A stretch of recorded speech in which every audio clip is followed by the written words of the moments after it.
holiday wishes come true with a new Camry, RAV4, Tacoma, and more. All right, let's sing it together this time. Toyota-thon, Toyota. Dealer inventory may vary. Current offers on these vehicles end December 1st. Offers are subject to change throughout Toyota-thon, which ends on January 5th. See your participating Toyota dealer for details. Toyota, let's go places.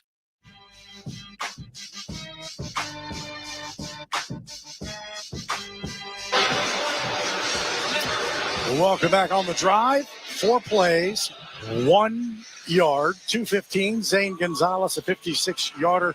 The Falcons are +5 in turnovers, but they've only gotten a touchdown and 4 field goals. Saints defense did a pretty good job. Gonzalez is the 3rd kicker that Atlanta's used this year after cutting Younghoe Koo after week 1 and a field goal that would have tied it with Tampa. But Saints got to get something going offensively to kind of just erase that kind of last series, put it behind you.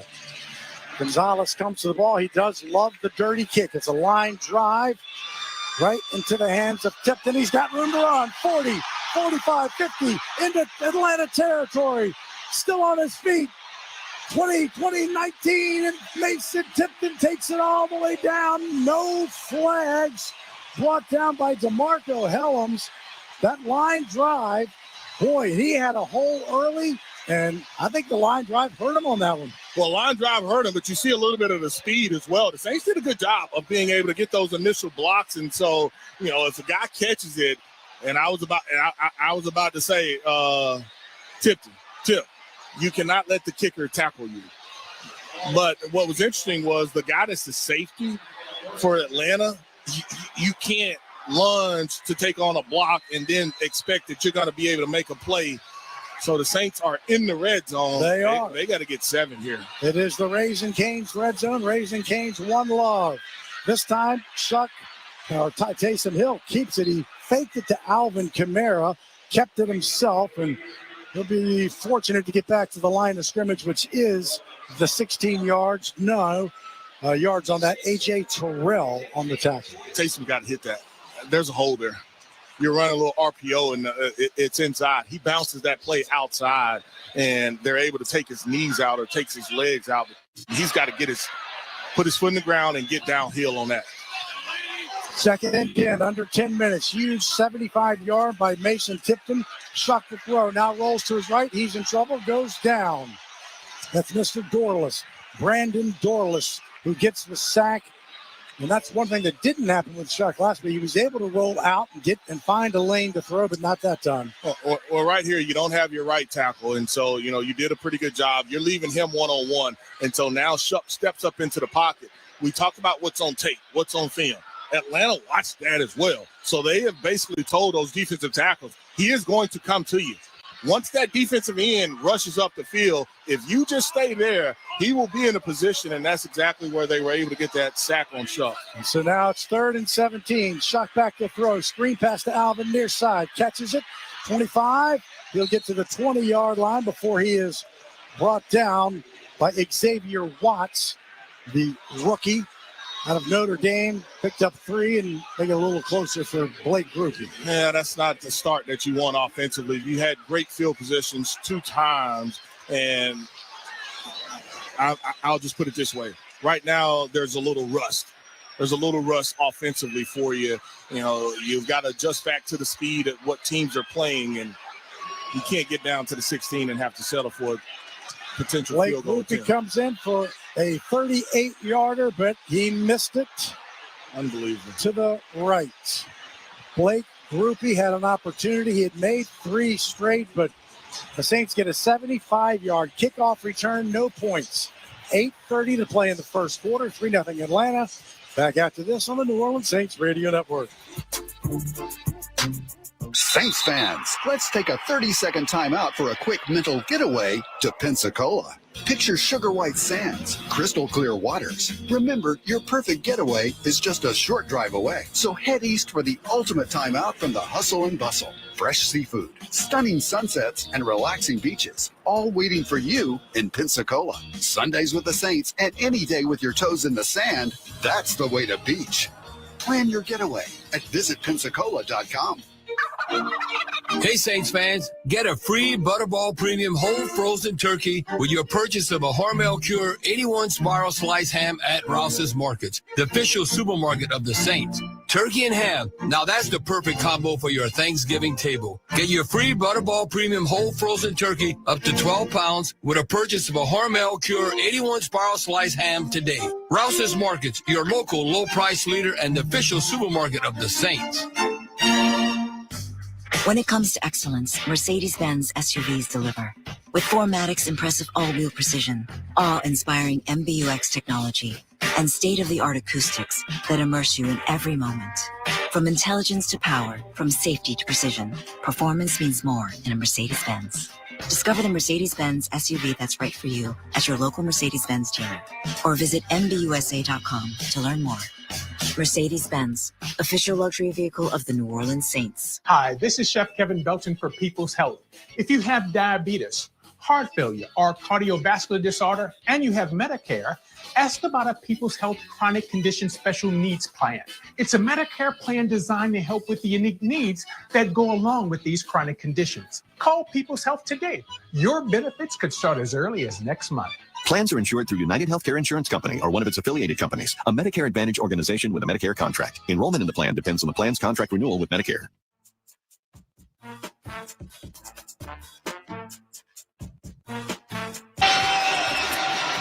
Here's the Bud Light scoreboard. Saints game day. Stock up on Bud Light. Bears 31, Steelers 28. That's a final. Packers 23, Vikings 6. That's a final. Seahawks 30, Titans 24. Final. Chiefs came back 23, Colts 20. Patriots 26, Bengals 20, Ravens 23, Jets 10. Lions in OT 34, Giants 17, Browns 14, Raiders 0, Cardinals 7 apiece between the Jaguars. Get the rest in a second. Cousins back to throw, throws to the near side. Mooney, I think, went to the ground. They're going to give him the reception in front of the Saints bench all the way up to the 45-yard line. I wasn't 100% sure if he got both hands under that. Kool-Aid McKinstry on the coverage. I think they're going to go fast. Let's see it. Yep, it's a catch. So the ball sitting right now at the Atlanta 45 after the reception. 8 minutes. Under center, handoff Robinson, right side. As he dances around, the Saints are there. Stop him, Justin Reed, Kool-Aid McKinstry. Reed got the tackle. Katie Stutzman forced him out. And the Eagles 7, Cowboys nothing, and we here 3 for Atlanta, 0 for the Saints. And on that previous play, Mike, I think that was Bullard. Bullard was very, very close to coming up with the sack there. But Kirk Cousins was able to get the ball off to Mooney, and he made a really nice scoop to be able to catch that football. And the Saints team defensively, we need another huge stop from them.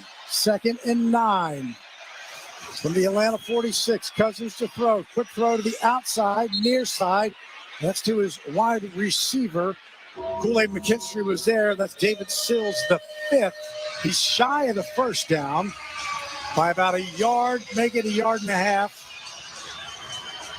Falcons are 0 of 2 on 3rd down. The ball sits right now at the Saint 45. Yeah, and they bring in some heavy personnel. Both units really do as far as personnel is concerned. They try to get this first down, and crowd having some impact on Kirk Cousins, taking a little time in that huddle. Falcons are 11 of 18 when it's 3rd and 1. Under center is Cousins. Tyler Algier. False start. Yep. I just told you the crowd was making an impact. And they did. Well done. False start. Offense. Number 85. But frankly, 11 of 18 on 3rd and 1 ain't too good. So let's push him back. So that'll be 3rd and 6. So Atlanta, when it's between 4 and 6 yards, are 5 of 25, 20%. And it's 3rd and 6. Ball comes back to the bottom of the Florida League, calling it midfield. 3rd down and 6. Cousins out of the shotgun, lifts his leg. 2 to his left, 2 to his right. Now they moved again. Yeah, tackle. Right tackler. Started early, lifts that leg. I'm glad they called that, because if they don't call it early, he'll keep doing it. Well, he's thinking he can get away with it. Heck yeah. He's just trying to time it.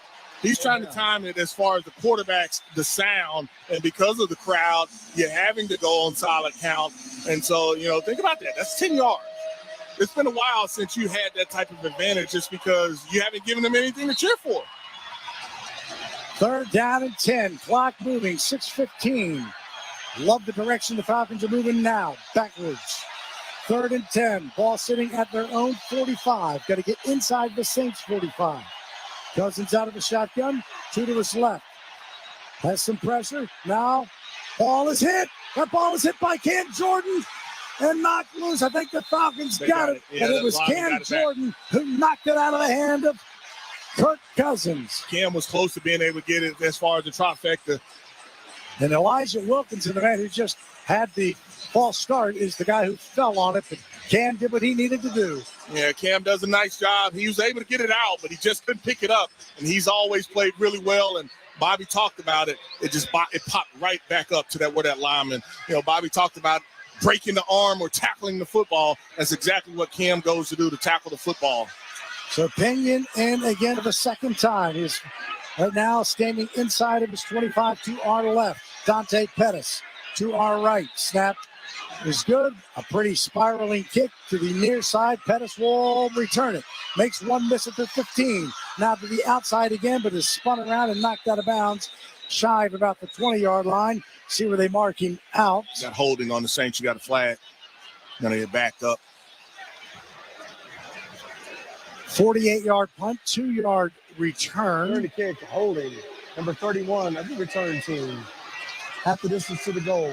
First down. Jordan Howden gets called. We'll take a break. Saints got the football. 5:02 in the first quarter. 3-0 Atlanta. Back after this on the New Orleans Saints Radio Network. Saints fans, Cam Jordan here. Get ready for game day at the Saints VIP tailgate, brought to you by BullseyeEventGroup.com.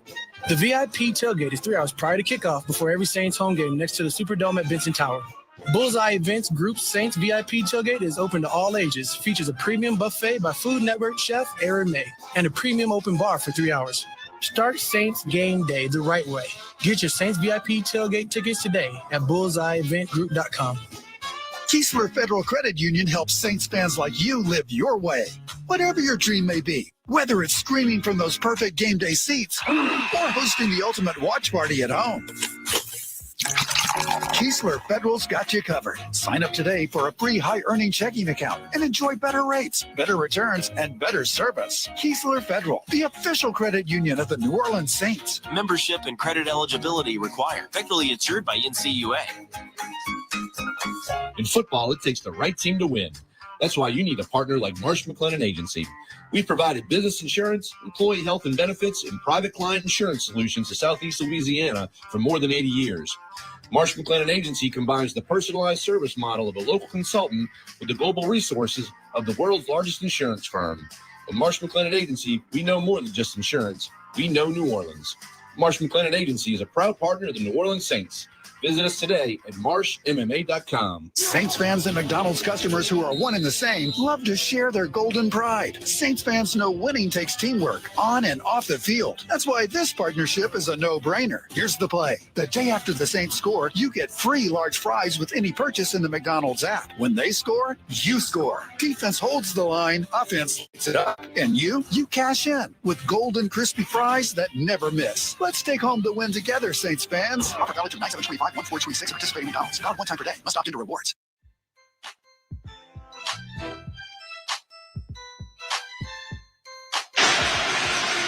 Down to Jeff Nowak for this River Parish Disposal Saints sideline report. Yeah, guys, how Tyler Shough and the Saints offense will be a big, how they handle pressure will be a big story today. The Falcons are one of only 2 teams in the NFL that brings an extra rusher on more than 40% of their snaps this season. Kellen Moore pointed to Caden Ellis in particular as a guy.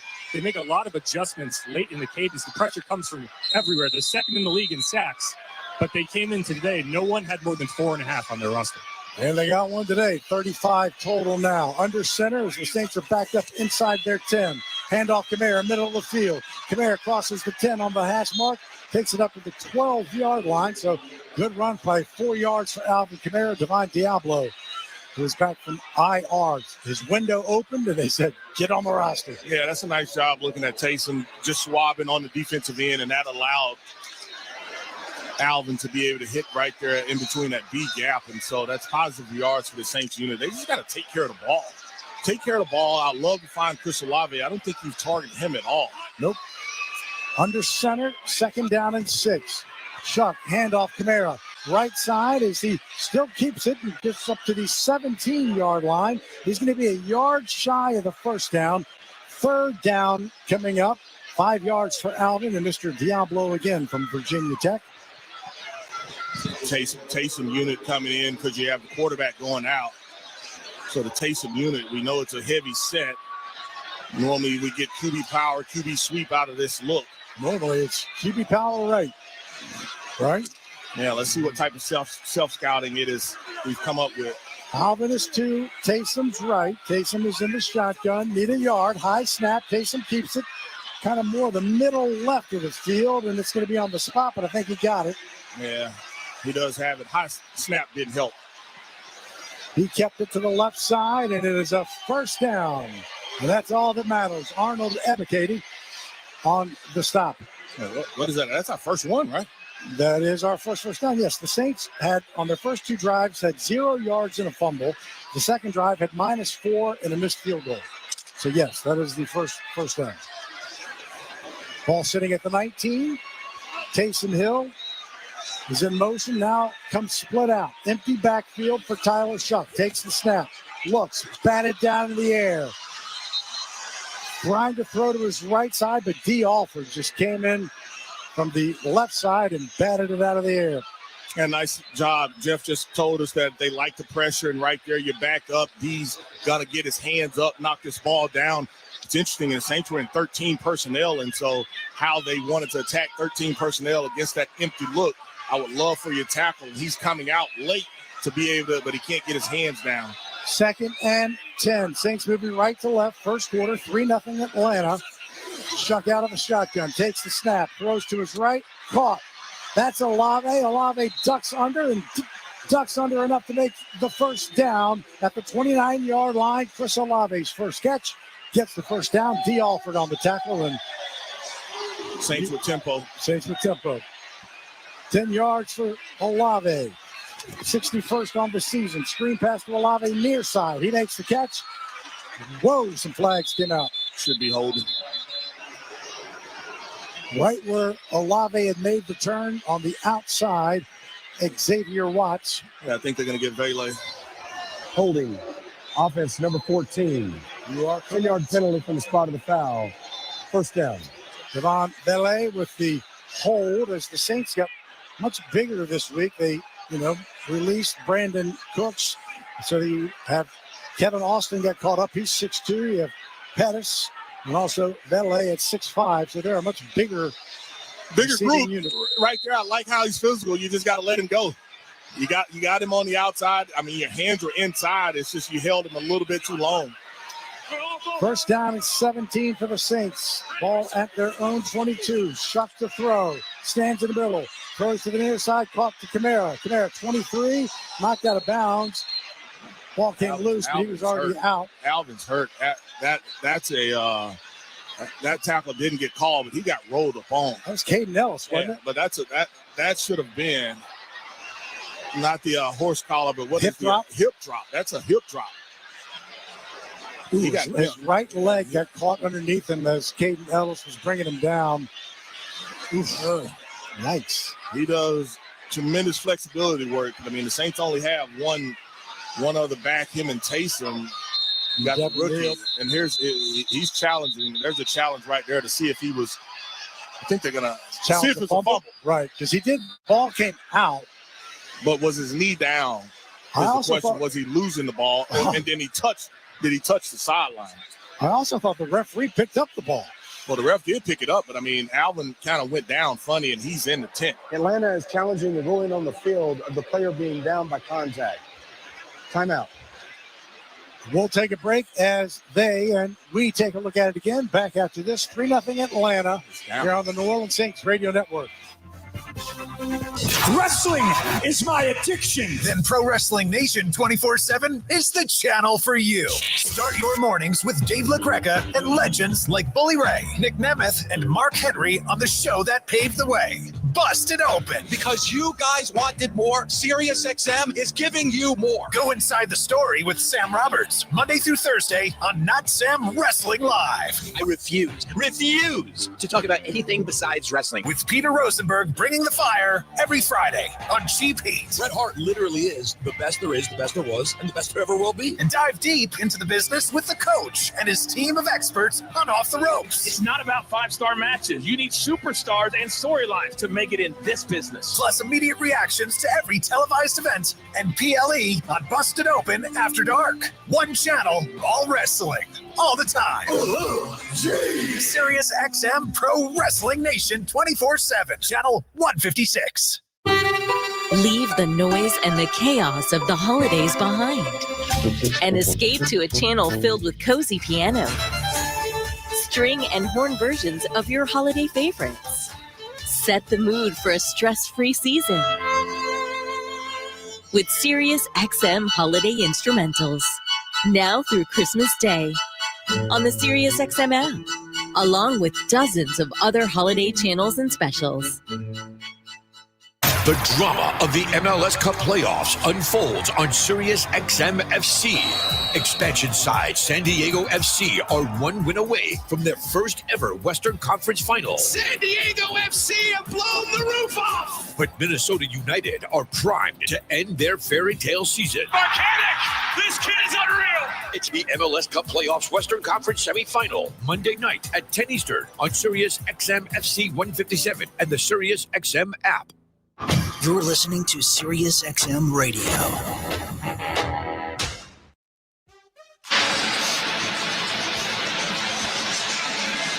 Down to Jeff Nowak for this River Parish Disposal St. Sideline report. Yeah, guys, Alvin Kamara just came out of the tent. Didn't look particularly thrilled, but he is on the sideline, got a helmet on, so it looks like he's going to be available going forward. For now, it's Devin Neal in the game. And Brad Rogers, who was our referee, I did tease, so I got to say, what do Brad Rogers, Mike Hoss, and Tyler Shough all have in common? And we spent some time at Texas Tech in Lubbock Christian University. So the Saints have it. 2nd and 15. Shough out of the shotgun. Takes the snap. Throws to his right. Caught. Hit hard. Knocked down quickly. Is Mason Tipton as he crossed the 30 to the 31-yard line. They need 9 more yards. Mike Hughes with a big hit. And the Falcons are trying to sub. The Saints are trying to go quick, and they do. Saints are going quick. Yep. Shough out of the shotgun. 3 receivers to his left. 3rd and 9. Easy draw. And the Atlanta's changing their defense. Snap to Shough. Stands. Now drifts to his left. Throws. Caught. Shy of the first down, but that a great catch by Juwan Johnson up across the 35 to the 37. Going to be a couple of yards short. D. Alford was there, but great athletic play by Juwan Johnson. Looking at that Rouse's Market Gumbotron, they dropped the coverage, and he's got to put this on him. If he can put this on him, a little earlier, he's got a shot at being able to catch it and make a play. But, that outstanding play there by Juwan, it's unfortunate that you had the penalty backed you up. And 4th and 3. Don't forget, Taysom Hill is the up back. Snap goes to Kai Kroger. The left-footed kick is away to Jamal Agnew to our left. Calls for the fair catch and then gets away from it. Takes a good Saints bounce. What are you doing? The Saints got on it, and they stopped it at the 12, but it probably would have gone inside the 10 pretty easily. Isaac Yedem. Let's pause 10 seconds to let stations identify themselves here on the New Orleans Saints Radio. Listen to groundbreaking interviews and thrilling play-by-play all season long. Touchdown! On Sirius XM NFL Radio Channel 88 and the Sirius XM app. Yeah, but that's what they're trying to market. I got it. They're trying to, Mike, as you come back, they're trying to mark this at the 21, and that did not hit a player. So they get the ball also with the 13. Yeah, but they have one at the 13, at the 21. No Saints player hit this ball. And if it hit Atlanta, they're moving it. And if it hit an Atlanta player, it's actually after replay assist, the kicking team touched the ball at the 23-yard line. Bailey. First down, Atlanta. Jordan says maybe it might hit Belay in the back. So I would love to see that replay assist. We have not. Yeah, we hadn't seen it. So instead, we're kind of thought, why did Yedem touch it, which would have been the 13? Instead, it's at the 18. That's where Atlanta has it. Final 17 seconds of the first quarter, 3-0. Cousins back to throws in trouble, throws it down the sidelines, and that's caught by Kyle Pitts. He had pressure coming at him. Kyle Pitts down the left sideline, had Jonas Sanker on him, ran out of bounds at his own 46-yard line for a 28-yard reception, longest of the day for both teams. And you look at the end of the first quarter. You see where this play started. It was under center for Kirk Cousins. This is leaking. We'll take a break. That is the end of the first quarter. It is 3-0 Atlanta. They have the football. We're back after this on the New Orleans Saints Radio Network. Two division leaders square off when the Tampa Bay Buccaneers. Mayfield goes in front. Quad ball Tucker. Inside the 15, 10-5. Touchdown Tampa Bay. Take on the Los Angeles Rams. Devontae's got it. Touchdown LA. The 1,000th reception of a Hall of Fame career. Tonight at 8:20 p.m. Eastern. Catch the national broadcast on NFL Radio Channel 88. The Bucs call on Channel 81 or 226. The Rams call on Channel 85 or 225. In the car and on the Sirius XM app. Turn up the twinkle. The holiday season is here, and so is Holly, the channel that lights up your holidays with Mariah, Kelly,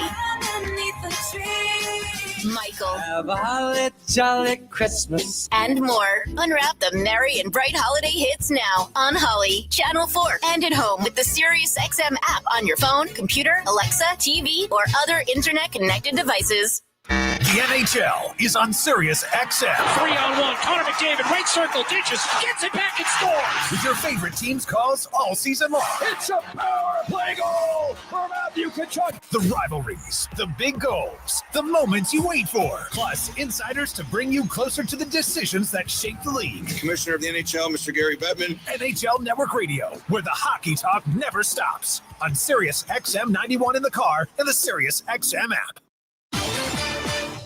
Here's what's happening on Sirius XM Sports. Get caught up on all the Week 12 action with the Sunday Drive on Sirius XM NFL Radio. Underway right now with Steve Torrey and Bill Leckis. The guys take you around the league from 12 to 8 Eastern. Live look-ins, interviews, fantasy updates, so much more. It's the Sunday Drive on Sirius XM NFL Radio and the Sirius XM app.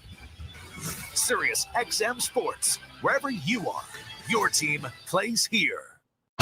New Orleans fans, hear what Coach Moore and the players have to say after each game on the Saints channel.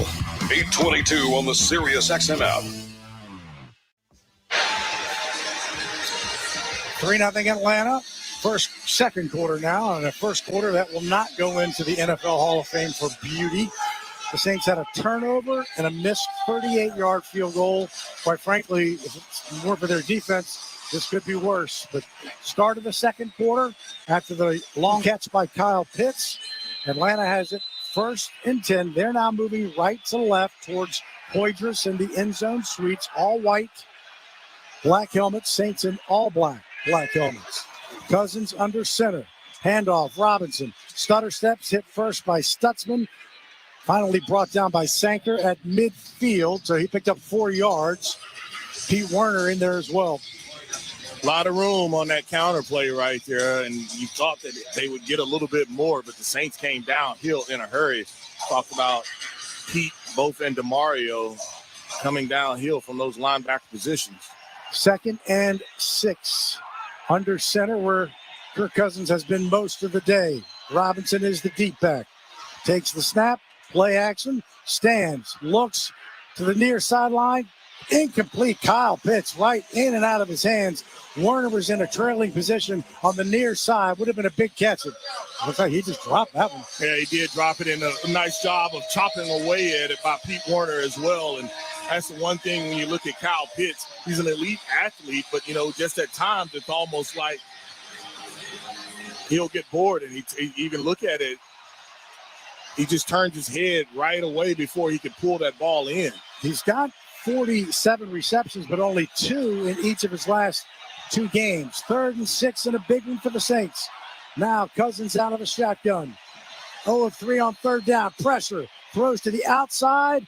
Caught by number 1, Darnell Mooney. Run out of bounds by number 1, Alontae Taylor. That was a good pass by the veteran from Michigan State. Mr. Cousins just threw it to the outside and a 9-yard reception in the 1st down. That's a deep out, and that's a long throw as well. You know, both players kind of push off at the top of the route. The refs aren't going to call it just because both players extend, and that's how the creation, or at least the separation, is created there by Mooney by being able to push off. And Kirk Cousins, you talked about it, that pocket collapsed around him, but that ball was on time. Mooney, free agent, 24 to Chicago out of Tulane. This is a handoff to Algier to the far side, but he's wrestled from behind by Demario Davis. And very short gain of a yard. 3-0 Atlanta as they are in Saints territory, moving right to left. Defense, I know we've called upon you a lot already today, but I'm calling upon you once more. Can we have a turnover, please? Do something like a turnover, something like a Christmas, like a little kid. I'm coming Can we in have the a turnover, most please? gracious way. Ball sitting right at the 40. 2nd and 9. Quick pass to the near side, caught. Room to run. Robinson, 20, 15, 10. Finally brought down by Justin Reed. Screen pass to the near side. Jonas Sanker missed him. And now the Saints defense in trouble after a 32-yard pickup. You want to get him in space. You want to get him in space, and once you miss him at the point of attack, you see his ability to stop and start. And Sanker, he can't make the play, kind of overruns it, and Dijon is able to just cut back. And you're hoping that Chase Young can get his hand on the football. He can't get his hands on the football, and now you definitely need that defense to step up as they are inside the 10-yard line. Right, and goal to go. They've made 9 of their last 9, and on the season, they are 14 of 16, 87%. Handoff, Robinson, caught from behind by Pete Werner, who came from the backside. He'll get to the 9, but a nice job by Pete Werner. Brian Brzee is fussing at the official. I thought that was a delay of game, and I also thought that they moved. No, Brian Brzee thought it was a delay of game. So back, where was the ball originally? At the 8? So he lost a yard on that, back to the 9. Great job by Werner. But again, the Falcons have been pretty stout. Now that was with Michael Penix in the red zone. Now it's Cousins. 2nd and goal from the 9. He's out of the shotgun. He'll throw. Pressure comes. Throws across the middle. Caught by his wide receiver. Alontae Taylor was on coverage, and that's David Sills, the 5th, who makes his first touchdown catch in his career. 3rd year out of West Virginia. Kirk Cousins' first touchdown of the year as well. And on this play, Mike, I think the Saints busted this coverage. The Saints did bust this coverage. I think Alontae Taylor, I think they tried to switch that. I think Pete wanted to switch that that motion. You can see him motion to himself and say, my bad. I think they busted that coverage. Zane Gonzalez will come in to try to make it a 2-score game and a 10-point lead. And the kick is up, and the kick is good. And a few extracurriculars, which we knew we would see. It would just be a matter of time, taking place in the middle of the scrum. And we'll get it sorted out, but it's 10-0 Atlanta as they get the touchdown pass back after this, as the Saints will get the football. 11:31 of the second quarter on the New Orleans Saints Radio Network. Hey, bro, weirdest thing is happening at the game. This guy sitting next to me says, "You're our good luck charm. Every time I crack a Bud Light, we score a touchdown." Now his entire family wants to buy me Bud Lights. I think I'm some kind of a football prophet. Talk soon. The team needs me. Anything for Bud Light, the official beer sponsor of the NFL. Stock up today. Enjoy responsibly. Copyright 2025 Anheuser-Busch Bud Light Beer, St. Louis, Missouri. Pels fans, don't miss a single moment of Pelicans basketball. With Pelicans Plus, the game comes to you at home, on your phone, or wherever you go. With Pels in your pocket, you can stream over 70 live games, enjoy on-demand replays, and you can even pause or rewind the action with DVR control. Start your season-long subscription today and enjoy a 7-day complimentary trial. Visit watch.pelicans.com and take Pelicans basketball wherever you are. The year 1975. The New Orleans Saints move into the Superdome and establish a home field advantage feared around the league. Soon after, Ford F-Series begins its reign as the best-selling truck in America. And Ford trucks have kept that win streak alive for 48 straight years. Ford F-150, an official truck of the New Orleans Saints. See your Southern Quality Ford dealer today. Saints fans, let's take a 30-second timeout for a quick mental getaway to Pensacola. Picture sugar white sands, crystal clear waters. Remember, your perfect getaway is just a short drive away. So head east for the ultimate timeout from the hustle and bustle. Fresh seafood, stunning sunsets, and relaxing beaches, all waiting for you in Pensacola. Sundays with the Saints and any day with your toes in the sand, that's the way to beach. Plan your getaway at visitpensacola.com.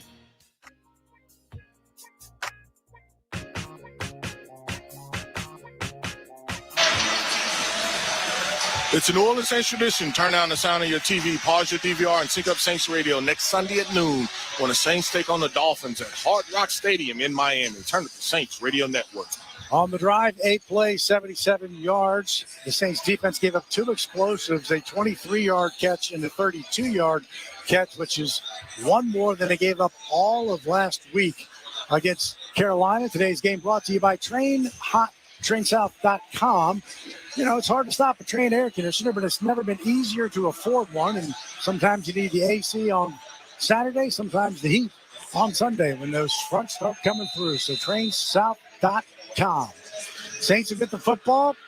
It is a line drive kick to the near side. Caught this time by Pettis at the 5, 10, 20. Stays on the near side, 25 as he dances his way, but hit hard at the 28-yard line. Goes down to Jeff Nowak for this River Parish Disposal Saints sideline report. Yeah, guys, in between series there, Alvin Kamara is back in the injury tent, so he will be unavailable at the minimum to start this series. So you're going to see a lot of Devin Neal here. Thank you, Jeff. The ball sits officially at the 29, 10-0. Falcons, who have now 10 of their last 10 in the red zone, to lead at 10-0, but still 11:23 to play here in the second quarter. Saints in all black. Under center is Shough, moving left to right at the 29. Play action. Looks. Now he's in trouble. Spins out of it. Now rolls to his right, directing traffic. Gets rid of it. Incomplete. Trying to hit Foster Morrow, which would have been a short gain, but he got out of the sack, which would have been about a 7-yard loss. So we'll take it.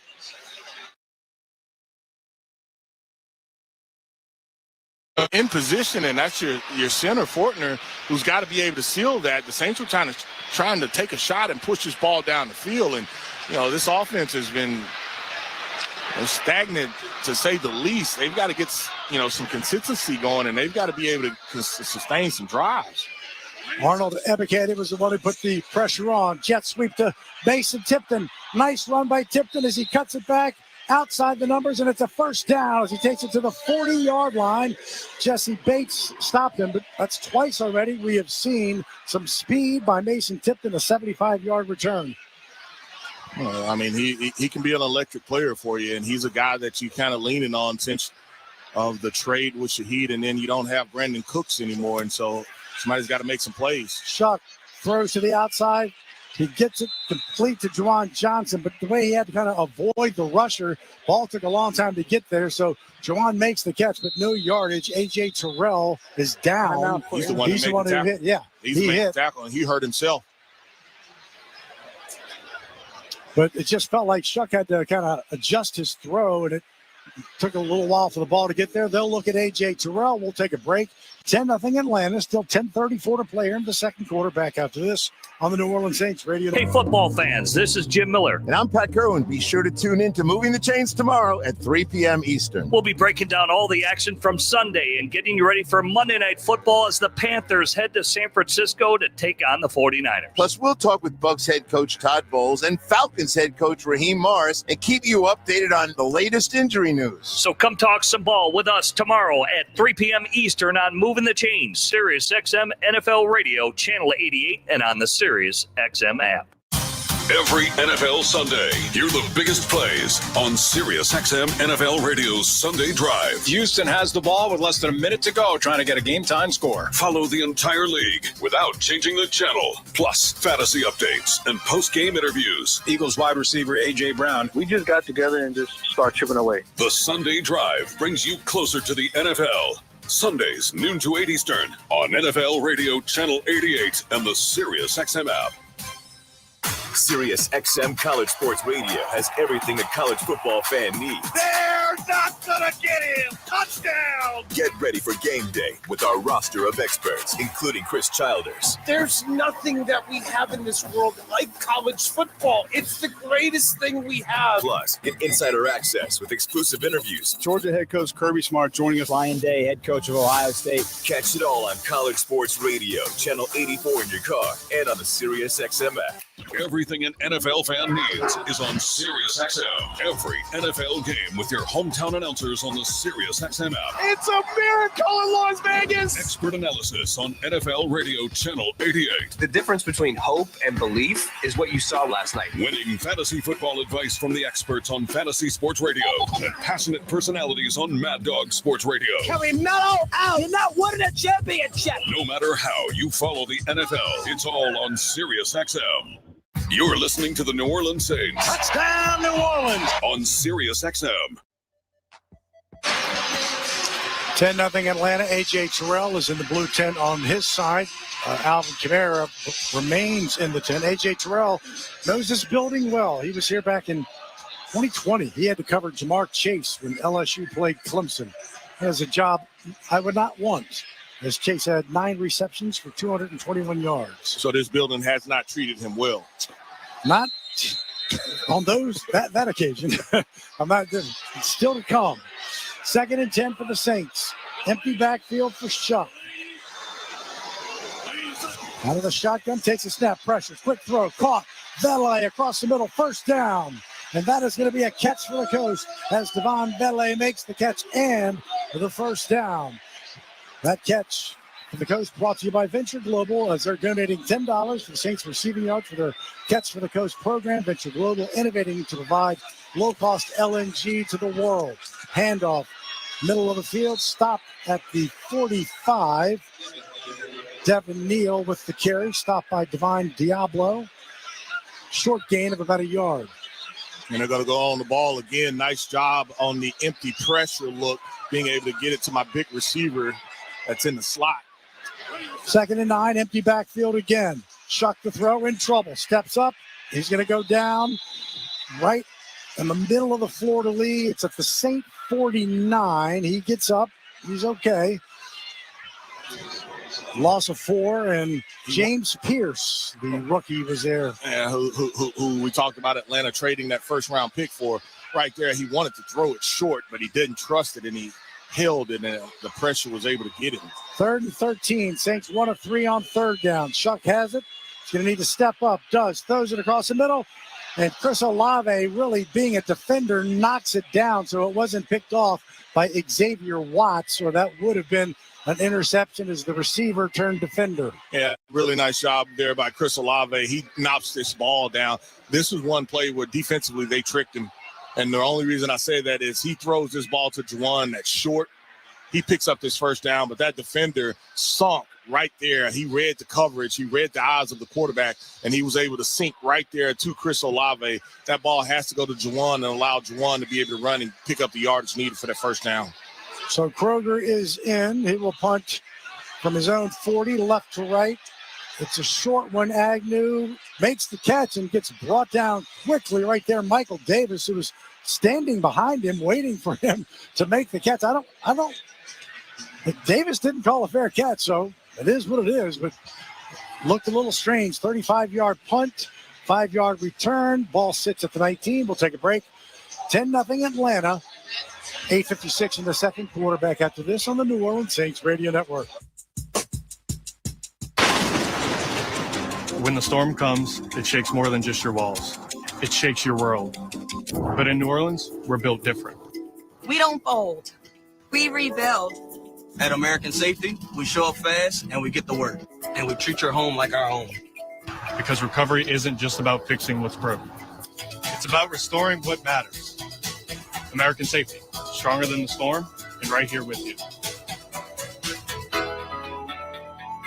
Conecuh Sausage has been around for over 75 years, making their great-tasting hickory smoked sausage. And now, new proud partner of the New Orleans Saints, Conecuh Sausage is always great on the grill and a fan favorite for tailgate. It's made from the finest cuts of pork, their patented blend of seasoning, and smoked over a pure hickory fire. That true Southern flavor. Enjoy Conecuh hickory smoked sausage in the Superdome or at home while watching the Saints, and make Conecuh a part of your game day tradition. Conecuh Sausage, a real winner since 1947. Visit ConecuhSausage.com for store locator and recipes. Toyota-thon is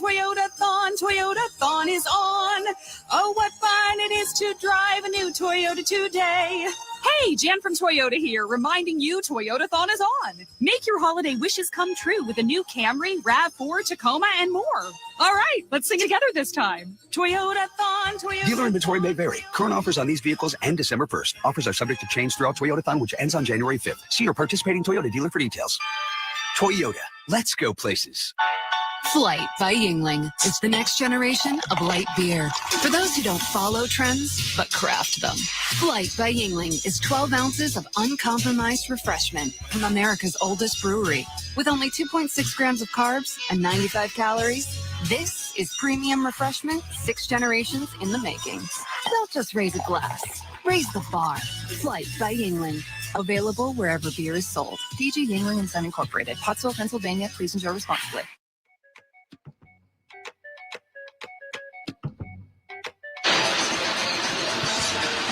Well, let's get down to Jeff Noack for this River Paris Disposal St. Sideline report. Yeah, guys, still no official status for Alvin Kamara, but he did come out of the tent, stayed on the sideline for a bit. Now he is back in the locker room, so that'll be one to watch. If he's unable to go, it's going to be the Devin Neal show the rest of the way, with probably some Taysom Hill scattered in. Those are the only two running backs active today. Thank you, Jeff. So there's 8:56 to play in the second quarter. 1st and 10 for Atlanta. The punt came down with a 5-yard return. Now sitting at the 19. The Falcons moving right to left. Tyler Algier is in as the deep back.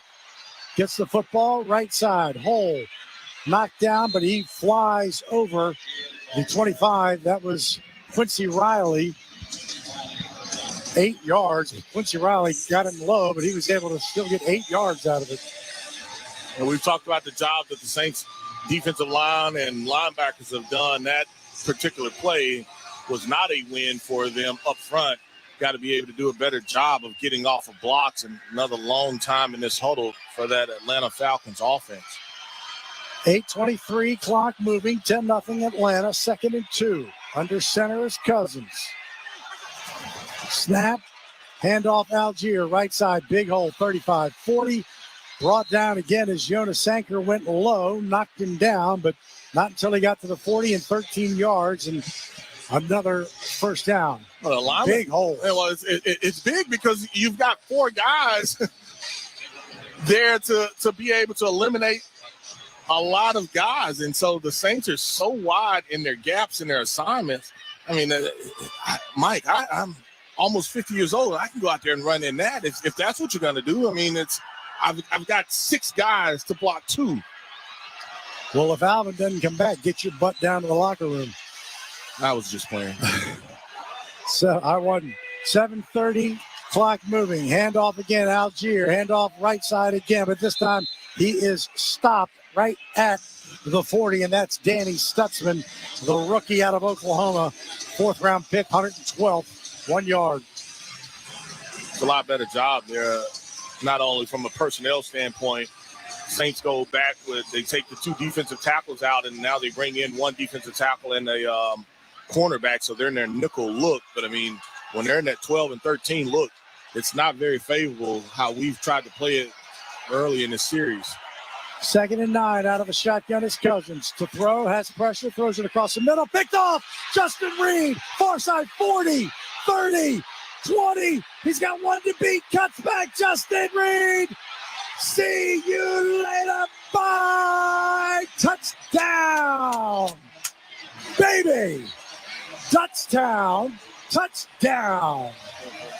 Well, Mike, I asked the defense if they can go and score. You did very nicely. I was very kind on this Sunday afternoon, and the defense was able to answer for us because we definitely needed a score. Your offense has been sporadic. This ball is tipped. Kool-Aid does a nice job of being able to get this ball tipped up into the air, and there's a fire sale out there trying to get guys lined up on this extra point. But defense, thank you. There's the extra point attempt by Mr. Groupie, and it is good. 49 yards on the return. We'll take a break. Big turnaround. 10-7. Atlanta leads it after the Justin Reed touchdown. Back here on the New Orleans Saints Radio Network next. Flight by Yingling is the next generation of light beer. For those who don't follow trends, but craft them. Flight by Yingling is 12 ounces of uncompromised refreshment from America's oldest brewery.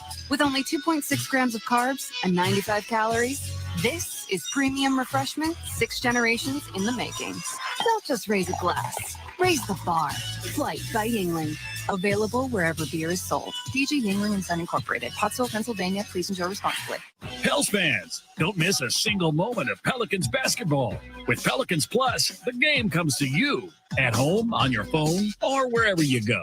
With Pels in your pocket, you can stream over 70 live games, enjoy on-demand replays, and you can even pause or rewind the action with DVR control. Start your season-long subscription today and enjoy a 7-day complimentary trial. Visit watch.pelicans.com and take Pelicans basketball wherever you are.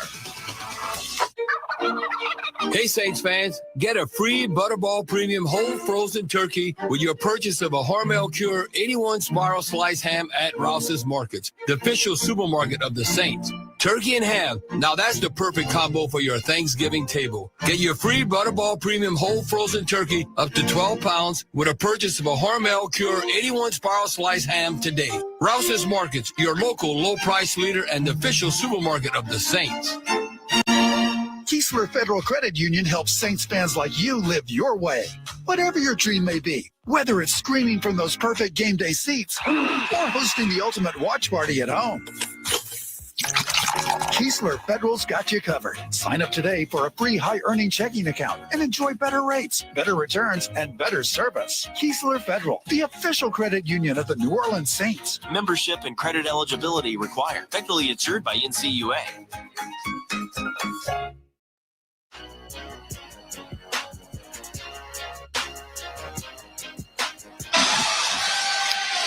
10-7, Atlanta leads it down to Jeff Nowak with this River Paris Disposal Saints Sideline Report. Yeah, guys, Alvin Kamara is officially questionable with a knee injury. Remember, this is the play that went back to Caden Ellis tackling him on the sideline. He got kind of bent back, stayed on the sideline initially, then went back in the tent. So it's going to be something to watch going forward. Justin Reed out of Dutchtown went to Stanford. So that's his second interception return for a touchdown in his career. His first came when he was a rookie. It was 101 yards. Pretty impressive as a rookie. That one was 49, just as impressive to me as the Saints close that gap 10-7 with 6:41 to play. Definitely needed a play, and this crowd, they've been into this game. This defense has been phenomenal for this unit.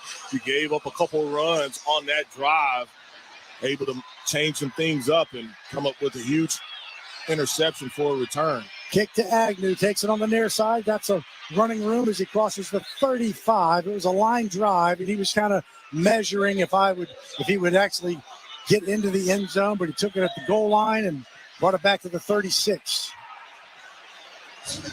That's where Atlanta will have it. We got 6:35 to play here in the second quarter. 10-7 Atlanta. Mike, as the young kids like to say, a lot of yapping going on out there. Oh, yeah. A lot of yapping. There have been a few little push and shove matches, after the play, extra points, so it will escalate. 1st and 10 from the 36. Under center is Cousins. Bijan Robinson. Deep back play action. Cousins rolls to his right. Throws to his tight end, Charlie Werner. Hit quickly by Alontae Taylor. They're going to give him a little forward progress up to the 39-yard line. So gain of 2.5 or 3. And Atlanta's going to go in their tempo offense right now as well. 2nd and 7 officially. Robinson, the deep back. Play action again. Cousins stands in the middle. Plenty of time. Dumps it across the middle. Caught. Escapes one tackle. Tight end again, Charlie Werner, who gets the first down inside Saints territory down to the 43. Chris Rump is the one who missed or got the tackle. Pete Werner missed him early. Yeah, and that's just another look as far as play action. You kind of drop. No pressure. Saints have to get some pressure on the quarterback.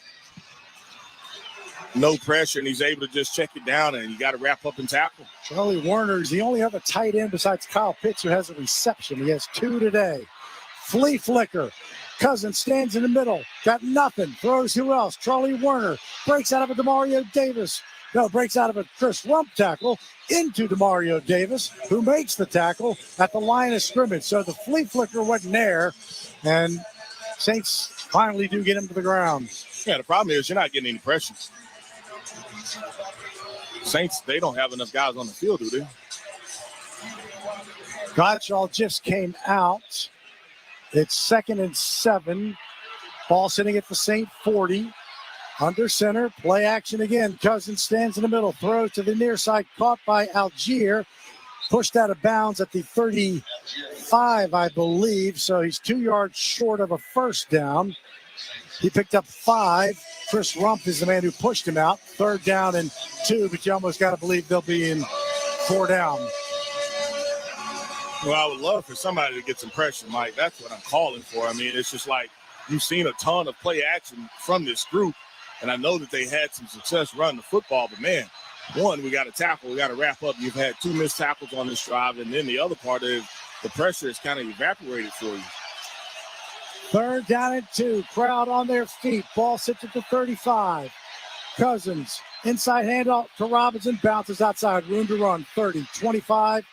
Knocked out of bounds. I thought the Falcons moved early. There's no flags, but felt like somebody moved on their offensive unit. That's a first down for Robinson as he picked up 12. Yeah, they just do a nice job of being able to collapse this pocket. And once that defensive end, I think it was Granderson, once he got hooked on the edge there by, whether it was tackled, hooked, however you want to call it, by Kyle Pitts, then now the outside is completely open for Bijan. Kyle Pitts had a pretty good wraparound right arm on Granderson. 1st and 10 from the Saint 23. Pistol formation, lifts his leg. Cousins throws to the outside, high. Caught by Pitts, but brought down immediately by Alontae Taylor. They're going to mark him at the 21. Here's the Bud Light scoreboard. Saints game day. Stock up on Bud Light. Browns 14, Raiders 3. Jaguars 0-10, Cardinals 14. Those two are at the half in the second quarter. Eagles 21, Cowboys nothing. 3:05, second quarter, 10-7, Falcons and driving. Pistol formation again. Takes the snap, handoff, Robinson. Robinson cuts it back, 20, got to get him down. There's a bunch of Saints, and they finally do. Justin Reed is the man who just finishes it off. Jonah Williams, Pete Werner, Chase Young, all chased him to the outside. You're looking at that Rouse's Market Gumbotron. You got guys that are ripping at the football, but somebody has to be able to make sure that they get low, and not enough guys getting low and being able to take the legs out. Too many reaching, arm tackling instead of bringing the guy down. Robinson broke 3 tackles on a touchdown run last week against Carolina on the first drive. I mean, just literally 3 tackles, stepped out of it. Now it's 3rd and 5. Big one for the Saints defense. Inside the 20 at the 18. Saints bring pressure.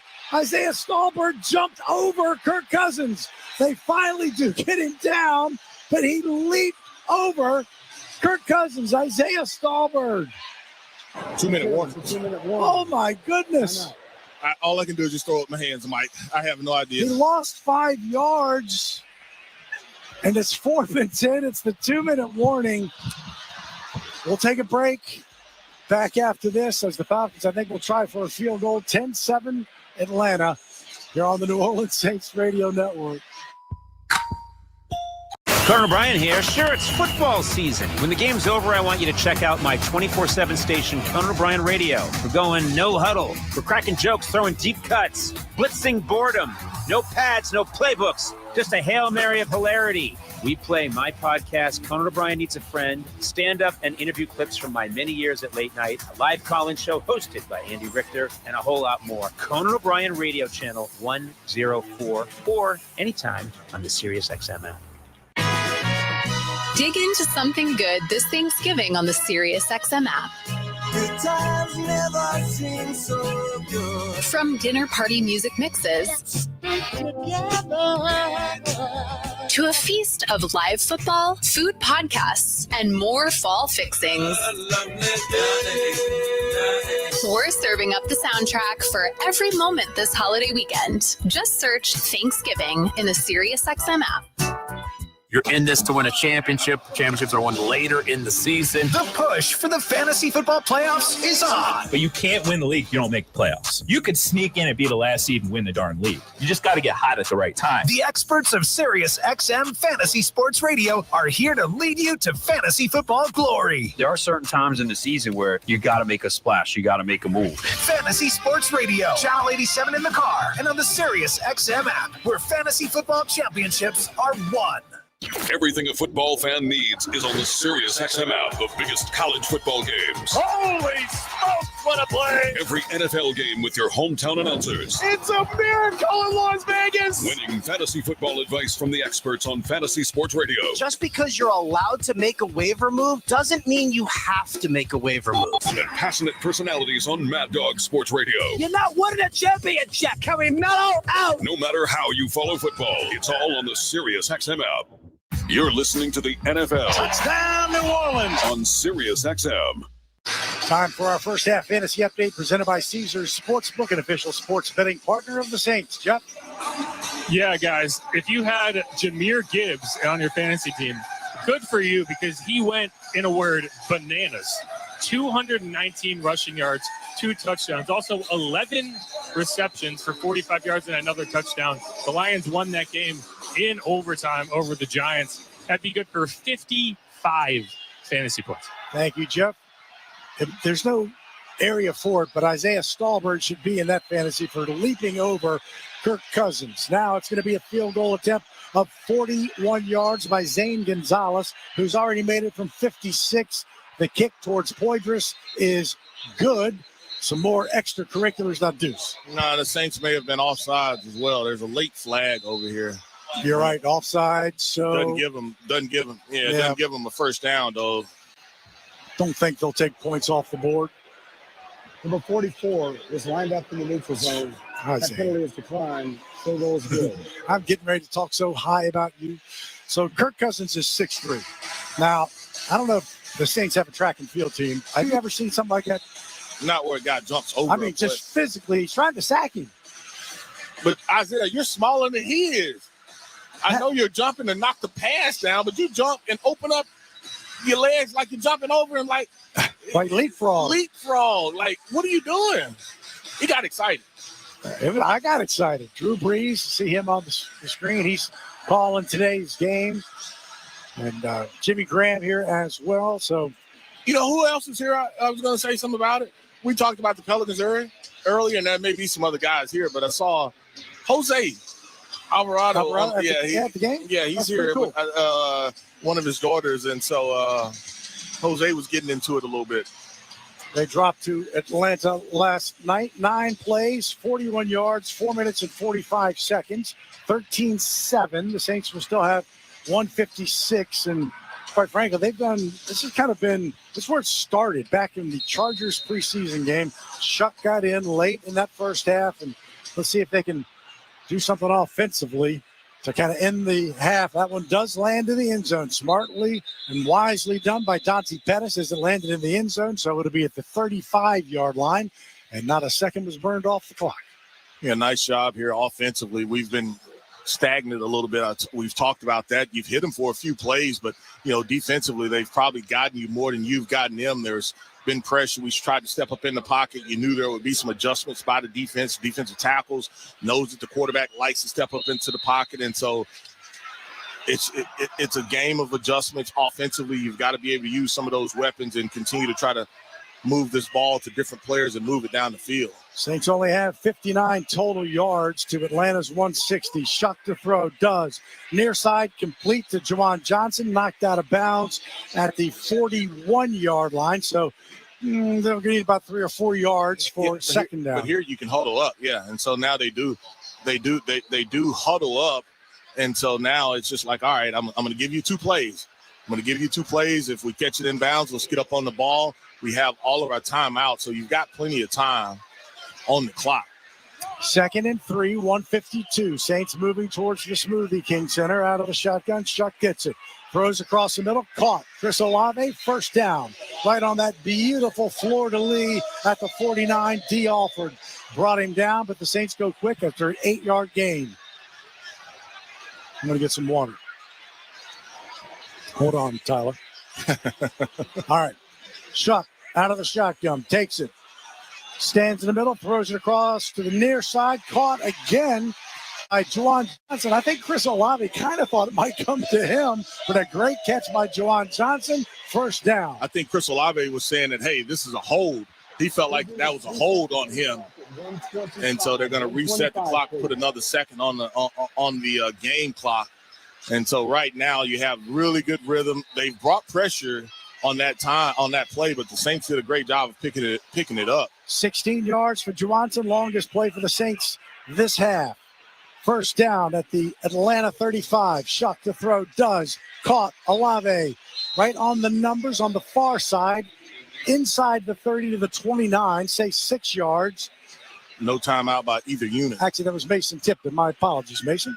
I'll go to the end zone. 106, clock moving, 2nd and 4. Shough rolls to his right, got some pressure. Looking, just throws it away, out of bounds. 3rd down and 4, and we are under a minute at 59 seconds. I'm going to look at what they got here, Mike, and I'm going to call a timeout. I want to look at the formation of what they're doing, and I want to call a timeout. Just because it's 3rd down, you haven't used any of your timeouts. I want the first down. I want to score. I don't want to try to kick a field goal. I want to see what they're doing, and I want to call a timeout. You can't take them with you. Nope. Can't turn them in for credits. 3rd and 4. Shough is in the shotgun, and he's got 2 receivers to his right. Now 2 to the left as he's kind of waiting, but takes the snap. Pressure. He's in trouble. Just kind of underhands it. Incomplete, trying to hit Devin Neal. Wasn't a bad play by Shough, but Neal did not know it was coming. He had pressure coming off the left side. In the B gap. And so it was just your guard got beat. There's a load that side, and it's just Brandon Dorless. Man, he just busted through. It was a nice swim move by him, or at least a jab step. But right there, I want my guys to take a deep breath. We've gotten down here. Take a deep breath. I'm going to call timeout. I'm going to look at it. We're going to talk about it. So now it will be Blake Grupe from 48 yards. Snap a little high. Kick is away. But he kicked it to the right again and missed it. Wide right. Snap again was high. Blake Grupe has missed another one, and he's really struggled inside of 50 yards. That's 2 today. And so he is now 7 of 12 this year inside of 50 yards. And you have just moved the ball so well. You should be up 13. I mean, you should have scored earlier on the first when you got into the 16. I mean, you should be up. And we've talked about at worst, tied. And we've talked about this. Ball does not move. And if he starts it right, it stays right. If he starts it left, it stays left. I haven't seen here's the replay. I didn't know if the Snap and the hold was good. He just moved a tad high, just pushed it, didn't miss it by much. But so the Falcons now have 2 timeouts in 52 seconds. Cousins takes the snap. He's in trouble, but still has it. Now just flings it out of bounds. And Saints kind of got the pressure on him, but couldn't get him down. 2nd and 10, 45 seconds. Yeah, it was Chase Young that got the pressure on his side, and that caused that pocket to really collapse. And you see Kirk Cousins just kind of throw it away, get to the next play. But, I mean, this is – you talk about frustrated and, hanging your defense out to dry. Now Atlanta is threatening to put some points on the board themselves. 2nd and 10. Cousins takes it out of the shotgun. Taylor brings pressure, caught across the middle, down quickly. On the Saints. That's the wide receiver who caught the touchdown, Mr. Sills. And there's the timeout. Timeout by Atlanta. You got 3rd and 5 and 38 seconds. Atlanta. Time to maybe get it back. Well, no, and the Saints didn't call it. Atlanta called it. Oh, Atlanta did? Atlanta called it. They want to put more points on the board because the Saints do get the ball back at the third quarter. And, I mean, that's why I thought it was so important right there, 3rd and 4. I go back to that play. We've gotten down here. Take your time. I want to calm down. I want to make sure everybody understands how important converting this 3rd down is. I can't take these other timeouts with me. Getting 7 was way more important than getting 3. You don't end up with 3 at all anyway, but, I mean, it was just I want us all on the same page. 3rd and 5, Falcons 2 of 6. Cousins is in the shotgun, lifts the leg. There's the snap. Saints bring some pressure, throws it across the middle. Caught. Can Demario Davis get him out of bounds in time? And it's going to be on the spot. Looks like he does. Unless you give him the front foot spot, and now it's going to be enough. Now I think it's going to be a first down as the catch was made on the far side. And if I know, do you have to challenge this upstairs because you're within 2 minutes? I think he may have stepped out before that ball crossed. They're giving him the first down. That part. There's the review part. Right. He may have stepped out before that ball. The ball was in the left hand. Has to come from upstairs. So if he doesn't step out, then it's for sure a first down. But I think he may have stepped out before that ball crossed. So you're going to should be 4th and short. And of course we can't get another review or at least to see it anywhere. Here it is. So it's a race by Drummond, the kid that was called up. Yep. Mike, I think, and it depends on where the ball is and when he steps. He's short. Yeah, because the right foot lands shy of the yard to get. Demario Davis did a great job just kind of pushing him. And Drummond, and that was it's a practice squad elevation, made the catch.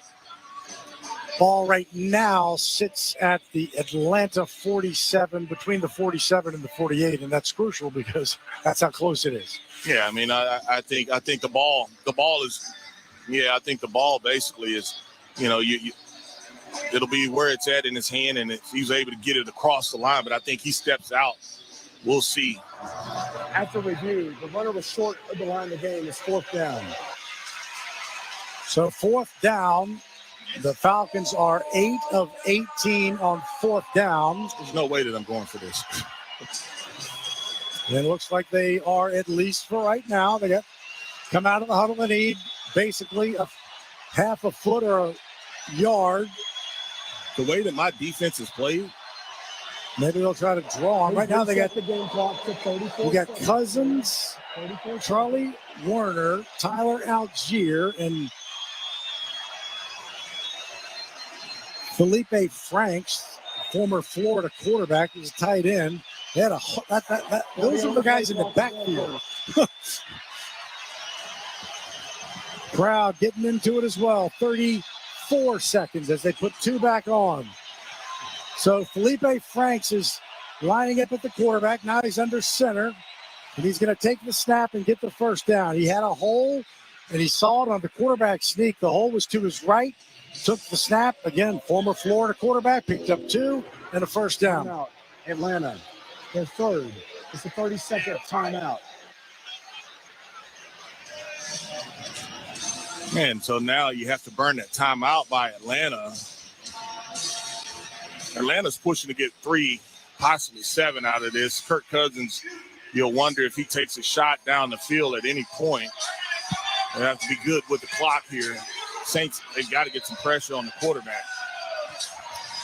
1st and 10. Ball at the Saint 49. Cousins back in. 3 receivers to his left, 1 to the top. Takes the snap. Saints bring 4. Throws to the outside, caught by Robinson. Robinson run out of bounds by Justin Reed at the Saint 46. So he picked up 5 yards and stopped the clock. More importantly, is they don't have timeouts. Yeah, I think that's probably the most important part. And you can just see him looking at that Rouse's Market Gumbotron, and you can see him kind of fumble and bumble the ball around. But now let's have a stoppage of whistle. And I'm not sure what they're looking at. And they're pointing towards the southeast quad. 27 on the clock, but we know that's not right. 27 seconds. On the ends of the stadium, on the Jumbotron, it's showing 27-27. Is there a way to be able to reset that to 27-7 finally? Look, ref, hey, there we go. You got enough. You got enough to worry about. Don't worry about my building. Yeah, I know you're not looking at that. You got too many clocks in here that you can look at to be worried about. Hey, the big clock says 27-27. And we fixed it, by the way, instantaneously. All right, 2nd and 5. Ball sitting at the Saint 46. 2 receivers to Cousins right, 2 to the bottom. Takes the snap out of the shotgun. Saints bring 4. Cousins steps up. He's going to run it. Now he runs to the outside, and he's going to get the first down, and that is going to be no. Thought maybe Justin Reed might have hit him late as he was out of bounds, but I do believe he picked up the first down. Yeah, I think so. No flag, but he was still in bounds, and I mean, it is a slow. Justin hit him from out of bounds. Yeah, Justin was out of bounds. Justin's 2 yards out of bounds. And honestly, that probably should have been a flag. If we were in the other booth to our left, we would be saying the exact same thing. But it's first down, 20 seconds. Ball at the 40. Zane Gonzalez has already connected from 56. Out of the shotgun, they moved. False start. Wilkinson again. Do we get a 10-second runoff? The clock is not running. Is it a 10-second runoff? They can't take a timeout. Number 71. 5-yard penalty. First down. That's a second on Wilkinson, the right tackle. Saints have ran this play a couple of times. The 3 defensive ends in the game, and there's no 10-second runoff because the clock was stopped. Yeah. But you still got to ask for it. Sometimes we wish for things. You wanted a defensive turnover and got it, so Christmas is coming. 1st and 15. Cousins to throw. In trouble. Now he rolls again. This time he does throw it. Incomplete. Carl Granderson was chasing. And also good coverage by Kool-Aid McKinstry on David Sills. Oh, and Mike, you were talking about their kicker, Zane Gonzalez? Yep. He was kicking from 65 in warm-ups. Now, he did miss 1. But I saw him make 1 as well. So I would love to continue to push them back another 5 or so yards. 2nd and 15. 15 seconds. Ball at the Saint 45. 13-7 Atlanta. Cousins, quick throw. Caught across the middle to the 35 by Drummond. And now they got to go to the fire drill to clock it. 6-5. And with 4 seconds, Cousins does just that. 9-yard gain by Drummond, who quick pass from 18 to 81 across the middle. This one should be easy. I mean, you'll burn a timeout to kind of see if you can. Saints are trying to set up some type of block, but you'll burn a timeout to see if you can freeze him a little bit to get him off track. But ball's spotted in the middle of the field. Brian Brzee has been outstanding at making plays here on field goals. 54 yards, and there's the timeout. Zane Gonzalez, they just signed him on week 10. He's the 3rd kicker that Atlanta has had. They had Young Wei Koo miss the field goal in week 1. Then they signed John Parker Romo from New England. He was on their practice squad. So they get John Parker Romo. He kicks all the way until the New England game. And then against the team that he used to play for, missed the extra point for Atlanta. That would have made it 24-24, so they got rid of him. And now they got Zane Gonzalez, who is 5 for 5. And this from 54 with 4 seconds left. Right in the middle of the field is where Pinion will put it down. Does put it down. Kick us away to our left. Saints fans are not happy because it went right through.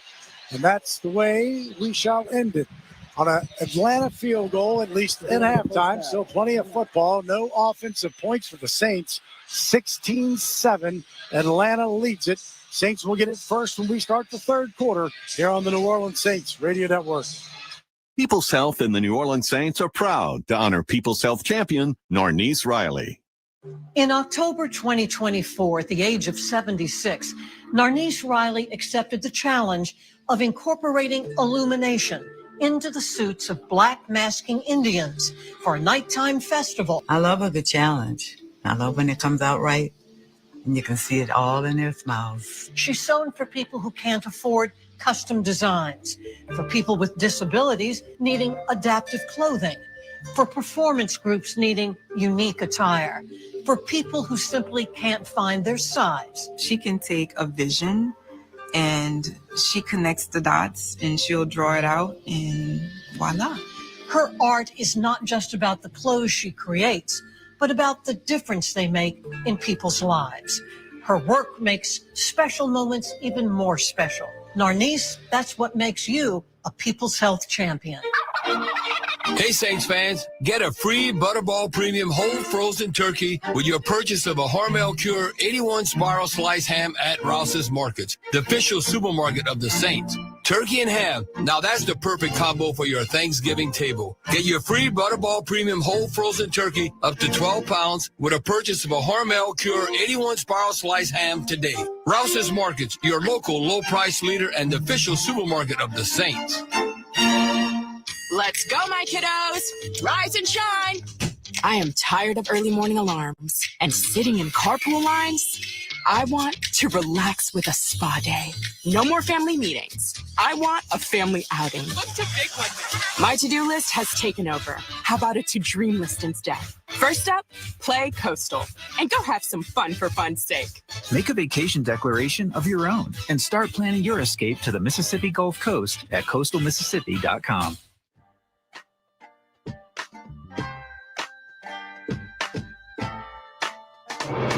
Time now for the Rouse's Markets halftime show. Rouse's official supermarket of the Saints, celebrating 65 years, and we're just getting started on the New Orleans Saints Radio Network. Here's Steve Keller.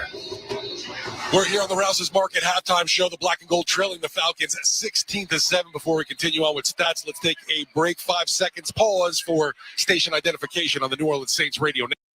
Interact with our stable of former players, coaches, and executives all day long on SiriusXM NFL Radio Channel 88 and the SiriusXM app. Saints trailing the Falcons 16-7 at the break here in the Superdome. Looking at some of the team statistics from this matchup. First downs for the Atlanta Falcons. They have 10 compared to the Saints with 6.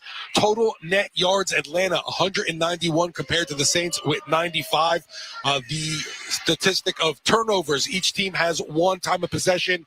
19 minutes, 2 seconds for Atlanta compared to the Saints. 10 minutes, 58 seconds there for the black and gold. Individual numbers, Kirk Cousins passing 14 of 20, 118 yards with a touchdown and interception that went for a TD for the Saints. His passer rating of 80.8. Tyler Shough for the Saints, 12 of 17 passing, 81 yards, been sacked twice, has an 80.8 passer rating as well. What do you know? Rushing game's been killing the black and gold. Bijan Robinson, 10 carries, 60 yards, 6 yards a carry. Tyler Algier also been a problem, 4 carries, 23 yards for him. That's the Saints rushing game not been doing well, and Alvin Kamara's questionable return. He's got 3 carries, 11 yards. Taysom Hill, 2 carries, 2 yards there. Juwan Johnson's being the black and gold's leading receiver with 4 catches for 29 yards. The Atlanta Falcons have 2 receivers, Darnell Mooney and also tight end Kyle Pitts. Each have 2 catches for 25 yards there. Their 1 touchdown reception from David Sills for them. They have a 16-7 lead because, well, Atlanta's made their field goals where The Saints have not. Going to take a break here on the Rouse's Market Halftime Show. Get the Cajun Cannon's thoughts right after this. Stay tuned on the New Orleans Saints Radio Network. Hey, football fans, Jeff Foxworthy here. And I'm Larry the Cable Guy. Jeff, we ought to tell folks about our very own comedy channel. That's right, folks. When you're done listening to the game, hop on over to Jeff and Larry's Comedy Roundup. We even host our own shows, like Larry the Cable Guy and the Fun Bunch. And my show, A Comic Mind with Jeff Foxworthy. It's great American comedy 24/7. That's Jeff and Larry's Comedy Roundup, Sirius XM Channel 97. Or listen to us anytime on the Sirius XM app. The Megyn Kelly Channel, Congresswoman Marjorie Taylor Greene. I feel like our majority is being ruined. By what exactly? Inaction. Ben Shapiro. Everyone can make their own decision as to whether they think that I am right or whether I'm wrong and where they choose to draw the line with regard to the conservative movement. Tucker Carlson. This has to be about our common Americanness. We're all American citizens, and if our politics is not about that, it can't continue. Don't miss a moment on the all-new Megyn Kelly Channel, Sirius XM 111, and on the Sirius XM app. The drama of the MLS Cup playoffs unfolds on Sirius XM FC. Expansion side San Diego FC are one win away from their first ever Western Conference final. San Diego FC have blown the roof off! But Minnesota United are primed to end their fairy tale season. Mechanic!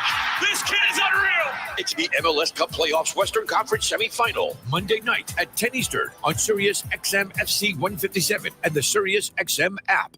I'm Bruce Murray. And I'm Rich Gannon. Join us Monday, noon Eastern time on the Sirius XM Blitz. We recap the 12th Sunday of the NFL season, including the Bucs and Rams on Sunday Night Football, Colts and Chiefs in Kansas City, Eagles after their visit to Dallas, and the Steelers on the road against the Bears. Plus, we'll get you ready for Monday Night Football with the Panthers at the 49ers, and we'll discuss the latest news around the National Football League. So don't miss the Sirius XM Blitz, Monday, noon Eastern time on NFL Radio Channel 88 and on the Sirius XM app. Touchdown, New Orleans! You're listening to Sirius XM. Back here on the Rouse's Market Halftime Show. Cajun Cannon bringing him in for his thoughts on this score at the half. Black and gold trailing the Atlanta Falcons at 16-7. Been rough, Cajun Cannon, from the start of this one, and unfortunately, field goals have been a big difference maker.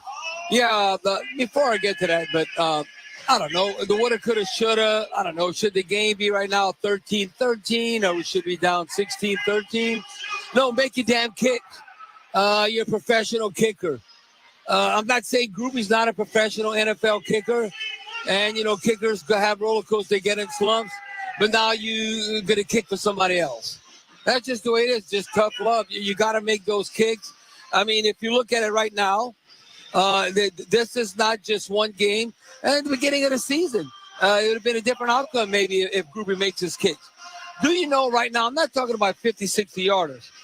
Groupie right now is 5 for 7 on the season of 30 to 39 yards and 2 of 5 from 40 to 49 yards. No, that's way too many misses. You can't have that. He missed a 38-yarder and a 47-yarder.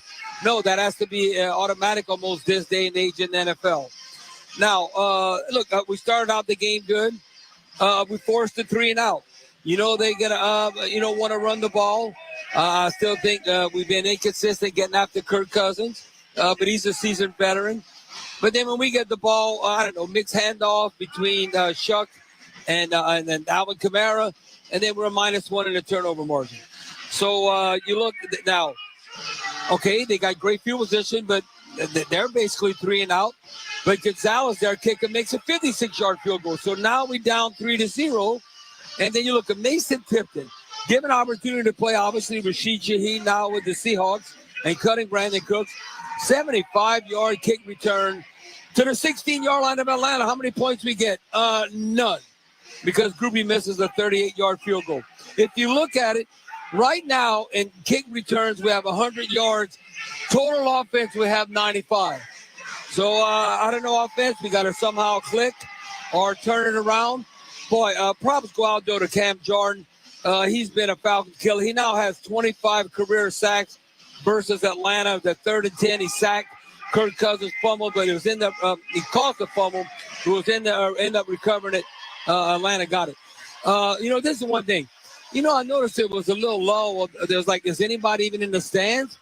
well, you got to give them something to cheer for, like the pick six by Justin Reed. Yeah, finally came. I've been talking about when is he going to get a difference-making and make a play on the season. That interception, Justin Reed, he goes with plus 49. If you look at Cousins, then he was double clutching, and then the pass was broken up by Kool-Aid with Pitts.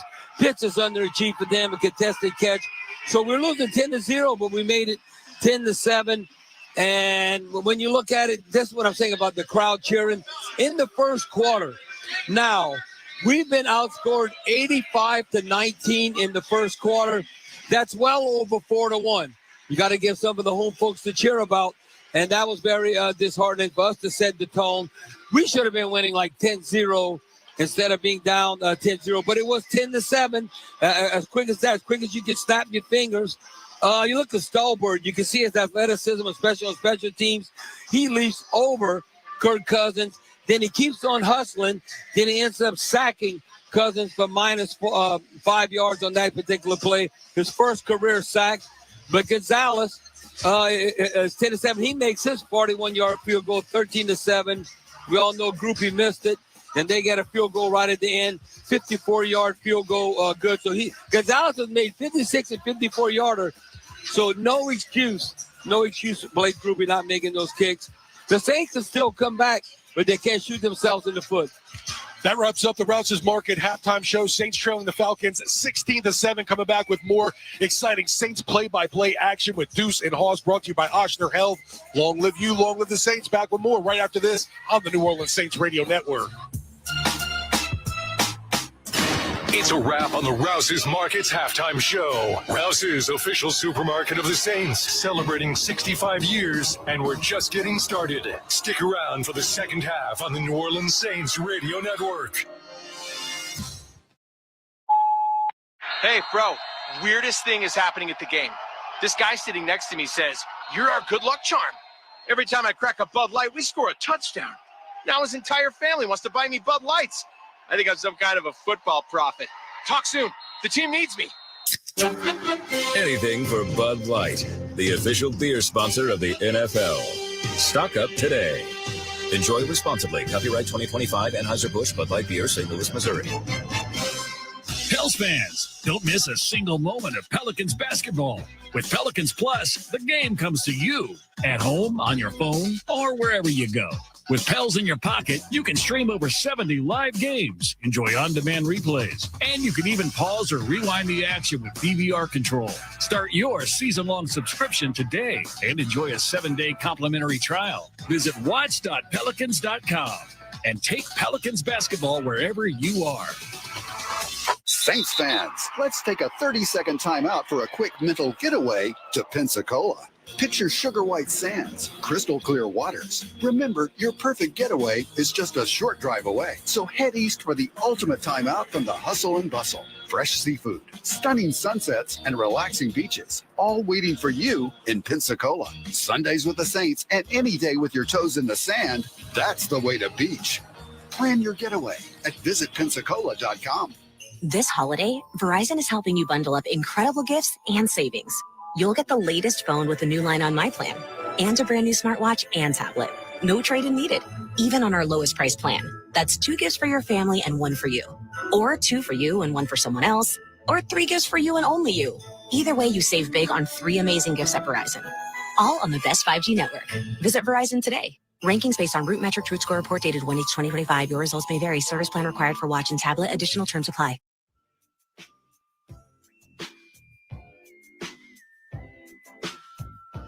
Time now for Keys to the Second Half, brought to you by your local Toyota dealers.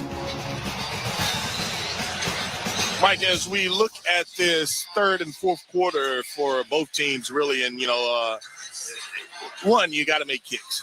We can talk and, hey, a tough kick, you got to make kicks. It's the NFL, and the other part of it is, Saints, you got to score in the red zone. You've got to put the ball in the end zone.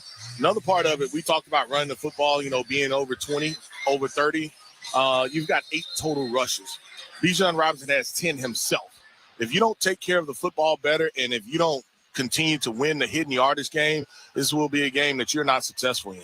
Kick The Dante Pettis brings it along the near side, but hit hard at the 25-yard line and by Mike Ford, and that's where the Saints will get it. Start the third quarter. I don't know if you heard, but at halftime, Dr. Rick had given us a stat. The Saints had 100 yards in kickoff returns and 95 in total offense. I can believe that. You had one for 75 yards, and I mean, offensively, one, you haven't run the football. You hadn't stuck with the run, and I know Alvin got banged up and got hurt, but you've got to run the football. And then the other part of it is you haven't possessed it. Shough to throw on first down. Does complete to Devin Neal on the near side, 30, 35, 40, still on the feet. Finally knocked down at the 44-yard line by Divine Diablo as the Saints' opening drive is powered by Ace Garage Door. For professional service and more, call Ace Garage Door. Nice catch and run. And I think it was, it's going to be his show, but I don't know if he knew that he was getting the ball on how he caught that football. And so, Kamara is out with that knee injury on that tough tackle. And so we know that Devin Neal and Taysom Hill, they'll be the two backs. And it's Neal who gets the handoff, crosses the 45 to 47, believe. Caden Ellis got a little ride on the back, and that picked up a couple extra yards. 4 yards for Devin Neal. Again, that is just 4 yards. Keep it in front of you. Keep it in front of you. But, I mean, not only that, it's just run it. You've got to run the football. At times as a team, we've kind of gotten past happy, and it's hurt us. Atlanta had it for 11 minutes and 21 seconds of that second quarter. 2nd and 6. Shough hands it to Devin Neal. Neal, this time to the 50 on the right side in between the numbers and the hash mark. Call it inside the 50. So third down and about 3 coming. Saints are going to go quick on the ball right now. 1 of 5 on third down. Shough out of the shotgun, handoff inside to Devin Neal, and Neal is going to push his way for the first down inside the 45 to the 44-yard line. Devin Neal going to be your half, baby. Good start as picks up the first down running the football. Saints go quick again. 1st and 10. Handoff again, Neal. Middle of the field, another good run. Inside the 40. Give him probably 6 yards on that one. And here's Taysom to come in and give him a sub, or at least Taysom knows most of the running plays. Now, it does hurt him as far as not having Alvin, because you lose so much from an offensive standpoint, and they've got to adjust to it. But, I mean, you've got to run the football. 4 carries for 18 yards for Neal. Taysom is the deep back. And when I say deep back, he's like 9 yards back there. Gets it in the middle of the field, and he gets it right up near the first down. And inside the 35, he's going to be about 6 inches short by the spot. But I'd go right now on the ball. Here comes this heavy bunch. Taysom was deep. Man, I mean, he was back there. Got to pick and choose his way. But it's 3rd down and 1. Literally, they got to get a half a yard. Shough has Taysom behind him. He's under center. Takes the snap. Quarterback sneaks. Shough gets it. Shough around, and you'll find out as he picks up the first down. Just like Felipe Franks. Well, maybe they were thinking push de touche, but no. You didn't even need it. Nope. There's no need for it until, Pick the spots. Here the opening is. The one thing that I hadn't liked about offensively, I didn't think that they attacked the end zone. I didn't think that they attacked downfield enough. 1st and 10. Ball at the Atlanta 33. Out of the shotgun is Shough. Devin Neal to his right. He will throw. Throwing deep down the sideline, looking for Olave, who jumps up and almost makes the catch. Incomplete. That was almost like the play in Carolina. He had to come inside and jump to try to make the catch over Mike Hughes, and he did so. He just couldn't come down with the ball. Yeah, looking at that Rouse's Market Gumbotron, Mike Hughes does a nice job. It's just a stutter route, and he's just playing the football, and that's one that Chris Olave will tell you I should have caught it. He has both hands. Yeah, he has both hands on the football. He does a nice job of adjusting to that ball, and I know Hughes feels like he should have had the interception, but Chris Olave is just that little stutter go route and can't come down with it. Empty backfield for Shough, 2nd and 10. 16-7 as we start the third quarter. Atlanta inside pass to Devon Vele. He'll be about a yard short as he takes it inside to the 24. And another 3rd and 1, 9 yards for Vele. D. Alford was there. Well, it becomes at this point, how well do you like your short Get up on the ball. Atlanta doesn't know what they're doing. Get on the ball. Guys on the field. Snap it. Too late. Too late. 3rd and 1. Shotgun for Shough. Takes the snap. Inside handoff to Taysom Hill. Taysom dragging people along with him to the 20-yard line, and a first down for Taysom Hill. There's some downhill running right now. You had 8 rushes. You had 8. Yeah, more on this drive. You've probably got about 5 on this drive already. 7 already. You had 8 and a half. First down. The Saints right now in the Raising Cane's red zone. Raising Cane's, one love. Go to the end zone again. 1st and 10. 10 minutes to play. Shough to throw. Pumps. Now he's in trouble. Steps up. He's going to go down right back to the line of scrimmage. Contavious Street and Jalen Walker may give him a half yard. Might be a sack. Yeah, they were looking for the short stuff. They were looking at everything underneath. I mean, we've done a good job of getting it out of our hands, but nobody's open, and he comes off of it. And right there, they come up with the sack I would have loved for him. Like I said, you can't allow teams to constrain you and not push the ball down the field. Here's my question. Does groupie impact your play calling at this point? Yes. 2nd and 10. Shough has 2 to his right, one being Taysom. Takes the snap. Stands, throws towards the end zone. Out. Juwan Johnson is being held. There's the flag. He's been held inside the 10-yard line. They're going to call pass interference. Yeah, I mean, better than a hold. Yeah, I mean, he's a double move. He's hitting him with the double move. 31. Xavier Watts, the rookie, out of Notre Dame. He was the September Defensive Player of the Month, but we are in November. Man, all kinds of contacts. Now, here you go. He's out and up, and he's going to say that, hey, he was trying to say that, hey, he ran into me. That wasn't the case. Play clock hadn't started yet, so. 1st and goal for the Saints. 1st and goal for the Saints. They are 4 of 11. 1st and goal. Got to do better than that. Shough now empty backfield. He's going to keep it and run it. Shough to the 5. That's a face mask. It looked like no call as he takes it to the 5-yard line, middle of the field. Just a QB draw. And he picked up 3. David Onyemata, the former 4th-round pick of the Saints in 2016, as the Saints go fast. Yeah, I think he grabbed him as he was sliding down.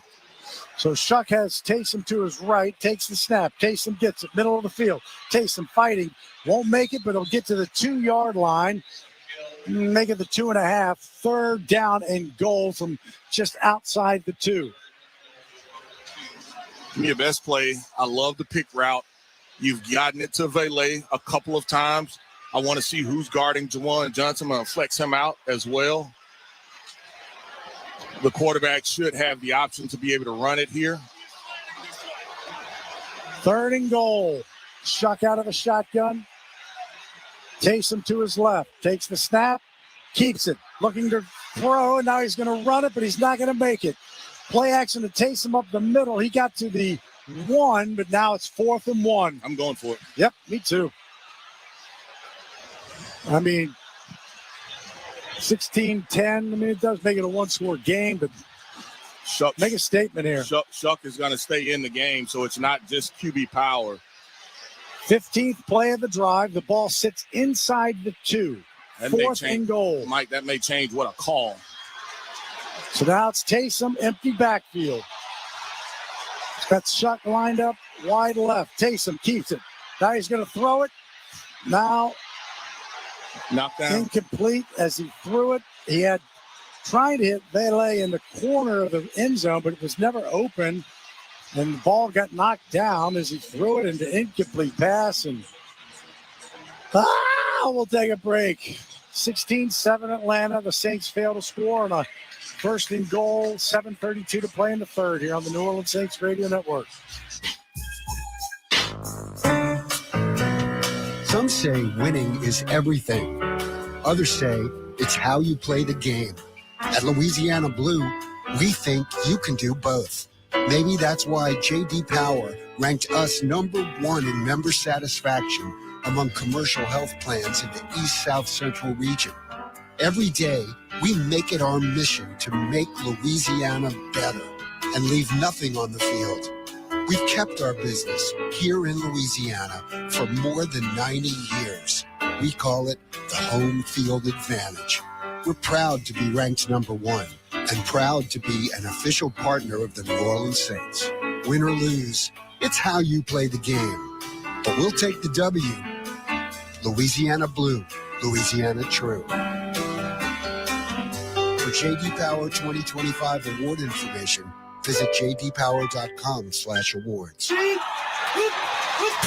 Join the gridiron action in New Orleans with Caesars Sportsbook. Download the app to bet the Saints game or all the game day excitement across the league. Plus, every bet earns with Caesars Rewards, so you can score big at more than 50 destinations. Must be 21, not available in prohibited parishes. Licensed through Horseshoe, Bossier City, and Caesars New Orleans. Gambling problem? Call 1-800-GAMBLER. Caesars Sportsbook is a proud sports betting partner of the New Orleans Saints.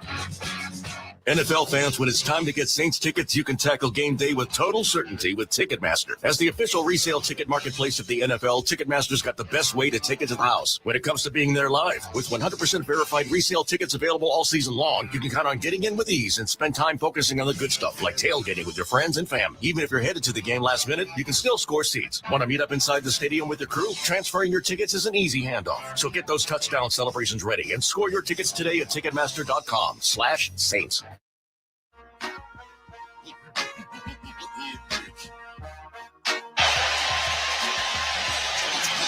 So the Saints cannot connect. They are 10 of 28 in the red zone.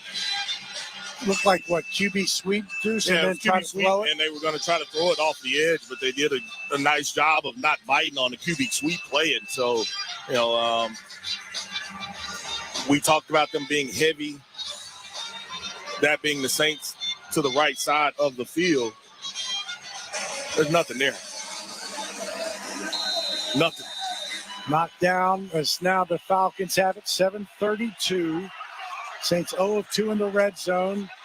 Backed up just outside of their one, moving right to left here in the third quarter, leading 16-7. Their first possession runs the ball to Algier, who will get to the 5-yard line.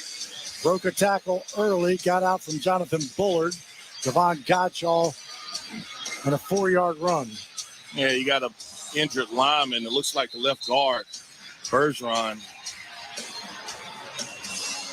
is hurt for them. And it looked like the Saints, man, they were close right there at the goal line, being able to bottle Algier in. He had been questionable coming in. We'll take a break as they tend to him. 7:14, 16-7, 7:14 left in the third quarter. Take a break here on the New Orleans Saints Radio Network. Falcons on top. When the storm comes, it shakes more than just your walls. It shakes your world. But in New Orleans, we're built different. We don't fold. We rebuild. At American Safety, we show up fast and we get to work. And we treat your home like our own.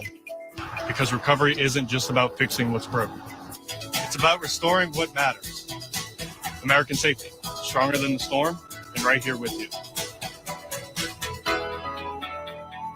Toyota-thon, Toyota-thon, Toyota-thon is on. Oh, what fun it is to drive a new Toyota today. Hey, Jan from Toyota here, reminding you Toyota-thon is on. Make your holiday wishes come true with a new Camry, RAV4, Tacoma, and more. All right, let's sing it together this time. Toyota-thon, Toyota. Dealer inventory may vary. Current offers on these vehicles end December 1st. Offers are subject to change throughout Toyota-thon, which ends on January 5th. See your participating Toyota dealer for details. Toyota, let's go places. You know, working with people and being a part of people's lives, from an engagement ring to a wedding band. Before you know it, the wedding day is here and groom and bride are exchanging gifts on that day. And not too long after that, there's baby gifts to have. And I just enjoy being part of other people's family, saying, Mr. Friend did my engagement ring and he did my mom and dad's engagement ring. My name is Ken Friend of Friend & Company Fine Jewelers. you've got a friend in the jewelry business. Looking for a new job or career in the transportation business? Do you or your spouse have truck driving experience? John Fayard Moving and Warehousing, the official moving partner of the New Orleans Saints, is looking for experienced team and solo Class A CDL drivers to join their family-oriented team. Benefits with John Fayard include competitive pay structure, major medical, dental, and vision insurance, recruitment and retention bonus, paid vacation, paid holidays, and more. Don't settle for the rest. Drive for the best. Visit johnfayardwarehouse.com.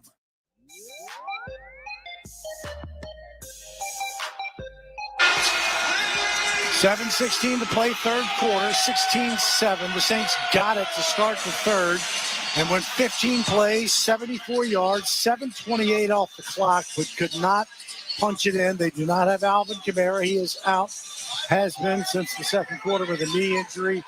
And so the Falcons have it, got 3 yards on their first play, and now face a 2nd and 7. The ball sits at their own 5. Kirk Cousins under center. Tyler Algier is the deep back, and Algier gets it, cuts it back. Great penetration. Brian Brzee is first to hit him, but also Demario Davis, no gain. And 3rd down and 7, and a big one coming. Yeah, Demario Davis, he reads this and he sees it, and there's nothing that the tight end can do that's trying to block him. And Demario, he hits it right there. And you talking about, I can just imagine what it felt like down there on the field. But I can tell you one thing. You call it a collision, Mike. Yep. So here it is, 3rd and 6. The Falcons 2 of 8 on 3rd down. Just outside of their own 5. Out of the shotgun, inside handoff, bounce. And he's going to be stopped short as he crossed the 10. Had to get to the 12. So got to the 11, did Bijan Robinson, before Isaiah Stallbird brought him down. That was a little too close for comfort. Still a little too close for me, Mike. And, as they line it up, there was one where you felt really good about them not passing the ball. But, man, they're close to there. And here are the Saints. They got to be smart. Yeah, you got to be really smart not to jump or anything like that. Falcons 2 of 9 on 3rd down. Bradley Pinion right now with his feet in the end zone. Dante Pettis to our left at his own 45. Kick is away. It's a high spiral. Pettis will bring it back at the 40. Oh, gets caught by the ankle right as he caught the ball. Mike Hughes, 8th year out of Southeast Missouri State. Deuce has some scores. Yeah, here's the Bud Light scoreboard. Saints game day. Stock up on Bud Light. 14 for the Browns, 3 for the Raiders, 14 for the Cardinals, 17 for the Jaguars. Both of those games in the fourth quarter. And the Eagles, 21, Cowboys, 7 in the third. And here, 16 Atlanta, 7 for the Saints, who need a touchdown. In good field position again, where they have been a few times today at their own 41, moving left to right towards the Smoothie King Center. Taysom Hill in motion. Toss to the outside to Devin Neal. Outside the numbers and hit hard and brought down by Pierce. Short gain. Looks like he ran right to Pierce. Pierce makes the tackle in a short gain. And I'm up here making a mess. You spilled something? Yep. I got excited about a run. Taysom Hill was on the outside blocking. Got a yard. Clock moving. Will be right around the 5-minute mark as the Saints face a 2nd and 9.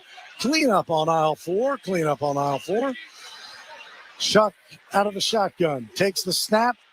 Stands. Now throws it to Neal on the near side. Neal needs to break a tackle. Does. Crosses the 45. Steps out of bounds at the 47. Going to be about 4 yards shy of the first down. 3rd down and 4 coming as Devin Neal made something out of that much. And the question becomes, do you waste good field position again? Because you've had pretty good, decent field position a couple of times in this area, and you weren't able to convert. And so Atlanta's came after you a couple of times as far as pressure is concerned. Can I get the ball to Chris Olave? 3rd and 4. Ball at the Saint 47. Shough takes it. Looks, throws to the outside, caught by Olave. Olave is going to be short. Tried to reach out, but he's going to be a yard short of the first down. D. Alford. And if I'm the Saints, I'm going for it. I'm running a play actually instead of the the fourth down look or like what you did in the fourth down, and they're Shough putting comes that. out. Yeah, Shough comes out. So, we know it's normally heavy right QB power. We haven't seen them run it. They run what RPO with Taysom. Ran it kind of more up the middle into the left of anything. So huge fourth down. Taysom Hill keeps it. Middle of the field, Taysom will get the first down as he takes it to the 48-yard line. Faked the handoff to Devin Neal, kept it himself. 2 yards, Caden Ellis brought him down. Yeah, I think from a self-scouting, I think that they realized what they were doing when Taysom and that package came in. And so I don't think the fourth down call, I think he probably got a little bit too cute for it, but it's worked for you. It may not be 6 yards, but it's enough to get yardage for a first down. Under center is Shough. 2 set of downs inside the Falcon 50 as Taysom Hill gets the handoff and takes it to the 45 on the left side and picked up 3 yards. They're going to get to the 38, and it's 2:46, 16-7. Falcons lead it, just the second possession here in the third quarter. And it becomes, Mike, you talked about it earlier, is do I trust my kicker, kicking a long field goal, or how do I call, certain downs and distance? 2nd and 7. Shough out of the shotgun since Taysom Hill in motion across the formation. Back to throw. Does throw complete to the near side. Devin Neal outruns 40, 35. Hard hit. Lowers the shoulder and lays the pipe to Xavier Watts and Caden Ellis as well. But what a play. 18 yards by Devin Neal. Looking at that Rouse's Market Gumbotron, I mean, this is just speed where we know Caden Ellis can't run to him and can't run with him. And you talked about the DB trying to it was Mike Hughes. Yeah, Mike Hughes trying to make a play. If I'm the Saints, I'm going right at Mike Hughes. I am going up top right at Mike Hughes. Under center is Shough. Toss to the outside, Neal. Neal looking for some room, can't get it. As Divine Diablo, the Virginia Tech Hokie, comes over, makes the play. They'll mark him inside the 30, right at the 29. It's a loss of 2 for Devin Neal. That's not what you meant by going into No, not at all. We tried the toss earlier, and you didn't get any yards, and now they come right back with it. Man, Divine Diablo, for a guy who's been on IR in the first window, come out of all over the field. Man, he's everywhere. 2nd and 12. Ball at the Atlanta 30. Shough out of the shotgun. Back to throw. Got to step up, throwing towards the end zone down the sideline. Flag comes in. Olave caught the ball. Now they're saying out of bounds, but there's a flag, Chris. Should be holding. If they don't call pass interference, should be holding. He tried to squeeze him to the sideline. Pass interference. Defense number 24. Ball's placed at the spot of the foul. Automatic. First down. Good catch by Olave, just out of bounds. He just, like you say, squeezed him. Yeah, after 5, I mean, that's he hit him early anyway. I saw one foot get. Yeah, I was going to say the same thing. I don't know if he got that other foot down, but I definitely saw one. Like to see that one again. A 14-yard penalty. The ball sits right now outside the 16. And this area has been horrendous for the Saints. They're 0 for 2 inside the red zone. Raising Cane's red zone. Raising Cane's one love. Under center is Shough. Tipped it in motion. Handoff. Taysom Hill. Wow. Slam down. Penetration early on that one. David Onyemata. Going to be a loss on the play of 2. And David, I don't know if it was a swim move or they felt like it was a double team. He swam. It was a swim move inside. Caesar doesn't cut him off. Loss of 2. 2nd and 12. We're nearing the end of the third quarter. Under 30 seconds. 16-7. Falcons on top. Saints made it worse, looks like. False start on the right side of the offensive line. False start. Offense, number 51. 5-yard penalty. Still second down. whether you wanted to call it on Caesar or your right tackle. They had a couple options. Yeah, a couple of options. And I don't know if the center was just holding the ball or they both were just trying to get out of there early. And if I'm the Saints, I don't run another play. I don't run the play. So, and for the record, it doesn't matter, but Groupie missed one going this direction and one going the other. 2nd and 17, 7 seconds left in the quarter. Shough does get the play off. Throws across the middle, caught by Olave. Olave down near the first down. Going to be on the spot. I think he's got the first down at the 6-yard line. This is the end of the third quarter. Timeout. 17 yards. Jesse Bates on the tackle. It's going to be 1st and goal, or maybe not a first goal. It might be 3rd and 1. Yeah, where they removed it. Yeah, they pushed it back a little bit. So that is the end of the quarter. Saints are threatening. It is 16-7 Atlanta with 15 minutes to play. Long walk to the other end. Back after this on the New Orleans Saints Radio Network. CCI Productions is an XL printing, design, fabrication and installation, and finishing company known for their accuracy and precision in branding spaces and events. Let their team of graphic solutions specialists provide you with professional consultation, creative conceptualization, high-quality production, and expert execution. Learn more today at ccIproductions.io. CCI, official partner of the New Orleans Saints. Ready to jumpstart your career? Goodwill Technical College is now enrolling, and this is your chance to build a brighter future. We've got the programs that will take you from the classroom to the career of your dreams. I'm on my way to success, thanks to Goodwill Technical. Financial aid and scholarships are available, as well as child care and transportation, so nothing's holding you back. Classes are filling up fast. Don't wait. Enroll today at Goodwill Technical College and start your journey to a better tomorrow. Visit goodwilltech.edu or call now to secure your spot.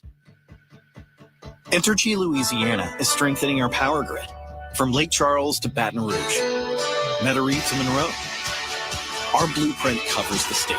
Nearly 10,000 projects, over 11,000 miles of transmission line. We're reinforcing infrastructure to prepare for stronger storms, reduce outages, and respond quicker when you do need us. We're making stronger connections in every community because together, we power life. Hey, bro, weirdest thing is happening at the game. Every time I crack a Bud Light, we score a touchdown. I think I'm some kind of football prophet. Bud Light, the official beer sponsor of the NFL. Stock up today. Enjoy responsibly. Copyright 2025 Anheuser-Busch Bud Light Beer, St. Louis, Missouri. Protect your home or business with the Shield from J&J Exterminating. We tackle tough opponents, giving you a solid defense against pests. Win the battle with J&J Exterminating. J&J Exterminating. Yeah.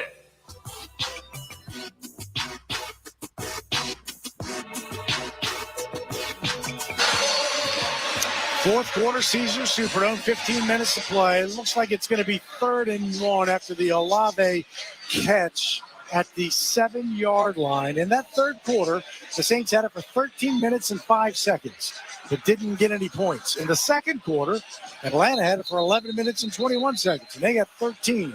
You cannot walk away with anything but 7 here. It's going to be 3rd and 1. Saints now moving right to left towards the Bluefield level suites and Poydras Street. Shough is in. Taysom is behind him. Shough under center. Takes the snap. Taysom gets it right side. Is not going to be getting it. Going to be stopped short by a full yard. Yeah, you got to kick it. You got to kick it. 4th and 1 would make it a one-score game. So far, no. Taysom took it on the right side. Just nowhere to go. Nowhere to go. I mean, one, he's offset, so he's got to reshuffle his feet. But if I'm the Saints, I'm kicking this. So under center is Shough.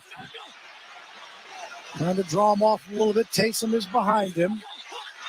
Trying to draw him off again. I think they end up. Nope. Snap. Taysom right side. Got to get pushed. Got to get pushed. I think he got it to the 5. I think they're going to mark him for a first down. But that was a lot of help on that one. 2 yards and Taysom Hill does it. First down, Saints. Good gosh. looking at that Rouse's Market Gumbotron, Mike, this is, it's interesting just because you have the two movement. You have the movement by the two wing backs, and they go old school wing T look. You get enough yardage for it, but it was not easy whatsoever. First and goal. Shough out of a shotgun, brings Olave in motion to his right. Takes the handoff and keeps it. Running to the outside. Shough 5. Shough down to the 1, and goal line does not get in, but gets down inside the 1. I'm on the ball right now. Lining up on the ball right now. Xavier Watts. They've got a player. They got a player down. That's Xavier Watts lying on his back. Yeah, his knee is down. He doesn't get in. His knee hits before he gets in. And it's actually the guy, Xavier Watts, who's hurt, who makes the tackle. We'll take a break as they tend to Xavier Watts. Saints threatening 16-7 right now, 13:21 to play in the fourth quarter. Here on the New Orleans Saints Radio Network. Two division leaders square off when the Tampa Bay Buccaneers. Mayfield goes in front. Quad ball Tucker inside the 15, 10-5. Touchdown Tampa Bay. Take on the Los Angeles Rams. Devontae's got it. Touchdown LA. The 1,000th reception of a Hall of Fame career. Tonight at 8:20 p.m. Eastern. Catch the national broadcast on NFL Radio Channel 88. The Bucs call on Channel 81 or 226. The Rams call on Channel 85 or 225. In the car and on the Sirius XM app. To everybody that be living it up, we said. Yo, what's up? It's Sirius XM Fly. I can't come to the phone right now because I'm over on Channel 50 playing those 90s. What's my name? Let's flip the track, bring the old school back. And 2000s hip-hop and R&B throwbacks.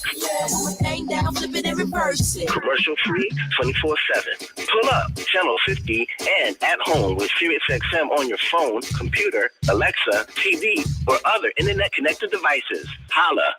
The NHL is on Sirius XM. 3-on-1. Connor McDavid, right circle, ditches, gets it back and scores. With your favorite team's calls all season long. It's a power play goal for Matthew Tkachuk. The rivalries, the big goals, the moments you wait for. Plus, insiders to bring you closer to the decisions that shape the league. Commissioner of the NHL, Mr. Gary Bettman. NHL Network Radio, where the hockey talk never stops. On Sirius XM 91 in the car and the Sirius XM app. Sometimes you only get one look at greatness. After all, there's only one Sam Mills, only one Willie Roaf, and one Ricky Jackson.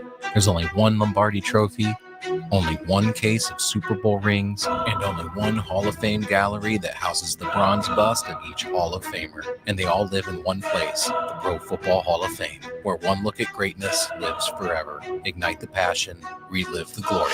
Book your visit now at ProFootballHOF.com. This Chase the sweep nectar in the end zone. is the NFL on Sirius XM.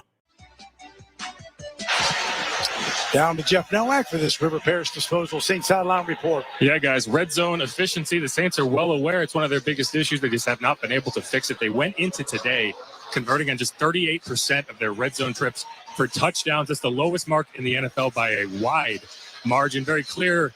They put an emphasis on running the ball down toward the goal line today. It's worth noting that Drew Brees is calling the game for Fox. We all know what he would do in this scenario. Just poke the ball right over for a touchdown. That's right. Turn around and hand it to Deuce McAllister is what he's going to do. That's I do both. Let's get that touchdown. Tyler Shough underneath center. Shough keeps it. He's going to get pushed from behind. The Saints do not get it. Their version of the tush push. Yeah, I don't think he got in. No, I do not believe he got in.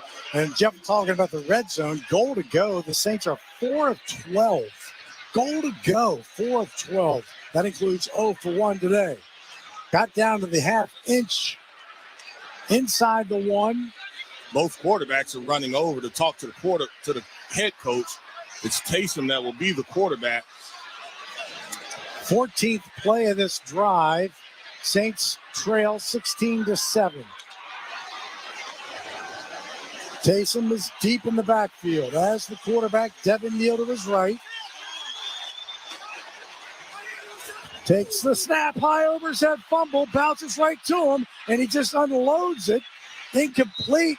There's no receiver over there, though. No receiver, but was he out of? I mean, it almost has to be grounding. Wow. Snap way over his head. There's a receiver. There's a tight end, but he's close to him. He's in the vicinity. But the question becomes, is he out of the pocket? There's a long conversation. So he takes 81, 81 is the receiver. So they're still talking. Here's Brad Rogers. There's the flag for intentional grounding. Intentional grounding, offense number 7. There's no receiver in the area, and the quarterback is not outside the box. It's a loss of down. It's 4th down. Well, now you got to kick it. Yeah. I mean, you got to. Blake, you just got to. Blake will make it. Second time we've seen a high snap as well, though, right? Yep. Third, really, because Taysom saved one, and then another one went to, I think, Tyler Shough. Good gosh. I mean, when Shough made that run, he got down to almost inside the 1. You're like, all right, be smart, be simple. And just the first Taysom Hill run, it's nothing. And then that one snapped over his head, bounced up. And he just got rid of it for the grounding. So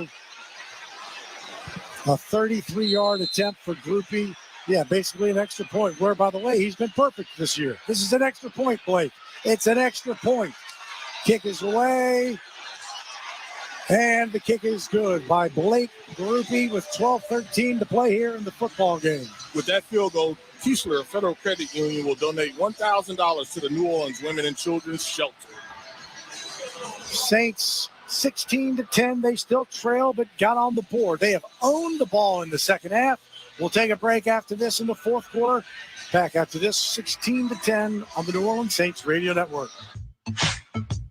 Listen to your team's pre- and post-game shows on the SiriusXM app. We got our hands full, but we should be a better team. Just search for your team's channel before and after every game to get instant reaction, live interviews, and press conference audio. I appreciate that locker room. That's a bunch of fighters in there. Listen to your hometown announcers and your local pre- and post-game shows all on the SiriusXM app. And subscribers whose vehicles are equipped with our 360L radios, you can check out your team channel while you're on the road.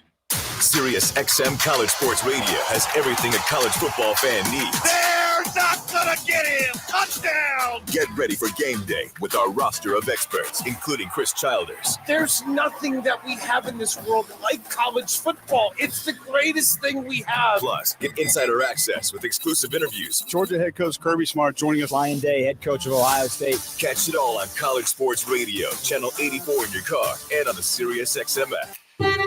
Leave the noise and the chaos of the holidays behind and escape to a channel filled with cozy piano, string and horn versions of your holiday favorites. Set the mood for a stress-free season with SiriusXM Holiday Instrumentals. Now through Christmas Day on the SiriusXM app, along with dozens of other holiday channels and specials. Hey, football fans, this is Jim Miller. And I'm Pat Kerwin. Be sure to tune in to Moving the Chains tomorrow at 3 p.m. Eastern. We'll be breaking down all the action from Sunday and getting you ready for Monday Night Football as the Panthers head to San Francisco to take on the 49ers. Plus, we'll talk with Bucs head coach Todd Bowles and Falcons head coach Raheem Morris and keep you updated on the latest injury news. So come talk some ball with us tomorrow at 3 p.m. Eastern on Moving the Chains, SiriusXM NFL Radio, Channel 88, and on the SiriusXM app. New Orleans fans, hear what Coach Moore and the players have to say after each game on the Saints channel. 822 on the SiriusXM app. 12:13 to play in the football game. 16-10 Atlanta on the drive. 15 plays, 74 yards, 728. The Saints have had 2 drives in this half. 15 plays, 44 yards, 824. 15 plays, 74 yards, 728. That's 30 plays, 15 minutes and 52 seconds, and had 3 points. The Falcons have had 3 plays, 9 yards. You have owned it. Owned it. Now you got to own the final 12-13. Got to own it. Got to figure out a way to put some points on the board, Mike. Got to score. Oh, my goodness. Groupie comes to it. Goes to the far side, will be brought back by Agnew. Catches it at the 7 on the far side. Crosses the 20, 25, 30, still on his feet, 40. Still moving to the near side. will get brought down. Isaac Yadam was there. A good field position for Atlanta. And just what and there's a flag late. There's a player down. The ref saw it right there. Some extracurriculars with Felipe. But they're going to get the second guy. Natron Brooks. And that's after an outstanding return. An outstanding return by Atlanta. Need to push him back. After the play, taunting, receiving team number 87. 15-yard penalty. Sills. Correction, 84. All right. 15-yard penalty from the end of the run. That's number 84's first taunting unsportsmanlike towards disqualification. Felipe Franks, who came in and got the first down on the quarterback sneak. But it's such an important play because they're only a field goal away from making this a two-possession game again. So to push them back after a great return to what is now the 32, big. Oh, it's huge. I mean, offensively, you've only put 3 on the board. That 7 is from the defense. Yep. It's 12:04. Falcons come out from their own 32. Robinson, the deep back. Cousins under center. Snap. Play action. Looks. Got nobody. Still nobody. He just gets rid of it to the far side. He did get it over. He got over the line of scrimmage, and there's no receiver, There's though. no receiver. That should be grounding. And the Saints, their coaches are out on the field. You got an official trying to tell them, hey. They're talking about it. That should be grounded. That's grounded. I mean, come on. There's nobody there. He's out of the box, but there's nobody there. Come on, Brad. Use our Lubbock connection, baby. There's no ball to even be spotted.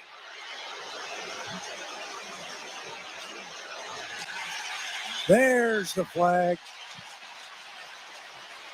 So that'll be intentional grounding. Offense number 18. That's close to the spot of the foul. Lost it down. Second down.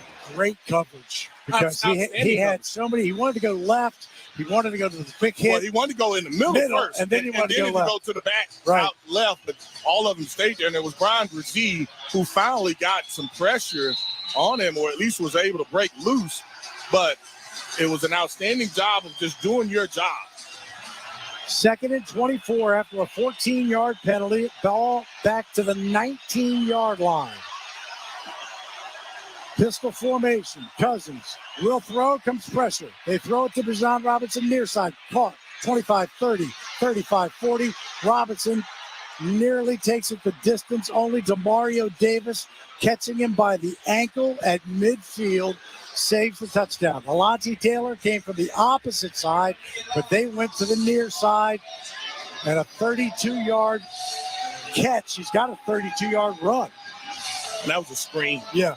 Well, I think they called that a run, but I think it was allowed. No. That one there was a screen. Yeah, that was a screen that they set up. And you talked about Alontae coming from the opposite side. That's why he wasn't in the vision of the quarterback, and it was outstanding play call. Inside Saints territory to the 49. Play action again for Cousins. Look, throwing deep down the middle of the field. Got Mooney. Touchdown. Just like that. 2nd and 24. Beats Kool-Aid McKinstry, the former Tulane star. 2nd and 24. Pass to midfield to Bijan Robinson and then Mooney. They're going for 2. 49 yards. Back-to-back explosive plays. And Kool-Aid, he just caught him at the top of the route. His stem, he was flat-footed. And nothing that Alontae can do to come over and try to help him. So it's 22-10. We talked about that connection that they had, Mooney and Kirk Cousins, and it pays off for him. Saw him catch, a deep out earlier. Yep. Said no Drake London, but you knew that you had a dangerous team in it. So under center is Cousins. Handoff Robinson, who takes it in for the 2-point conversion. Running to the left side. Falcons had not had the ball, 6 plays, 7 plays total? Touchdown drive of 6 plays. They had 3 plays before, so they've had it for 9 plays. Still 11:04 to play in the football game. 24-10, Falcons on top. Back after this on the New Orleans Saints Radio Network.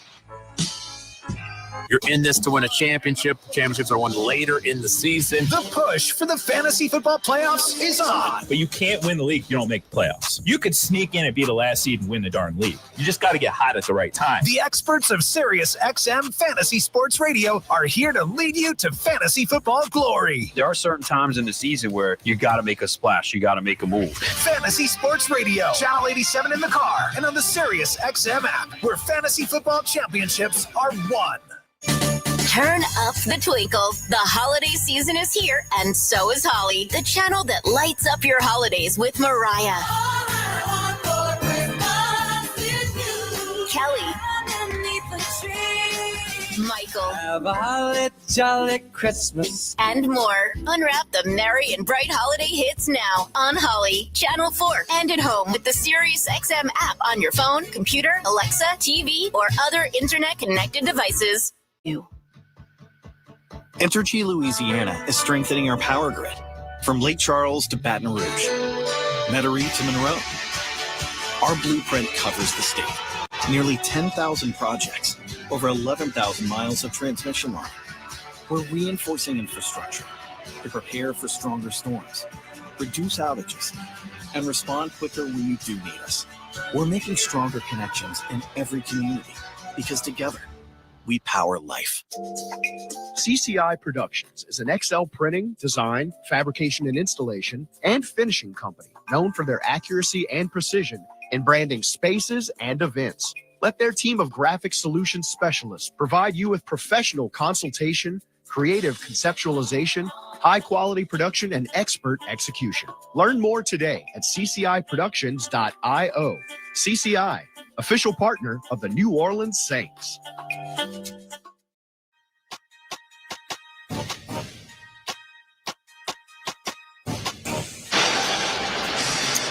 (24-10), 11:04 to play. 3 plays, 68 yards, a minute 9 on the touchdown as the Falcons overcome an unsportsmanlike conduct penalty on the kickoff and an intentional grounding.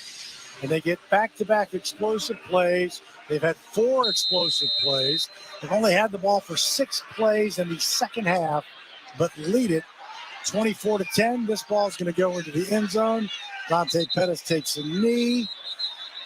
We'll pause 10 seconds to let stations identify themselves here on the New Orleans Saints Radio. This is Max Crosby of the Las Vegas Raiders. Hear me every Monday night on Let's Go at 6:30 Eastern on Sirius XM NFL Radio, Channel 88. So the Saints' longest offensive play, 18 yards to Devin Neal. Their longest play, of course, is the 49-yard interception return that will start at the 35 and deuce. They don't have time now for 7-8-minute drives. You're down 2 scores. You got to score 7. And you got to score not quickly. You can't have, can't waste a lot of time. Under center. Play action. Shough stands, dumps it off. And that's incomplete. Bobbled at the 35 by Devin Neal. James Pierce was on, but Pierce, I don't think had much to do with it. Just bobbled by Neal. Yeah, looking at that Rouse's Market Gumbotron, you can see Atlanta dialing up the pressure. Saints do a decent job of picking it up on the right side. Quarterback has to move a little bit around some of that pressure, decides to check it down.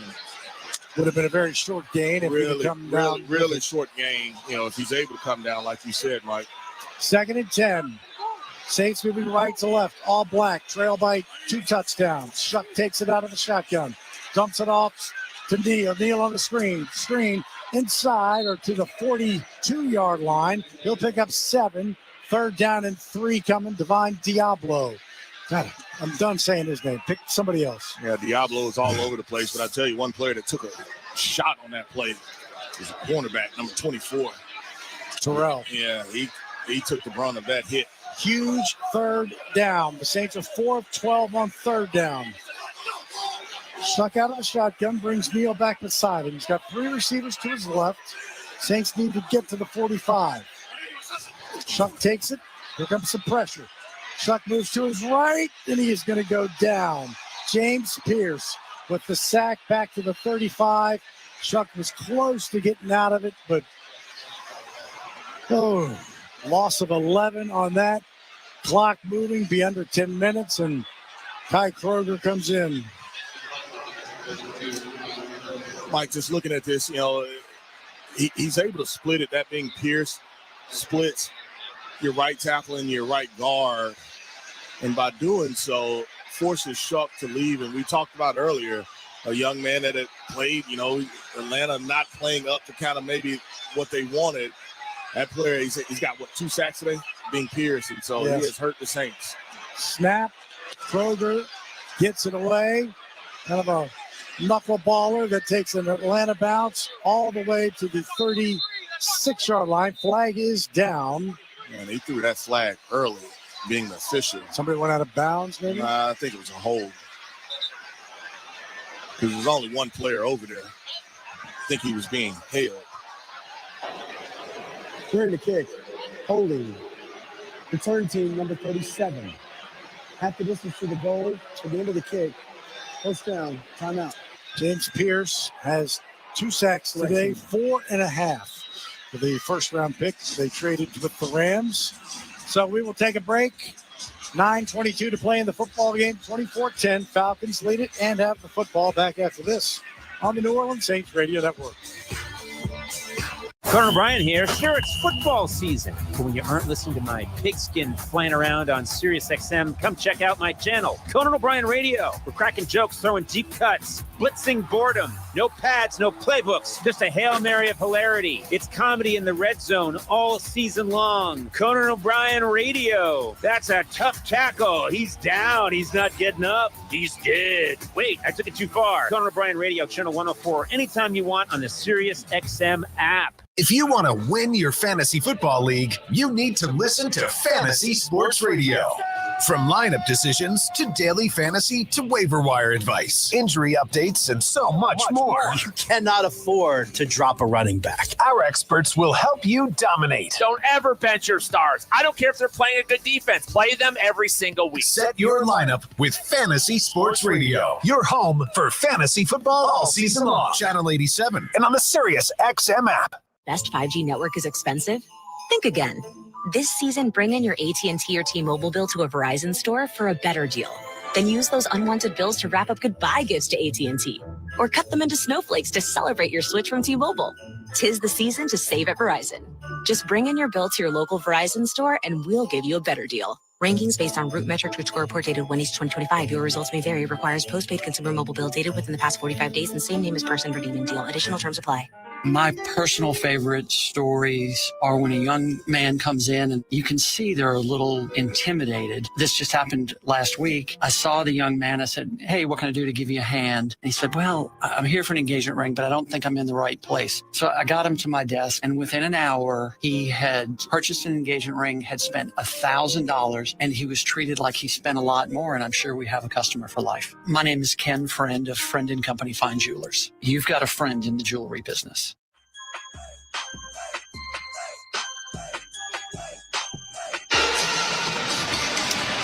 9:22. It ended up being only a 32-yard punt. The penalty helped after the hold, so it's back at the 26th.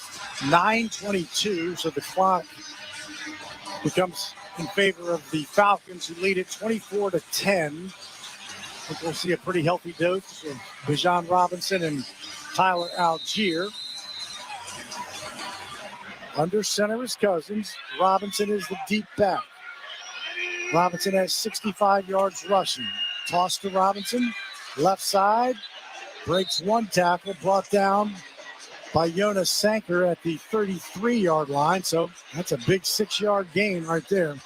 Yeah, and I mean, now they can do what they want to do, which is run the football. I mean, it was the mistakes. I mean, it took 2 plays that last drive where it's just a lack of execution by you, and you find yourself now in a kind of mode of desperation. Yeah, that was a gut punch. Those 2 plays, those 2 explosives being where they were, 2nd and 24. Now it's 2nd and 4. Hand off Robinson, cuts it back against the grain, and he will be about a half a yard shy of the first down as he crosses the 35 to the 36. Jonah Williams was there for 3. Third down and very short. Look at those quarterbacks sneaking at that point. I mean, it looks like really short. See who they got in. Felipe Franks does come in. He's the one who did it last time. But he goes split out. Algier is the deep back. Under center is Cousins. Takes the snap. Algier gets it. Algier will get the first down, as he only had to get a half a yard and got to the 37. And this is just a killer because the clock is just going to keep running and running and running. 7:41 and running. It's the points that you weren't able to convert earlier in the game, and then obviously we know about the ones that you missed as far as the field goes. I mean, and so you can start and say, how could we have to put ourselves in better situations? That's where it started. Had it 4th and goal at the 1 after the Shough run in this half. Handoff, Algier.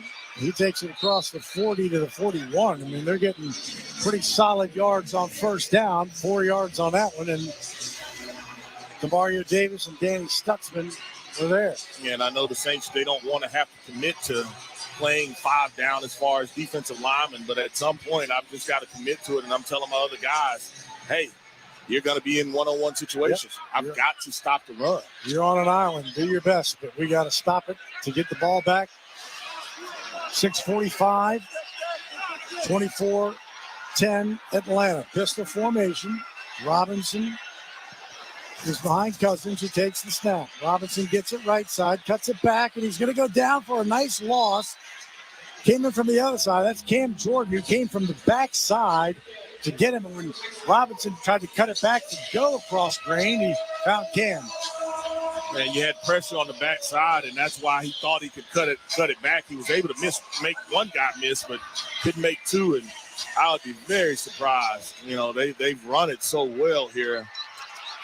I don't know if the quarterback's going to hold it very long in this situation, Mike. It's 3rd and 10. I'm sorry, and they are 3 of 10 on 3rd down. Huge one. Get off the field. Out of the shotgun is Cousins. Inside handoff, Algier. He is going to get stopped, but he made it all the way up to the 45. It's going to be 4th down and 2, down to Jeff Nowak for this River Parish Disposal St. Sideline report. Yeah, guys, just something to keep an eye on. Dante Pettis spent some time in the injury tent. He is back out, was on the sideline, but if the Falcons do decide to punt here, his status will be one to watch. I do not believe I think they're going to at least try to draw him off sides. It's 4th and 2. I mean, Mike, how they ran the ball. It's still. They went for it earlier as well, right? I don't think it was this far. Was it 4th and 2? They're 1 of 1 on 4th down, but that was the Felipe Franks. Under center is Cousins. There's the delay. What are you doing, official? Yep. Delay a game. They called the timeout. So, prior to the delay of game, timeout. Punt the ball away. It's a New Orleans Saints tradition. Turn down the sound of your TV, pause your DVR, and seek up Saints Radio next Sunday at noon when the Saints take on the Dolphins at Hard Rock Stadium in Miami. Turn up the Saints Radio Network. So it's 4th and 2, 5:03. Bradley Pinion is finally coming onto the field. Yeah, you get a bunch of linemen that are easing off the field. And Dante Pettis is going back. He was in the tent. Yep. So out of the tent. It's going to be what we used to call out of the tent into the end zone. Something he did 9 times in college and led the NC2A. Out of the tent into the end zone. You never did that. They didn't have a tent for you did that. Nah, no tent. Everybody got to see what was wrong with you. Pinion's heels right now on his own 30. Pettis standing inside of his 10. Snap. Right-footed boot is away to the right side, and Pettis will call for the fair catch at the 12, and does. 43-yard punt by Bradley Pinion, and the Saints got 4:56 to score 14 points. They've had opportunities inside the red zone, inside goal to go.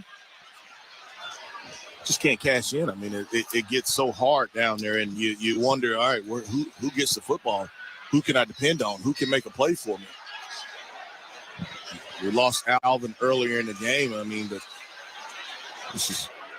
you got to have some playmakers that can make a play down there for you. He's got 5 options for 40. Devin Neal, 7 carries for 18. Shough out of the shotgun, brings Mason Tipton to his left, takes the snap. Falcons bring 4, pass to Olave, makes the catch, crosses the 20, had some room to run. Little yak yardage. It should be a first down for Chris Olave, who beat Mike Hughes. Good job on the slant route. 10 yards for Olave as the Saints go fast. Snap.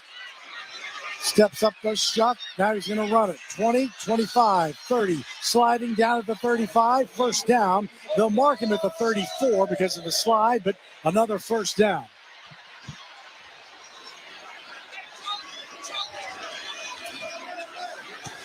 Shough gets him lined up. 4:14, clock moving, 24-10 Atlanta. Now the Falcons bring some pressure. Shough throws it deep, looking for Olave. Olave incomplete, never saw it. Yeah, he turned around, but he never made a play for the ball, so he never saw it. Incomplete pass, 2nd and 10. And the other guy that was open was Vele. Tyler Shough didn't see he was open. He was open running down there. Both were running all go routes, and Chris Olave never saw the ball because it landed right there, probably within, 3 feet of where he was. The defensive back never saw it as well. Atlanta finally brought pressure, and I expect them to bring pressure here again. 2nd and 10, 3 receivers to Shough's left, 1 to his right. Now brings Juwan Johnson back beside him, and they do bring some pressure. Dumps it off to Neal. He gets brought down by Caden Ellis pretty easily for a big loss back to the 28-yard line. Just got rid of it. Hopefully Neal could break the tackle. And if he could, he might have done okay, but loss of 5, and you're facing 3rd and 10. 3:39, clock moving. Shough gets it, throws it across the middle, incomplete. Jesse Bates comes up to knock it away from Juwan Johnson. 4th and 15. Right there, you hadn't played a lot in the middle of it, and Jesse's just reading the eyes of the quarterback, just dropping, and he sees Juwan there and able to come up and make a play on the football. And talk about for your offensive line who has had to block, drop back, and block a lot of pressure around that quarterback as he's dropping into his sets. So this is it, 4th down. Shough rolls out, throws, complete, but he's going to be short of the first down. Dante Pettis got all the way to the 43-yard line, but needed to get to the 44, reached out, needed 15, got 14. That is a microcosm of what this year has been. And what's interesting is he catches it, but he breaks away. He starts to lean back instead of going forward towards the yardage that's needed. He starts to fade away. And once he does that, he doesn't stand a chance. Instead of catching it and turning right away up the field, he tries to run sideways. And you get 14 yards on a reception, and I believe for Dante, that's his first of the year. It is. You get 14 yards off your first. He hadn't had it today, has he? So that's your first reception, and you are 1 yard shy of picking up the first down. Ball sits right now at the Saint 43. Saints do have all of their timeouts. The Falcons have 2. I mean, it's the little smallest of details. I catch it, I have to turn and go up the field. I can't run lateral and lose yardage. Under center is Kirk Cousins. Handoff Tyler Algier. Takes it left.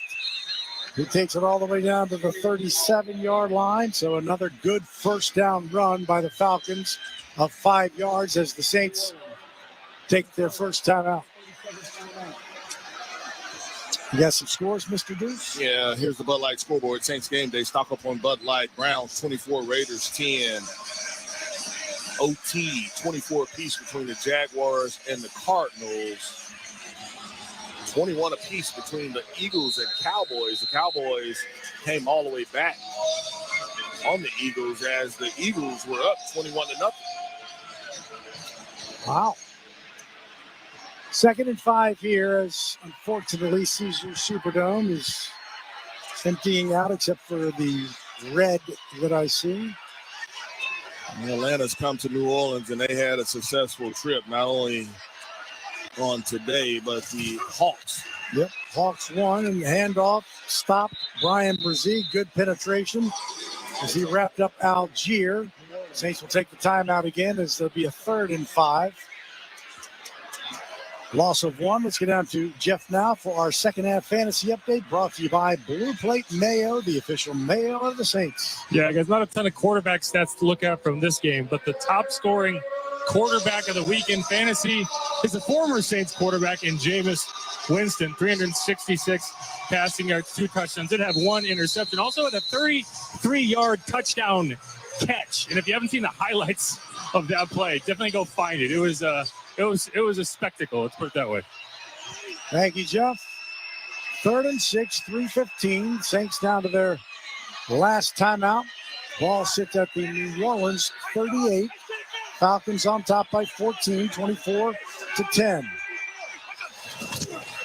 Handoff, right side, Algier. But he just gets run out of room. Good job by the Saints defense. Run out of bounds. Alontae Taylor ran him wide. Stops the clock and should be a punt. I mean, I would punt it. You wouldn't try a field goal here. I wouldn't kick the field goal. I would just punt it. I think they are. Even though Zane Gonzalez did hit a 56-yarder earlier. So it'd be 37. That's a field goal unit. Yeah, 37. 58. No.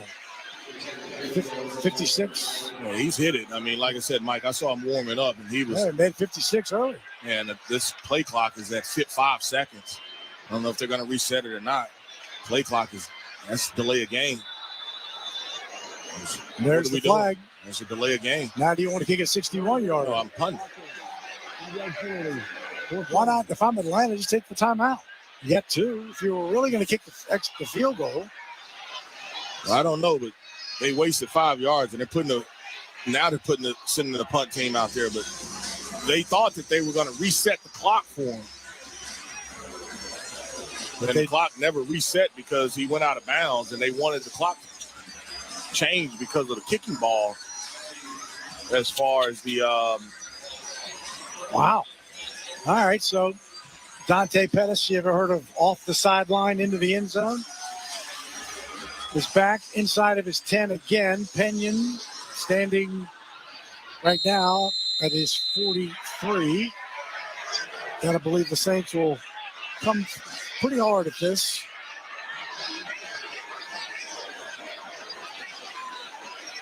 Waiting for the snap. There it is. Kick is away. Saints weren't close to it. Pettis will let it bounce behind him, and it comes back, but it takes. Pettis picks it up after the Falcons had touched it. Yeah, but I mean, that's a touch, so it's dead where he touched it. It's dead where he touched it. Anything, if he catches it and even if he fumbles it, it's dead where he touched it. Now he can go and score, and that'll count. But the ball is dead where the Atlanta player touched it. 31-yard punt. Ball sits right now at the 13. 2:57 left to play. I think we need a little hook and ladder. That's what I do. Do a little hook and ladder. A lot of hooks and ladders. 24-10, 2:57. Saints moving right to left towards Poydras here in the fourth quarter. And starting at their own 12. Shough back to throw. Ball is hit as he went to throw it. Incomplete. Divine Diablo. Thank gosh for Devin Neal. He knocked it out of Diablo's hands, or he would have had an interception. Yeah, those defensive ends are so wide, and we talked about those tackles having to try to continue to pass block, and you kind of say, hey, as a defensive end, I'm going to meet at the quarterback, and that's exactly what they've done. And I think we've run, one screen in this game? Yeah, 1 to Devin. Those ends are just able to tee off because they know that you have to pass. 2nd and 12. Shough to throw. In trouble, rolls to his right. Still looking. Wants something deeper, and that is caught by Devon Vulay, who took it away, almost picked off by Xavier Watts, who I thought had position for the interception, but it's a 14-yard pickup and a first down by 14. Shough to throw again, throws to the outside, caught by Olave, spins, brought down inbounds at the 33-yard line. D. Alford. It was a great play by Vulay, wasn't it? Yeah, it was one that he comes back to, and like you talked about, he fights for the football, and he doesn't wait on it to come to him. 2nd and 3. Last play before the 2-minute warning, going deep, out of bounds, trying to hit Tipton, running down the right sideline. 2:01, so one more play before the 2-minute warning. And you got a lot of receivers that are dead tired. Got 2 or 3 of them that's asking to come out. I mean, you can only imagine it's since 9 minutes, 10 minutes. It's been pretty much no huddle. Kevin Austin is the one who just came in. He was pulled up to the active roster this week as the Saints released Brandon Cooks.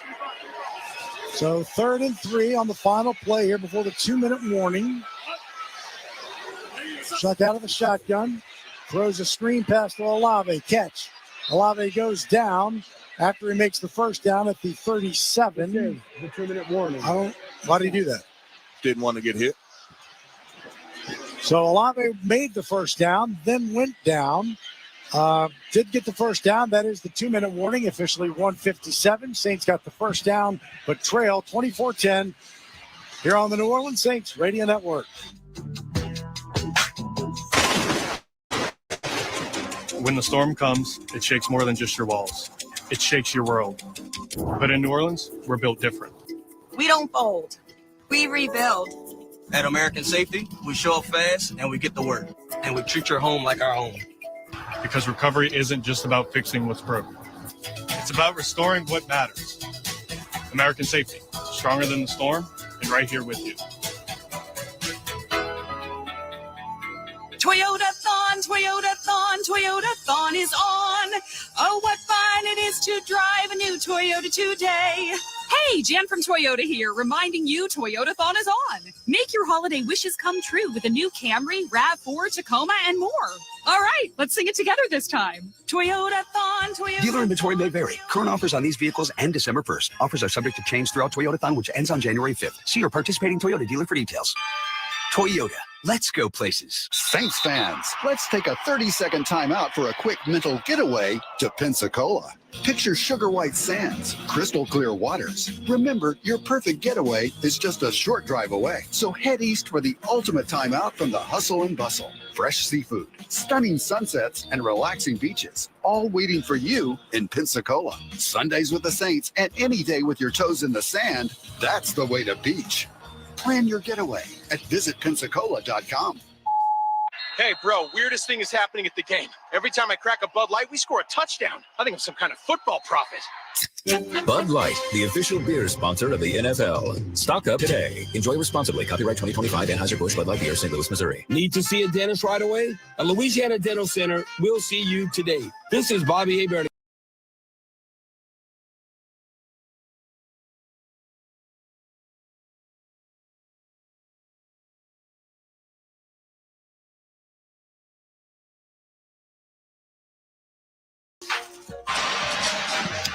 We have 1:57 to play here. The Saints trail 24-10, have the football, just made the first down after 6 straight third downs where they did not convert. They did convert. They started the second half by making 3 straight third down conversions, a drive that ended inside the 5 on a 4th and goal. Need some magic. Shough is in the shotgun, has 2 to his right, 2 to his left. Falcons showing pressure. Shough, quick throw to Olave on the near side. Olave catches it, but the clock will continue to run. He's knocked out of bounds by Alford at the 45-yard line. 7 yards on that. 2nd and 3. Snap to Shough. Throws to the outside again. This time Juwan Johnson makes the catch, makes the first down, stops the clock. Caden Ellis knocked him out of bounds, 135.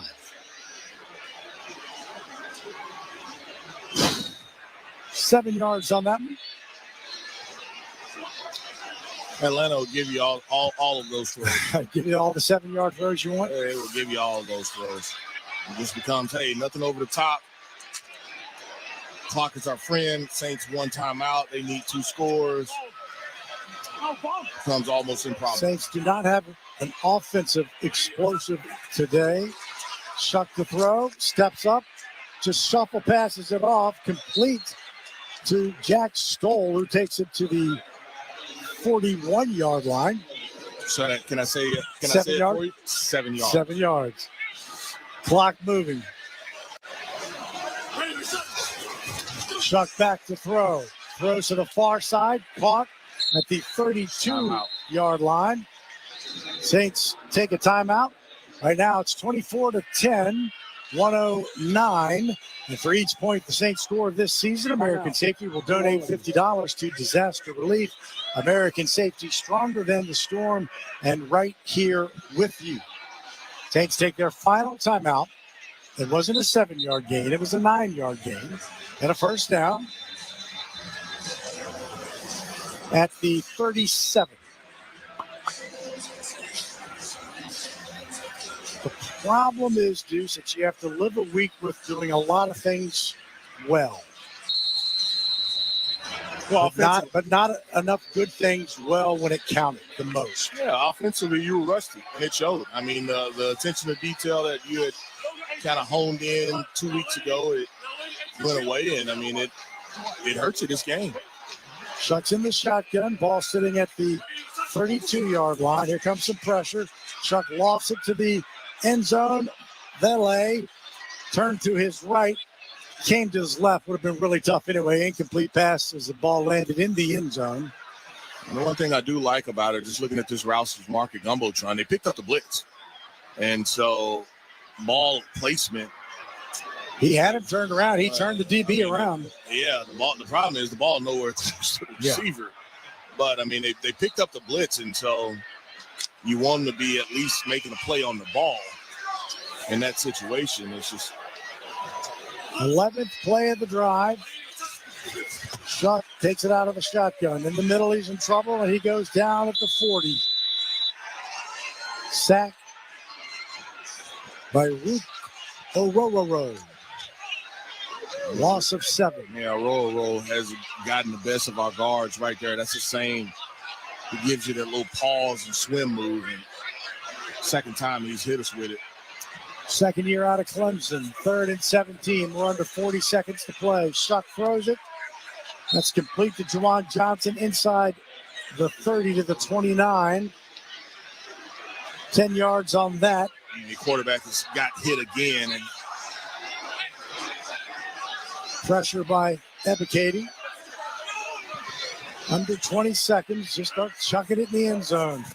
Shough throwing for the end zone, but that one is going to be intercepted by Xavier Watts. Well, technically, I don't think it was interception. I think he came down. He landed on a player who was out of bounds. Who was out of bounds. In the end zone, it's a touchdown, first down, Atlanta. Olave was running down the left side, but nowhere really close to being able to make a play on the football. Yeah, it was 4th down, so technically the ball would be spotted at the 20, but I don't think he came down in bounds on this one. You're kind of just throwing it up, and he may have gotten 2 feet down. Yeah, he did. So the ball sits at the 20. And victory formation for Kirk Cousins in Atlanta as they will end their 5-game losing streak, go to 4-7.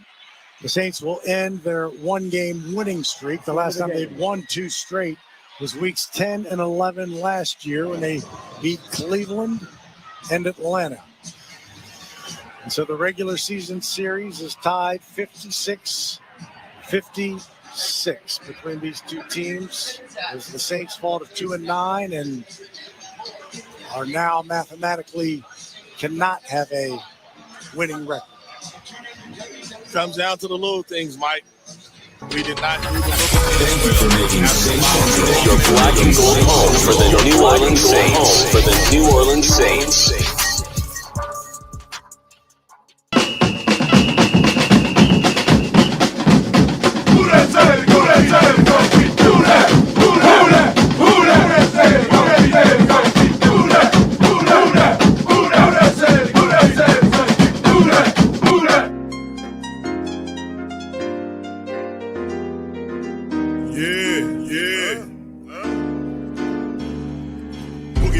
I'm a who that, I'm a who that, I'm a who that, I'm a who that, I'm a lose or winning, I'm a who that. Sports Coma, yeah, this is where we do that. Where we do that, where we do that, where we do that, where we do that, where we do that. Boogie like Benson, I'm a who that, I'm a who that. Sports Coma, this is where we do that, where we do that. Welcome, welcome, welcome. Somebody please better help. Running this thing like Elf. I thank God every day I'm not a Falcon.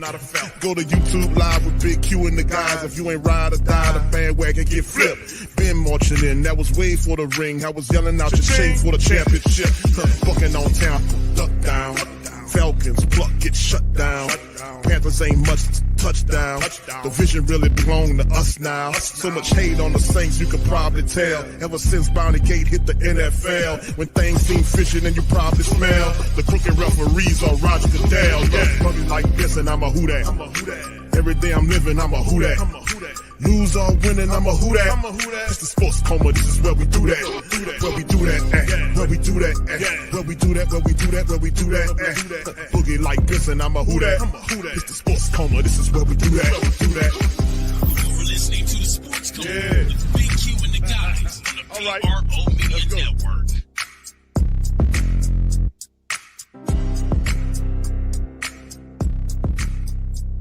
All right, shout out to the fam, man.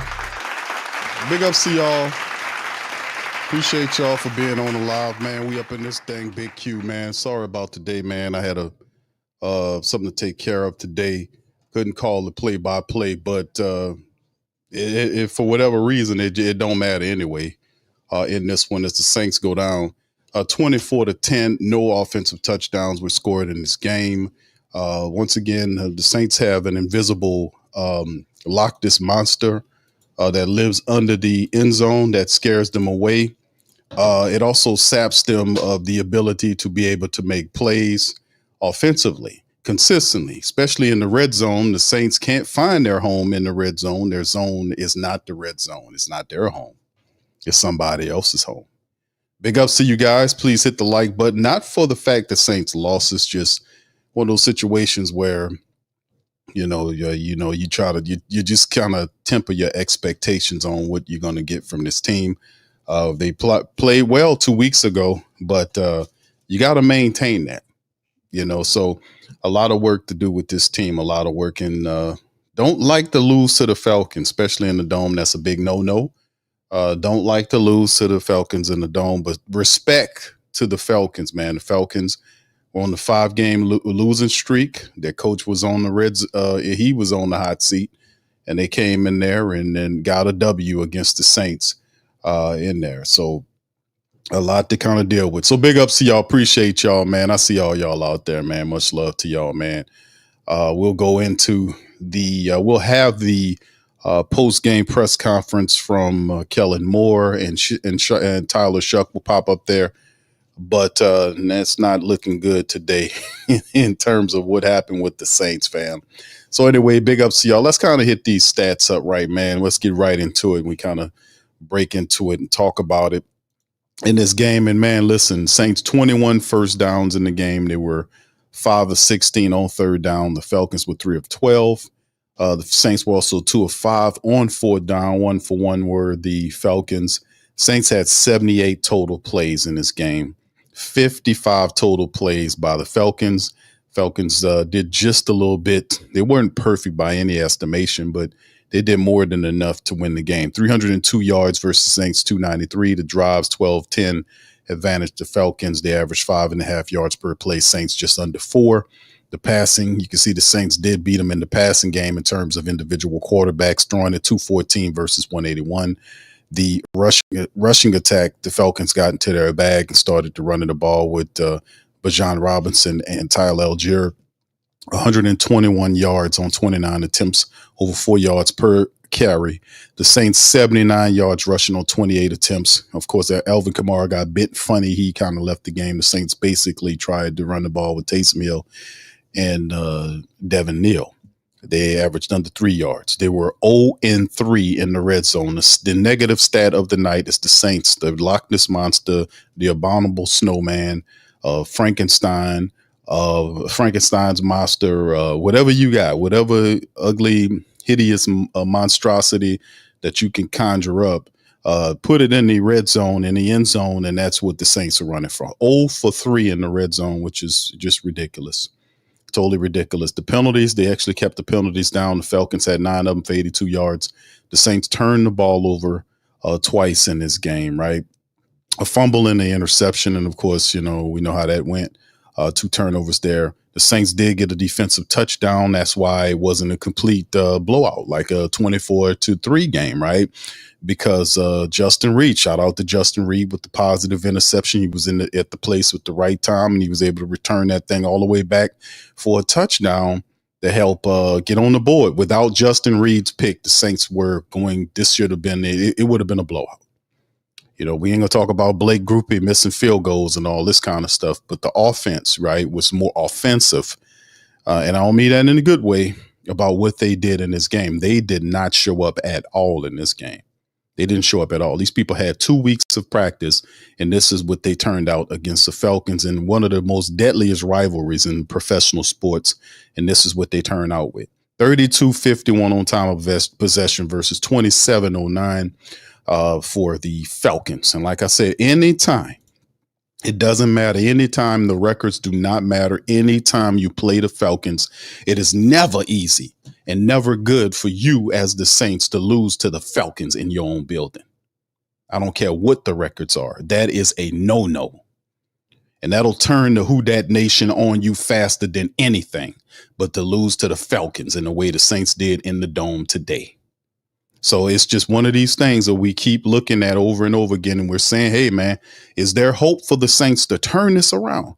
I can't tell you that because they're radically inconsistent. And I will not tell you to then put your faith in the team, which is not showing any level of consistency whatsoever. This is where we are. Christian says, watch Low Ben. It's non-rapping on beat in itself. All right. Thank you, Christian Shough, whatever that means, bro. We got it, man. All right, says blame sorry trifling offense. They can't even score with a penny worth. Okay. They can't score with a penny worth. You know what? Good damn. We need endless music for every possession. Endless music. What is that, my brother? What is that, Christian? What is endless music? You mean the clown music? Is that what we do? All right. Thanks for the laughs. All right. Big Belly says it was my old lady birthday today. Well, shout out to her, man. Let's get a round of applause for her. I spent my time doing better things. Not surprised we lost in such fashion, but shout out to you, Belly. And happy birthday to your wife, man, or your girlfriend. All right. Shout out to you, my brother. Appreciate y'all on the super chat tip, man. Much love for you guys. All right, let's get to the individuals, man, right? Tyler Shough today was 30 of 43 for 243, averaged just under 6 yards per throw, had a pick, and he was sacked 5 times, man. He was sacked 5 times.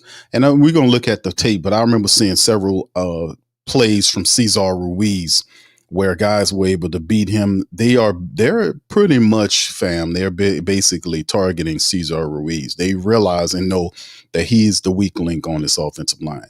And we got backups on there. And Cesar Ruiz is a starter, and he is the weak link. They target Cesar Ruiz, fam. They target him. 74.1 is the rating there. Taysom Hill, I don't know why he was trying to be a quarterback in terms of throwing it. 0 for 2 in the disastrous play, which he kept switching it out. And this is Kellen Moore's fault. Taysom Hill is not a quarterback. Do not use him as a quarterback. Use him as a running back. Use him as a wide receiver. Use him as a tight end. But by all means, you could use him and and Tyler Shough together in the offense. You really could. I've seen it before. You could. His skill set is comparable to that type of usage. You can use him. He's very versatile, but Tyler Shough needs to stay in the game. He has a degree of athleticism. He's a big guy that can lower his shoulder.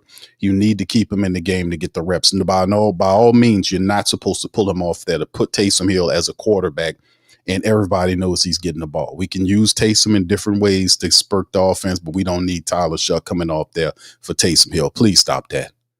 And as I watched it, I was like, this guy doesn't know how to use these players. And it's really frustrating because you've seen how they were used properly, and the guy just struggling to kind of figure that out. But Shough was the top rusher today. He scrambled 7 times for 22 yards. Devin Neal had 7 for 18. Taysom had 10 for 17. Less than 2 yards a carry. Saints couldn't muster much of anything, right? Alvin Kamara, 3 for 11 for less than 4 yards, and he did not finish the rest of the game.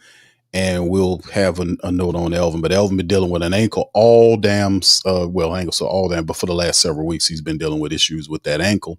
I think he might have frustrated something else as well. Chris Olave, 9 catches for 70 yards over 13 targets. As it builds his individual statistics, Juwan Johnson actually had a pretty decent game. 6 catches, 7 targets, 46 yards. We just did not do what we needed to do in the red zone to do anything. 5 catches, 43 for Neal. Devon Valley had 3 for 37, averaging 12.3 yards, which is that's encouraging. Mason Tipton, 3 for 22 for 7. Pettis, 1 for 14. Not much shaking. They were spreading the ball around, but not much impact. Not much impact at all. Right. And you can see the fumbles, Tyler Shough right there with the fumble that he lost, and Taysom Hill with 1. And and it was a couple of things. Demario Davis led the day with 11 tackles. Sanker and Justin Reed had 7 on the play. The Saints did have 3 sacks today. Isaiah Stallbird, Chase Young, and Cam Jordan also got sacks in the game, and a pick by Justin Reed that he took 49 yards back for a score. And pretty much that's it. Blake Grupe was horrible in this game. He was 1 of 3. He missed a chip shot of 20-something yards, then missed a longer shot in the game. And it was really interesting about him missing these field goals is the fact that this is a controlled environment. This is a controlled environment. There is no wind blowing. There's no nothing. This is your home building, a controlled environment. And that's all. These missed field goals are definitely, it's all mental. There is no reason why he should have missed field goals in this game. But nonetheless, it wouldn't have really helped you anyway, right? It would have been 24-16, because the offense did not perform. They did not give you any touchdowns today. That is, you can't win any. If your adversaries are scoring touchdowns, you need to score some touchdowns too. Saints didn't give any offensive touchdowns at all. A defensive touchdown. The defense gave them a defensive touchdown. The offense was 1 of 3 kicking field goals. And even if he hadn't made everything, we still needed the contribution of the offense. I just don't understand. 2 weeks these people work. 2 weeks practicing. They sitting up at these press conferences and talking, and this is what they come out and do. I don't get it. These are professionals. I'm looking for not perfection. I'm looking for consistency. I'm looking for smart effort. I just don't see it. I really don't. KT says with the number 3 overall pick, this is true. Thank you, KT. Appreciate you. They got the pick. Very much. Picking me up. They got the pick. KTL says Shough couldn't beat out Anthony Brown at Oregon. He's trash. We made a mistake and reached for a great value. Bo Nix. Bo Nix is good though. Thank you very much. Picking me up. Bringing me back to this world. Hold on, KT. Bo Nix is good, bro. Bo Nix is good. Hold on, you can't call him Bo Nix, bro. Bo Nix wasn't hurt. Bo Nix was playing. He might have played for he played for 3 or 4 universities, but he did not. But you can't call him Bo Nix a great. He said he's a great guy, but that's not a good comparison because Tyler Shough was in college for 7 years. He played 2 of the 7, 2 or 3 of the 7. I mean, Bo Nix played the majority of all those years. So that's how he was able to develop his game and be really ready for the NFL. That is the path. Like most of the time it's 3 or 4 years. You had a guy that was there for 7 years. And 7 years in college, And that makes you, and I would have to say, if you have a quarterback who was a starter and he stayed in college for like 5 years or more, and he jumps to the NFL, and he had a high volume quarterback that was playing, man, listen, that can only serve him to develop him further, especially if he's playing in the pro style offense and he's playing against teams that exhibit pro style concepts. I would damn sure that would definitely help him out. But shout out to you, KT. It's more than just Shough, man. It's more than Shough. Kellen Moore's play calling, and usually you got to put it on the head coach, man. When stuff like this happen, man, you got to put it on the head coach, man. When you were 0-3 in the red zone, and the play calls these guys were making, I just don't get the play with Taysom where you put Taysom in this game. You need 1 yard. Taysom is 5 yards behind. I just don't get that. Why not put him under center where the defense can't prepare right away, where he hikes the ball and it sets up a scenario where it's a problem. Like when he hiked it over his head. I was like, I had a bad feeling about that when that happened. I was like, man, and then they hiked it over his head. He ended up throwing the ball and they call it intentional grounding. You know, it's like, you know, what are we doing here? But nonetheless, man, it's just what it is. All right. What's up, Ben on Ben? Ben on Beast says, I got a lot of love for you, Q, but Shough not lowering his shoulder. We seen that on the goal line against the DB. I think he caught him from a weird angle, bro. But when the DB caught him, I think he caught him from a weird angle, though, bro.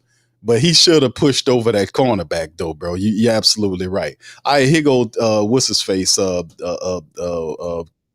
Ultimately execute better than us today. And so frustrating game, all three phases kind of have different opportunities that obviously we missed. And, it's going to be a big opportunity for us to respond the right way and, stick together and keep battling.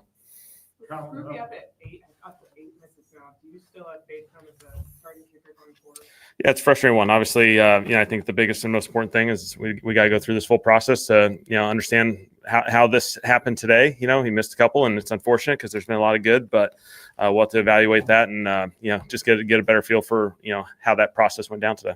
What's the precedent that you'd rather set in that situation, whether it be patience or at least for, trying somebody else out and sending the message that there's Yeah, we'll just evaluate that as we go. Obviously, it's an important thing. We'll have to evaluate first. Really dig into what happened today, as far as let's communicate at a high level. Let's go through that process, understand how the outcomes occurred, and then we'll obviously evaluate, and there'll be another day to continue to discuss that. Because you all been looking at the future at some position, wide receiver, quarterback. Could Charlie Smith be part of that evaluation to get a look at him?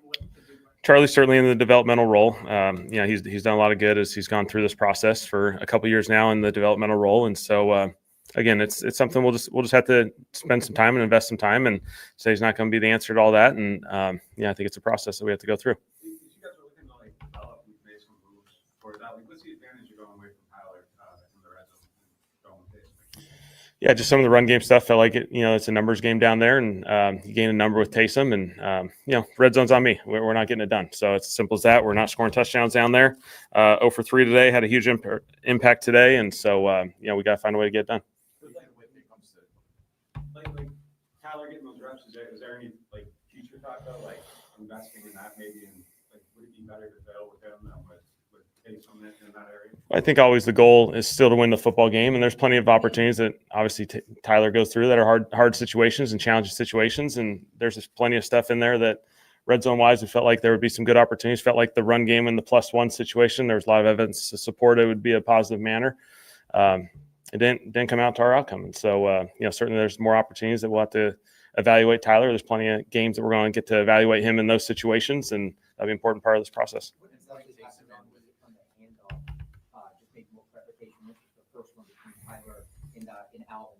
Yeah, it's just a play action, and obviously they got too close, and there was a collision there, and so it was a play action play. We're just going play action pass, and I didn't get a perfect clean look at it. I was watching the routes as it went, and so I saw a little bit of the footage, but I'll have to look more into it. The incomplete pass on 4-1 with Taysom. Yeah. Utilizing him in the red zone. Yeah. Run game, but having him throw as opposed to Tyler, who goes into that?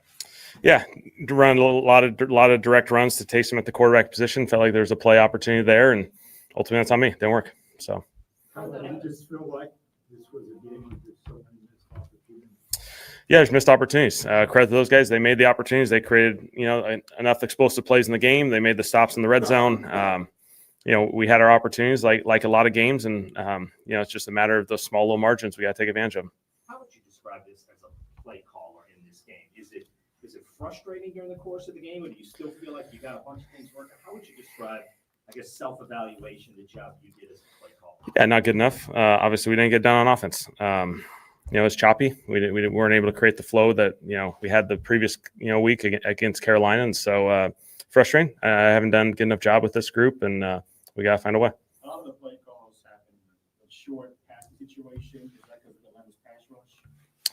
Certainly, their pass rush has been really productive. They've been a very productive pass rush team. I thought there were some opportunities to get the ball out of our hands. Obviously, as the game progressed, we got into some challenging situations, and they were able to rush the passer in some gnome rushes, and that was a challenge for us.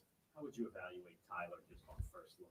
Yeah, I thought he battled. I thought he, gave us some positive things in there. It wasn't an easy situation in some of those as the game progressed, and we got into the multi-score game. I thought he battled, and certainly I think if you take the emotions out of it and you go watch the film probably tonight and tomorrow, you'll certainly see some positives. What? Yeah. We'll have to let that go through its process. Obviously, wasn't able to return. We'll have to get the full evaluation tomorrow and get a feel for that and see what this outline looks like. As you say, you've had Charlie Smith in the board for 2 years now, so you know what he can do in every situation except for a live game day during the regular season. As a 2-9 team, do you lose anything? We've got anything to lose by elevating to the active roster? Well, I think it's something that's definitely part of the evaluation process. He's been here for 2 years, and he's developed a ton. And he's had preseason game opportunities, and he's done a nice job there. And so, he's in a developmental role, and we just have to continue to evaluate that each and every week. And we've had a lot of guys that have had opportunities to step up, and we'll see how all this stuff progresses. Yeah, I thought Devin, there's probably going to be some positives coming out of that film. I thought he made a couple plays in space and got some extra yards, which was a positive. I think for the most part, the protection stuff, he did some nice things in there. And so, he stepped up, and we'll see how his opportunities progress moving forward. On the fourth and the goal line before the intentional grounding, what would be the advantages or thought process of being in shotgun and that play, like so close to the goal line? Yeah, just get Taysom, and then essentially you have 10 blockers and Taysom, and so that was the goal. A play we ran earlier in the game and got a first down, and so obviously, unfortunately, the snap wasn't successful. Were you impressed with the atmosphere today, considering the struggles this year and everything? Pretty back. Yeah, I thought it was a great atmosphere. I thought our guys, there's a couple of big time opportunities. I felt like the crowd helped. Some third downs. They were in field goal range and got a false start, and a couple procedure penalties in this thing. And so, we appreciate all that. That makes this place special. And we know we got some work to do, and we got to keep grinding and keep getting better. And there'll be better days certainly. And I think that we all have that sight that we'll get better each week, and we'll keep finding these opportunities. How would you describe the mood in the locker room? Yeah, just frustration, just because you recognize the opportunities that are out there, and we just haven't gotten it done. I know you haven't seen the film yet. Maybe talk about just first watch. It seemed like Caesar had some issues today with some of the looks they threw at him. Yeah. Again, I think those ones are always really important to see the film. Up front, obviously, we got in some passing situations, and they really get some pass rush. And so, obviously, challenging situations, but we got to find something that works for us a little bit better, and find a solution to get the ball moving in some of those situations. And in the run game, we got to find some more consistency in the run game where we can get some things moving and create more flow. Hey, Coach. Without Shough and Cooks, what did you see from Mason Tipton? Obviously, had that big return early in the game, and then now he had 30 catches. What did you see from him? Yeah, we like Mason a lot. He's done some positive things through training camps and through preseason football. He's played a somewhat limited role in the regular season. I thought he made some plays in this game. He'll continue to play a valuable role. The self-scouting opportunity over the course of the bye week, did you find that what happened today was about adjustments not being fully, not being able to fully implement the adjustments that you wanted, or was it just a lack of effectiveness? Yeah, I mean, at the end of the day, we just didn't get it done. We can look at it from a lot of different angles. Schematically, I'm going to spend a lot of time saying, are we putting ourselves in the best position to be successful? Players are trying to find every margin that they can improve on. And so, that's the goal of this thing. Obviously, every opportunity you have, whether it be a self-scout or a game film, you're going to evaluate it. There's going to be things that come out of it positively and negatively. And you just got to keep growing. And so, obviously, we missed this opportunity. Good. All right. Thank you. Yep. Yeah. It ain't all smiles right now, especially when you lose to the Falcons. It stinks. Well, here's Taysom Hill. Let's see what he got to say.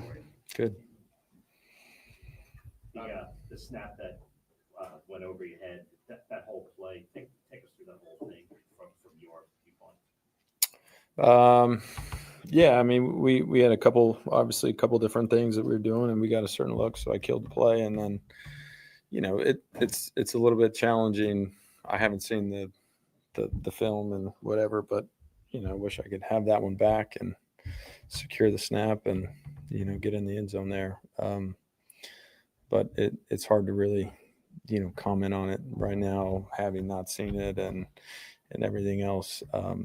But yeah, that was a disappointing play. Look, at the end of the day, it was a disappointing game. We had plenty of opportunities as a team, as an offense, to put us in a great situation, win that game, and we didn't capitalize on that. So that's a hard thing to swallow at this point. I think that there are some good things to build on. Obviously, it's nice that we're down in the red zone and putting ourselves in situations to go score, and we got to find ways to finish. Jason, talk about the fourth down play. Was that a design pass, or was that something you decided that? I did not decide to just throw that on my own. It was a design pass play. I mean, look, there's no secret, right?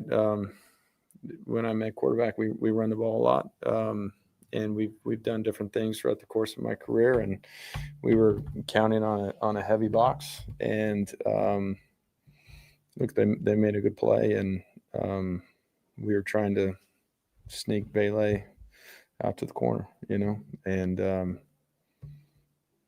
they made a good play. Talk about some of the frustration with the red zone in particular. What was it that sort of created troubles? I mean, again, it's a little bit challenging right now. You get into the game, and it's hard to give you a really good answer, frankly, having not seen the tape, but. I'm trying to think through the drives. I think we had plenty of opportunities, right? And it's not like they were negative plays. We had the one negative play that turned into intentional grounding, but certainly you'd like to feel like we can score from the 1 yard line, and it's a tough yard to gain down there. But I mean, it's hard to give you a great answer. I think maybe. I think we could all play with lower pad level. We were obviously trying to, we ran a sneak down there, and I don't know. I mean, it's really the first thing that comes to mind. We had some missed opportunities on the. Is it more frustrating in a game like this when to walk away from a game like this when you have that many shots? Yeah. Look, nobody feels good about this game. The first 24 hours are hard, right now is a little bit hard because we had plenty of opportunities to get that done, and we didn't do that. So, I'm not trying to all of a sudden feel great about this, but I think when you take a step back, there are some great things that we did and are encouraging, but what? Bro, what are you talking about, man? Bro, I'm out, man. That nigga's tripping. Look, Atlanta's a good team, and those guys, those guys, get paid too, and they did a good job, and we knew that about them. They were an aggressive front, penetrating front, and they rely on some negative plays that way, and are aggressive in their scheme up front. But this was a hard one to swallow. Jason, do you see the type of season that it has been? Big games, opportunities, but the team just continues to fight. It just comes up short. Yeah, sorry. What was the question? Do you feel like the season, it's kind of like been that way? I mean, you've been in so many games. Yeah. Yeah, I mean, it's, again, nobody feels good about our record right now, but it's one of those things as a competitor and as a player, you can't let circumstances dictate how you prepare, the effort that you put into it, the film that you put out there, and as you have conversations in the locker room, right? That's really the conversation, because at the end of the day, nobody cares what your record is, right? When you put film on, that stuff that's out there forever. And I think the leadership, the locker room has been really good about managing that, and stop the cap. Guys are in it, and guys are competing, and I love that locker room and really appreciate what everyone's doing in there. When Alvin goes out, does that put more on you than like a running back, or your role? Yeah, for sure. Yeah, there was a lot of things that I ended up doing today that I had zero time on task doing, and that's the nature of the NFL and the numbers game that you end up playing. But yeah, when he went down, I spent a little extra time with the running backs coach trying to figure These out people losers, man. some things schematically and find ways to help Dev out there too. How do you think Tyler's coming along in terms of what he's learning and doing in his first year? How do I think about? Just being in the huddle. Yeah.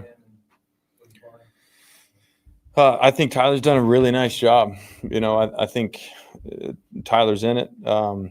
You feel his presence. You feel confidence with him in the huddle, and he knows what's going on. These people defeated, put the man. time and energy They defeated. to learn the system and understand the intricacies of what's And no going on, fighting. where guys need to be, and you feel that from him.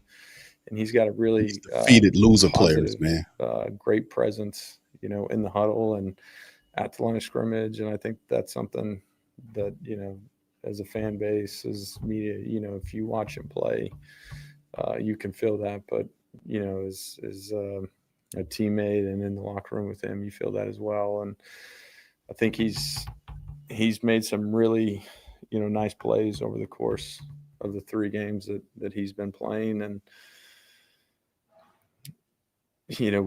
we have conversations, and the nature of that position is, it's challenging. But as you look at an NFL game, so often the game boils down to a few plays. And What is he Tyler talking about? has done a nice job of making, these 50-50 plays. And What is he talking about, y'all? I really appreciate the time that he's put into it. And What's going on here? What is he really talking well. about?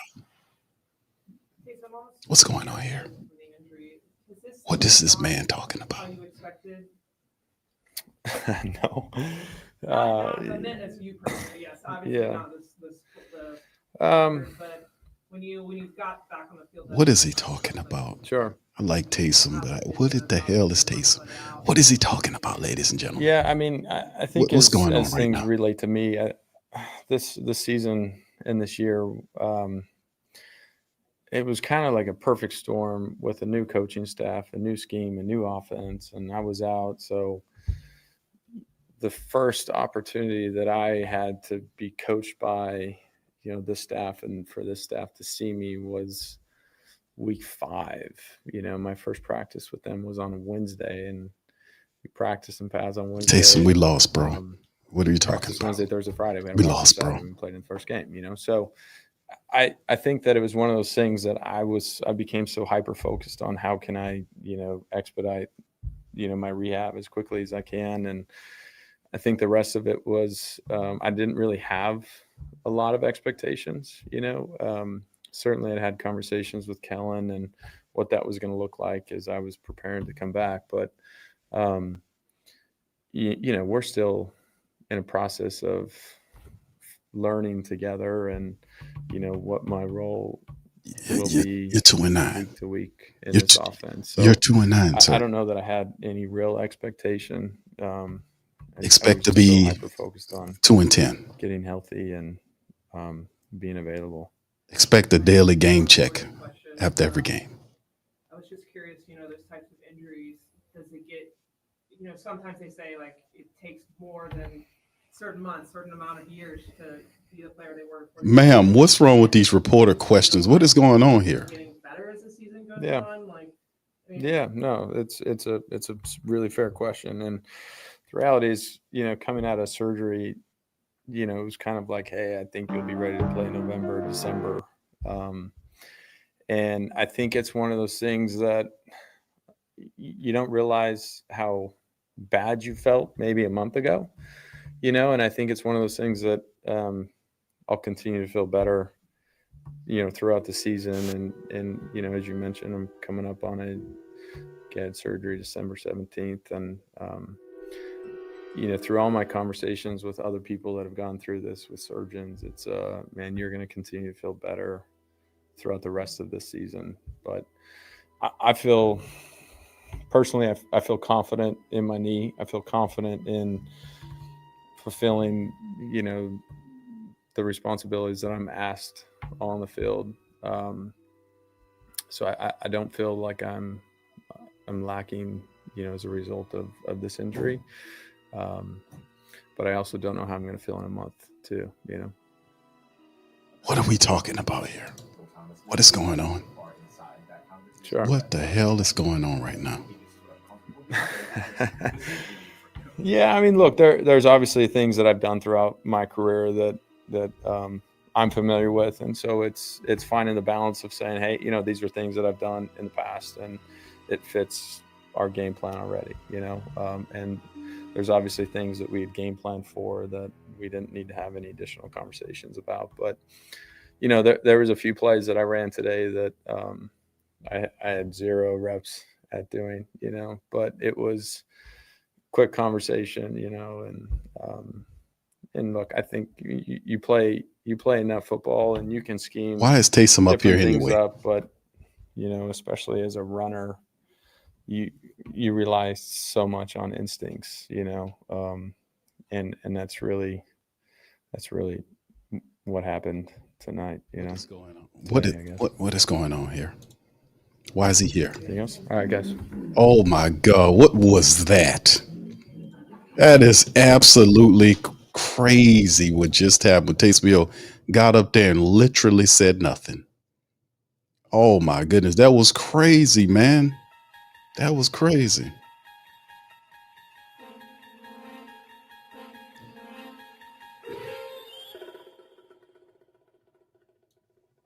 Cool. What's up, guys? Yeah, no, the result today obviously wasn't the challenge, but what did it mean to you to get into the end zone here with this team? Yeah, I mean, it felt good.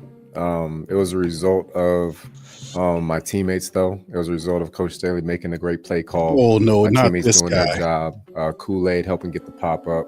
Got a couple help from teammates on some blocks there to help get me to the end zone. So just a great defensive snap all the way around, and it was really cool. Special moment for me. It's just it takes me back, man. It takes me back to my younger days when it's like got to play both sides of the ball and everything. But yeah, it felt like an opportunity to do it, cut back on it, find a way to get into the end zone. Bro, we lost. Good momentum. We lost, bro. Yeah, go ahead. So Cousins obviously 14th-year player now, second start of the year for him. What were your impressions of how he played today? Yeah, you know what? First of all, credit to them.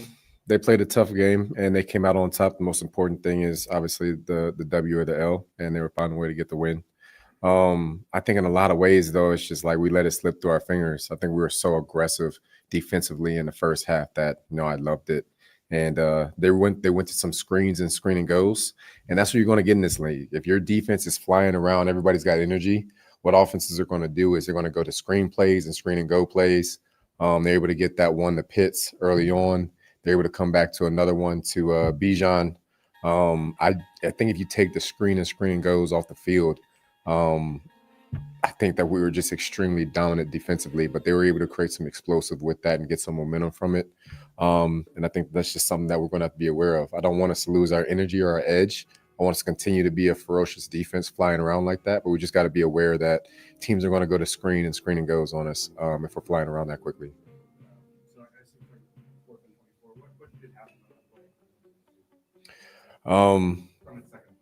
Yeah, 2nd and 24. Yeah, screen of Bijan.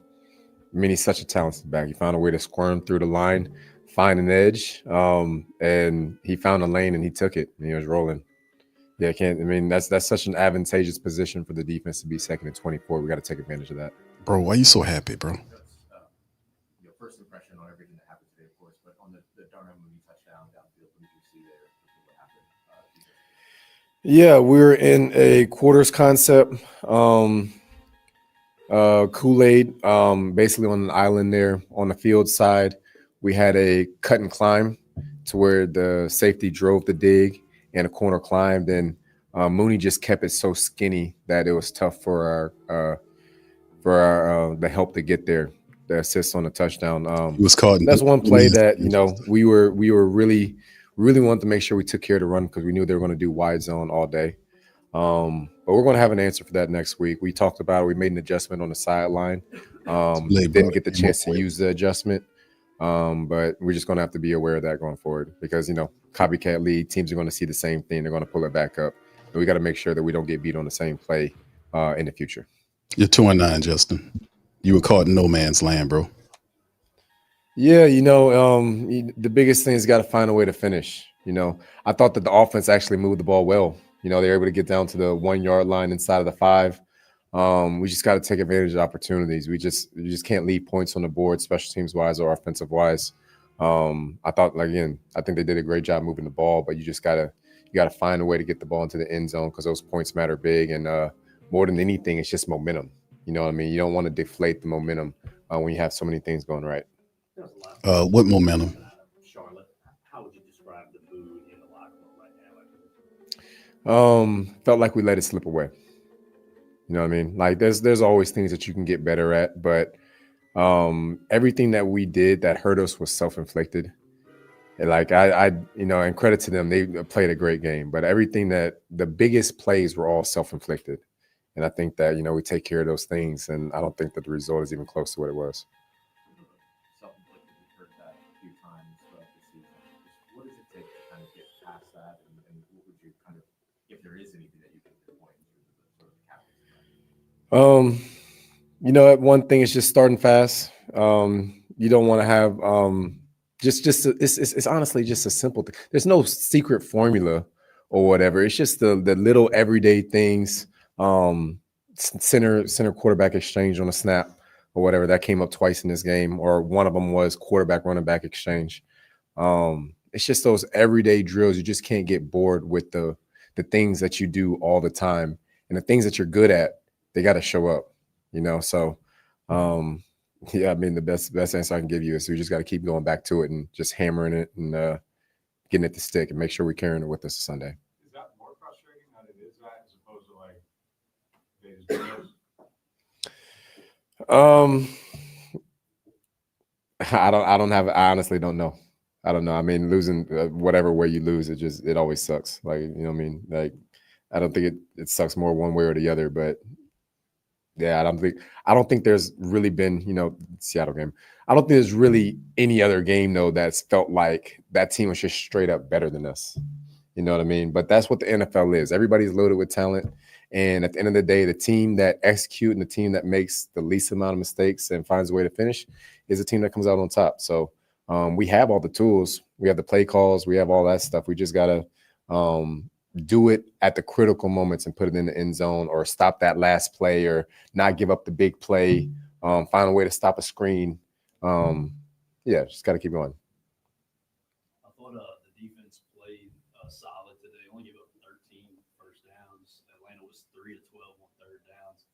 Obviously didn't get the win, but what were some things you saw out there that y'all could build upon down this final stretch? I think that it was electric starting the game. I think that it was one of the things we talked about earlier in the season, right? Like I think it was like the first 3 or 4 games we talked about, slow starts or whatever, teams getting a quick 10 or 14 on us. And we made it a point of emphasis that we were going to start the games fast with a ton of energy. And I think that we've done that. And I think that that helps make a spark for the entire team. So I think we got to just continue to bring that with us, not take a step back. And like I said, I think that the worst play that can happen to us right now is a screen and goes. And that's just a fact because we're playing with so much energy and guys are going for it and playing fast. That's what teams do, the defenses that do that. So I wouldn't change anything about the way that we're playing. I just think we need to have awareness there. I would change a lot about how you're playing, Justin. A lot, bro. You're not going to find any answers talking like this, Justin. Yeah, I mean, listen, this is like more than this just being our job that we're very privileged to go out there and do every day to represent the city of New Orleans. Yeah, the millions you make, It's about your pride, man. And we still got a ton of games to play. We're laying the foundation.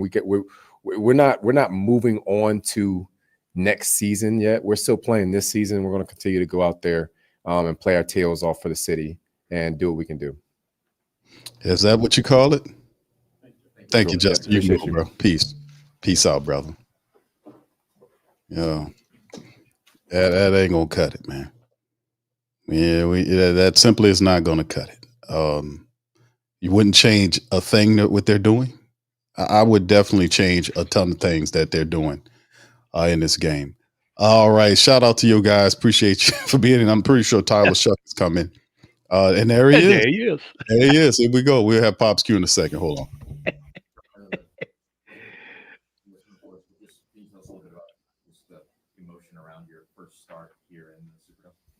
Yeah, I mean, I think running out of the tunnel and just seeing everybody in the dome, I think it was such a cool moment. I was talking to David at Drago's. He's one of the managers, and I went to Drago's yesterday with my family, and he talked about kind of a dream that he had running out of the tunnel as a Saints quarterback, and it kind of gave me some perspective of like, I mean, a lot of people really dream about kind of that opportunity, and the opportunity we fell short, but I was kind of proud of just how we battled, and it sucks to lose, especially to the Falcons, but at least to start, it was a cool moment, and I think overall, we know what we have to do to fix it, and I think that's the story of the game. And there's a lot of fixable things, especially in the red zone where we just came up short, and then we'll finish it, and then it's a different story. Mm-hmm. Yeah, it was play action, and it just hit his elbow. It was just literally like a fluke deal. Sucks because I wasn't trying to give him it. It was just a fake. He was rolling over it, and it just hit. I think he just closed it, and it's on me at the end of the day. I got to make sure I can hang on to that, and yeah, it just sucks. We got to be better there, and we had guys open, and but I was just proud of how the defense responded the whole time. I mean, they held them to a field goal in a really bad scenario, and then they were making plays the whole game.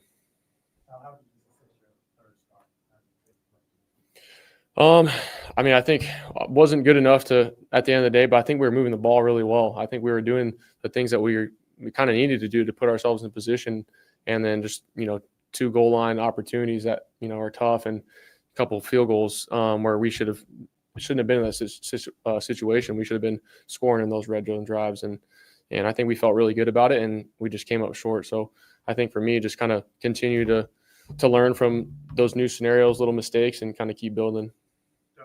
It's week 12, sir. 2-9. 0-3 in the red zone today, and the worst red zone. I mean, I think Blake makes those 9 times out of 10, and he's doing a great job throughout the week, and we got his back. He's got our back, and it's part of it. And I mean, we put him in those scenarios where we can finish those drives out, and that's really on us as an offense. But we know, that's really on us because we can finish it, and it just kind of motivates us. But we'll kind of continue to get back to it and continue to stay together. How do you kind of balance your emotions of like being a competitor, you take the team down the field, you get to the red zone, but like you don't get all the reps in the red zone, come out to the sideline. How do you balance those like two opposite things? I'm just trying to do whatever it takes to get in the end zone. If Taysom scores on a run, I'm equally as fired up as if, we hand the ball off or I run the ball in. At that point we're trying to win. So whatever we think we can get the advantage wise with schematically, I'm all for it. So it just sucks we weren't able to finish it. And I think kind of continually we'll just look at, how we can kind of be better there as an offense. But there's nothing really special to say as far as that. And it just sucks. We got to finish it. Shough says sucks. Mm-hmm.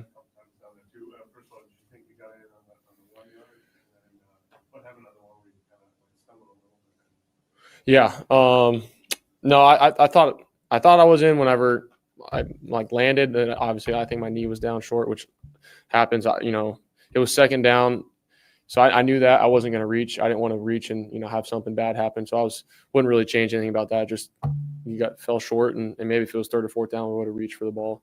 And then the second one, we just kind of had a little rub. So I was getting ready to throw it, and that's kind of why it was more of a throw, RPR, and then just kind of slipped on the cut and almost got in. But yeah, that was more of a design throw in the flat, and then just try to make a miss when they switched it off. So yeah, just super close.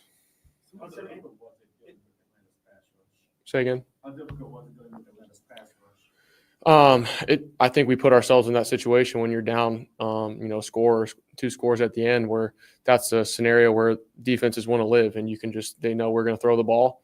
And so it's tough. It's tough on any O-line. Every D-line is going to have an advantage there. So we just got to be better on first down. I think we had too many second and longs where that's, we have to kind of get back on track. And yes, we got to be better, starting out the drive. How is it that earlier this week, Ryan talked about how you've executed against tough defenses in the past. So just with that experience already on you, how prepared did you feel today?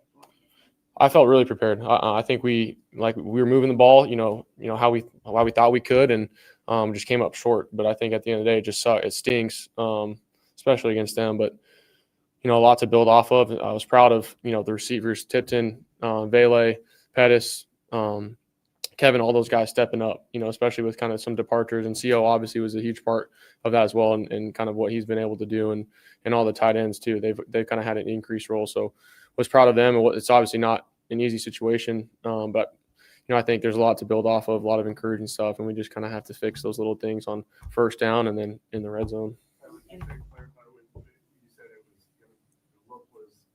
Mm-hmm. Yes. Because of the defense. Yeah. He undercut it, wasn't going to throw it. So the best play was to try and get some yards to try and score there. Yeah, it just hit his elbow. It was just kind of a fluke deal. What's kind of like going through your mind, on the shovel pass, what's going through your mind as you're making these outside of structure plays, and especially that one, which is kind of is that just instinct? Yeah, just instinct, just trying to push it. You can't take it sacked. Obviously, there when you're the time is against you, so just doing everything you can to move up, trying to find different angles and get it to the guys. So just part of it. You kind of embrace it when things are breaking down, and it seems like on these hard downs, you always find a way to make a play too. Yeah, I mean, I'm whatever it takes. That's my mindset. I mean, I love when we can kind of stay on the ball. We can kind of get some tempo. We're throwing it whenever those odds are against us. I mean, I felt the whole time. Who knows what's going to happen? We can break a tackle. We can score here. We get into a one-score game. So nobody's belief was shattered. That was one thing I was really encouraged by. We were all still pretty in it. It just sucks, because it's the Falcons and we came up short there. But like I said before, we'll kind of build off of it. Did you see any commonality to the problems in the red zone? Was there anything that right now you could look at it about, that whatever it was, 14 snaps in the red zone? No, I mean, it's tough when you're on the 1 yard line, and come up short. And I think like I said, we're moving it, and we just got to find a way to get that last yard. So we'll look at it. It's tough to think about it right now, but I don't think there's any commonalities with it. Definitely some commonalities, bro. Y'all not hitting on it, bro. Y'all bad at it, man. That was kind of just introduced A little bit of both. There was some new stuff that we were repping, and obviously you got some new guys in the mix. His answers are better than the Bailey, coach. and you got Taysom switching around. So there's a lot of different personnel stuff where you got to rep, and then there was some traditional stuff as well. But yeah, I think that's very common week to week though. Just trying to attack. Yeah, kind of said that like part of the South Scout was like really kind of emphasizing on the red zone a few days ago. I mean, did it feel like throughout the week that you guys felt confident? And, like, had all these yeah. Yeah, I think we felt really, really confident. I think just with that results, and then, like I said, you get down really close, you got to find a way to punch it in. You got to find a way. So, and whether that's whatever it is, I don't have an answer for that. So. How do you think losing Alvin in the first quarter affected the offense and maybe even the Yeah, I think obviously hugely. I mean, he's a great part of what we do as an offense, and just from running the ball, catching the ball, receiving it. I think he's obviously one of the best in the business when it comes to that. So hopefully he's okay. I haven't heard anything yet, but I think it obviously sucks. But I was really proud of Devin and what he was able to do. I mean, he was laying the boom quite a few times. He's doing his job really well. Taysom as well. He's like a Swiss Army knife, and he was thrown into some tough situations. So hopefully he'll be good, and then we'll kind of continue to go. Did you get hurt on the last play of the game? I think you were favoring your. Yeah, I just got landed on my leg, so it was just a bruise. I believe it just should be good. It was just kind of like I got some flashbacks where he landed on. I was like, let me put weight on it temporarily, and so it was fine. But just all right, KK. Like I said, you're in those scenarios. You're just trying to go down and score. It's part of it. What kind of message have you Shout out to you, Tasha. And the Cowboys, y'all got a dub today. Shout out to you. Yeah, just a lot of the NFL and a lot of this game, it can be taken emotionally and understandably. It's a high strung game, but I think if you think about it analytically and what we could have done better or fixed, it's very simple. We score on those two red zone scenarios on the 1 yard line, and we find a way, then it's a different story. I think it just comes down to that, and I don't think there needs to be anybody freaking out about it. And I think we know what we need to do, and just kind of keep going, and it's part of it. And I think it just hurts a little bit more, and it should. So we'll see them again. In the passing game, it seems like Olave and Johnson are pretty entrenched as the 1 and 2 options. Who do you kind of see stepping up as that third guy? I think Vele and Tipton equally. I think just kind of continually just reps with them. I was really proud of Tip and what he was able to do. He made some huge plays, especially just with the amount of reps that he's gotten all year minimally, and Devon as well, everything that he does. So I think that we got some good options, and we just kind of continue to go. How do you feel a little bit different starting the first game at home compared to the first game on the road? That man sounds horrible. Preparation wise, the game plan wise, no, but I think it was just like I said before in the beginning, it was really cool to kind of be home in front of the fans and just have that opportunity. It obviously it means a lot, but just at the end of the day, we lost, so it hurts at the end. And like I said, we'll continue to keep building, and we'll get it done here at home. We got to protect our house. You mentioned that a couple of times today about especially because it's the Falcons. What did you learn about the rivalry today? Yeah. Just how important it is to the people of the city and how important it can be. And it makes you want to work that much harder and find that extra edge. But at the same day, you got to go back to execution and analytics. And that's why we lost. It wasn't anything other than that. And as far as some of those scenarios. So, we feel really good about going forward. We just got to get back to work, and there's a lot of ball left. Appreciate it. All right, Tyler Shough, man, in this first Saints Atlanta battle, and it's a lot to talk. It's a lot to learn, man, with these quarterbacks, man, with these young guys. But got to be honest with you, he had better answers than his head coach did. That's for certain. He had better answers than the backup court. Well, I guess the Taysom Hill did. I don't know what Taysom was talking about. I don't know what. I think Taysom might have got too many upside his head or something. I don't know. He was just up there babbling. I don't know what he was talking about, Pops. But shout out to Pops in the building. Pops, you seen the matchup. 24-10. Saints didn't get one offensive touchdown in the game, man. The defense did get a return for a touchdown on the interception. Blake Grupe went 1 for 3 on field goals, and Kellen Moore is on the mic explaining. What are your thought process on what happened? Well, they simply just did not execute. You can't, a lot of that you can't put on the coaches. The players are just not executing on what I mean on point. They're not executing on schedule. I mean, the ball gets out kind of slow. So when the receivers got to wait on the ball, that one pass that Cousins hit the little Atlanta player with was a thing of beauty. I mean, the long pass, the DB was trailing, the ball was put right there, touchdown, and that was the dagger. But when they get the ball in their hand, they either turning the damn thing over, or they can't run. It's like this team has no heart. There's no heart. You got to be able to run the ball, and you can't just sit there and give the ball off and then don't fight. You got to be able to push that ball through that defensive line, and then you got to make something happen with the ball, and the guys got to protect the ball. You don't let the other team's defense come and smack your offense in the face. This is what's been going on with these teams. They come in here and they've been smacking the Saints around, and we're getting losses as a result of it. I mean, we didn't, and I be honest with you, son. That field goal kicker, Groupie, he's horrible. He is horrible. We need to go find a kicker. Somebody at least can get 3 points on the board. That man is horrible as a kicker. He's hit with 3, he missed 3, hit 3. We don't want that. We don't need that inconsistency. And that's all we've been having is inconsistency at that position, and the inconsistency at the offensive plays and the offensive line. They ran the ball pretty good with Neal when Neal got in there, but we don't have a running game.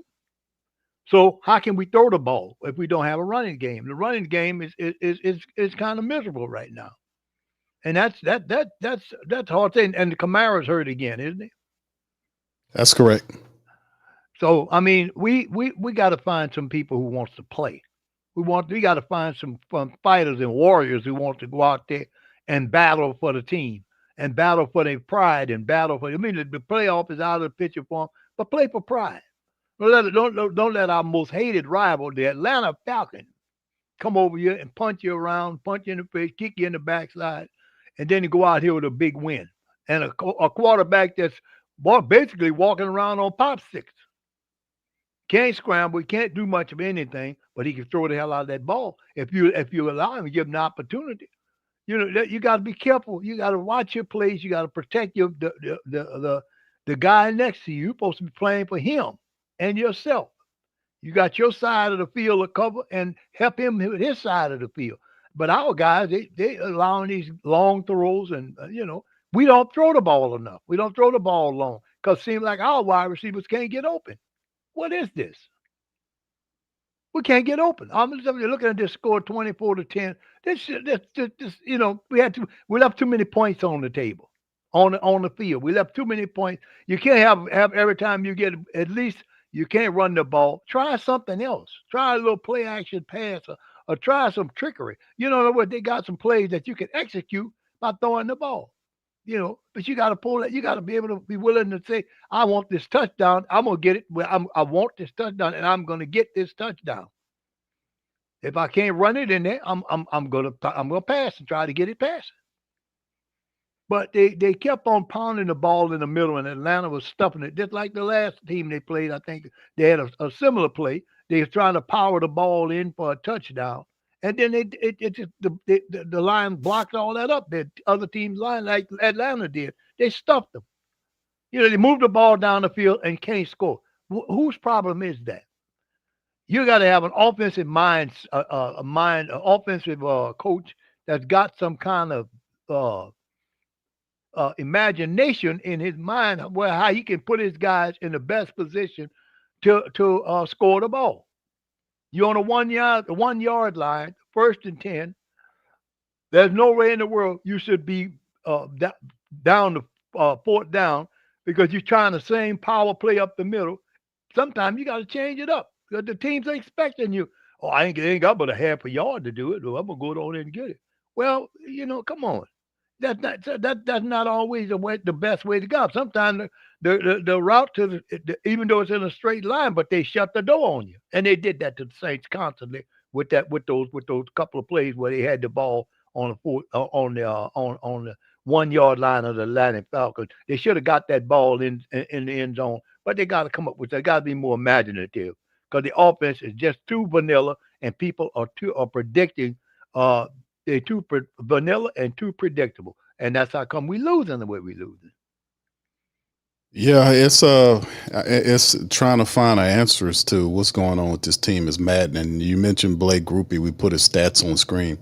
Blake Grupe is 74% on the field goals right now. I mean, he's horrible, man. He's horrible. He was 1 for 3 today. And some of these, and remember, this is a controlled environment.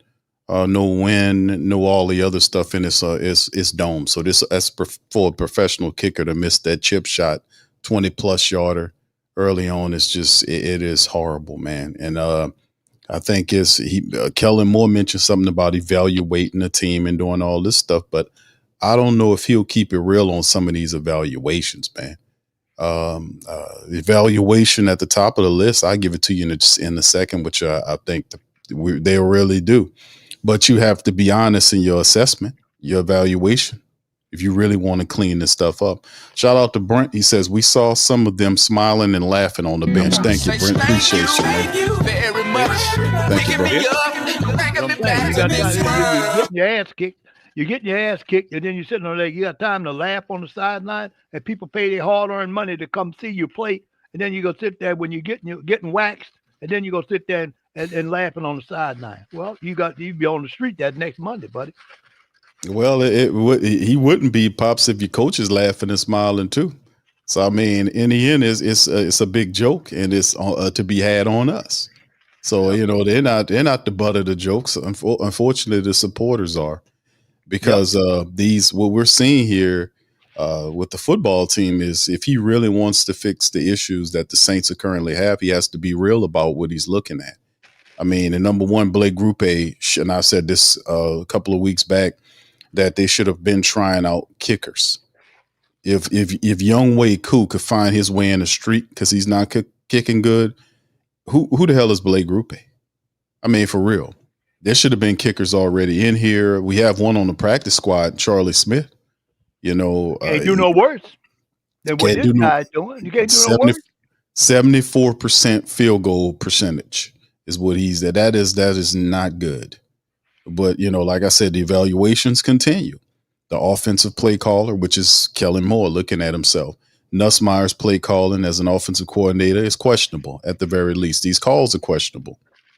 Whoever's running the practices, he's the one running the practices, and seeing these teams in practices and allowing them to get into the game is real questionable behavior. Cesar Ruiz, he got beat multiple times in this game. Being real on film is what I call it. You have to be real on film, and when you see repeat offenders and guys obviously not up to what we need them to be, you cannot sit here and ignore these guys and allow them to continue to fail. You have to be able to get these guys out of here. Blake Grupe needs to be a guy that we need to have tryouts for his position. I think he's doing a horrible job, and he should be considered replaced. He should be. You can't do no worse. There's other things going on too with the Saints, man, that they're looking at. But anytime you come into the dome after 2 weeks off from a bye, you have an extra week to prepare for Atlanta, and your offense produces no points. That is a punch in the face of Kellen Moore. He's the main one you put that on, because he's supposed to be tasked as this offensive guru type who can't even generate consistent offense. His offense is fumbly, stumbly. It's Three Stooges level at many times. They shoot each other in the foot. They're undisciplined. And it's just, the play calling is just questionable. The Taysom Hill package mixed in with the Tyler Shough stuff is real old. Limited usage of players, right? Getting people in positions to be successful. It's just, it's not cutting it. No. It's not cutting it at all. No, it's not cutting it. And not only that, I mean, the team doesn't seem to have the respect of this coaching staff because they go through these plays, no snap to it. What I mean by snap to it, crisp, execute the offensive plays crisply. Get the plays out in a hurry, get them out quickly. Don't sit back there and wait and get wagging, dragging around. Get rid of that ball. You're gonna take a sack. You end up taking the sack if you don't get rid of the ball. You have to get your offensive snaps. And one thing I admired Drew Brees when he was quarterback in the Saints, he didn't hold that ball like that. He knew where he was going as soon as he got that snap. He knew where that ball was going. And I said we need an experienced veteran quarterback in here to teach these boys these young quarterbacks how to play. You can't start a rookie. They've got very few rookies that actually, you know what I'm saying, son? That actually could start in the NFL. I don't understand that. Well, I mean, go ahead. yeah, this is true, Pops. I mean, what's up, Jay Black? Shout out to you, brother. Says, why did they abandon Neal at the goal line, Q? I mean, it's the play calling. They decide to bring Taysom Hill in there. The Saints don't have a fullback. They don't have a consistent fullback that they use. This is Kellen Moore and Nussmeier's thought process. They don't utilize fullbacks. Or they'll have a tight end that plays the fullback position, but they can use him as a tight end. But that's this sort of thing. And as you can see, it's hurting them because they can't even punch shit in on 4th and goal or 3rd and short, whatever the case, the scenario is. They can't even move the pile. That's not a matter of scheme. That's a matter of a will. You have to have your team has to have the willpower in their mind to say, hey, man, we're going to get this and you can't stop us. It's as simple as that. That's and the right. Saints simply don't have that. That's what I was saying about the contamination of these players over the last 4 years of the Dennis Allen administration. Even some good players that we had was contaminated by this. There's no player-only meetings or guys getting on each other. There's this stuff that Justin Reed likes to talk about, like we're not going to point fingers because nobody wants to bear the brunt of the accountability monster. Nobody wants to be, put on Front Street. Justin did good in this game. He got the pick for the pick 6 and took it down there. But he was out of position. He was in no man's land on a deep touchdown throw. So you give one, take one with Kool-Aid McKinstry. So, I mean, in the end, study as you will. I mean, the Saints is studying, and I don't see any radical improvement here. I don't see any change. And whether it be young people or veterans, I don't see a radical change insofar as what they're doing week to week. Like the Carolina game could be brought up as an aberration. It's just something they did out of character because they obviously could not mass produce it. Not getting a touchdown at all in your building against, and then the energy level for the offense. I mean, it's just, I don't know if Kellen Moore understands how important. He really doesn't. Him and his staff doesn't really understand the importance. Regardless if these teams have a combined total of 5 or 6 wins, it doesn't matter. You have to beat that team. And if you lose into the Falcons, that's the fastest way to turn a great deal of the support base against you. You can't. That's like an Alabama supporter, the Crimson Tide people. You can't lose to Auburn. If you're gonna be a bad team, you better lose to somebody else, but you can't lose to Auburn. That's like with LSU.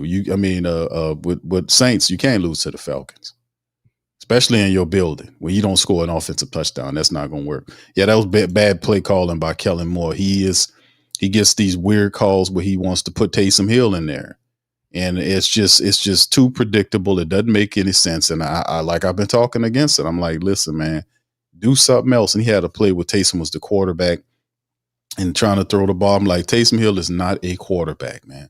He's everything. He could be everything else, but he's not that guy. Don't pull Shough out of there for that. But he does what he wants to do with them big ass teeth. But at the end of the day, he ain't smiling today. The heat is firmly on him, man. Go ahead, Pops. Yes, and that's true. We see the result of it. I watched some of the plays. I was away, but I did have access to see most of the play of most of the game. And Atlanta basically did what they wanted to do to the Saints defense. They didn't stop them hardly at all, especially they they barely was able to slow Bijan Robinson down. You know, I mean, see, you have to have a consistent running game. You have to have a running game. Go out and find you some linemen or draft some linemen that can run block. You need the block to help. You need the run blockers so that your quarterback can have time to throw the ball. Because if you're running the ball well, the team's going to keep guys in the box to try to stop you from doing it. Well, that's going to open up your field, open up your passing game downfield. And Atlanta just took advantage of that. An experienced quarterback like Atlanta's quarterback, their old quarterback, that guy Cousins, that guy been doing that for years, and he could see weakness right off the bat. He went straight after that kid and put the ball right on the money. Wasn't nothing really the other guy could do. He was trailing him all the time. He run right past him, and there the ball was when he turned around. He got the ball. We got to figure this thing out. The coaching staff have to figure this thing out. The Who Dat Nation is not happy. No how that they're happy with this kind of play, and it's just not getting any better. You hear the same old excuses. It's almost like Dennis Allen never left. You know, so I mean, something need to change. Yeah, he's getting the Dennis Allen vibes, man. Because when they keep repeating the statements over and over again, they don't have any answers, and it's quite obvious what's going on. He don't have any answers to how to turn it around. Thank you. Brent says, then they talk about how many. He says, then they talk how many how. Let me say it's right. Then they talk how many how it means so much to the city, right? Yeah, there. He says, get bro Gregory to talk to him. All right, thank you, Brent. Appreciate it, bro. Donations,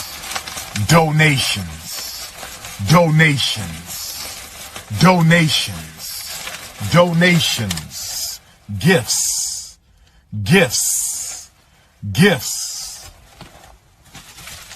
More gifts. The problem is you trying to talk with your shit and you don't know nothing instead of listening. Huh? I'm listening. Okay? No. I get $40,000, man, and I dare a motherfucker to stop.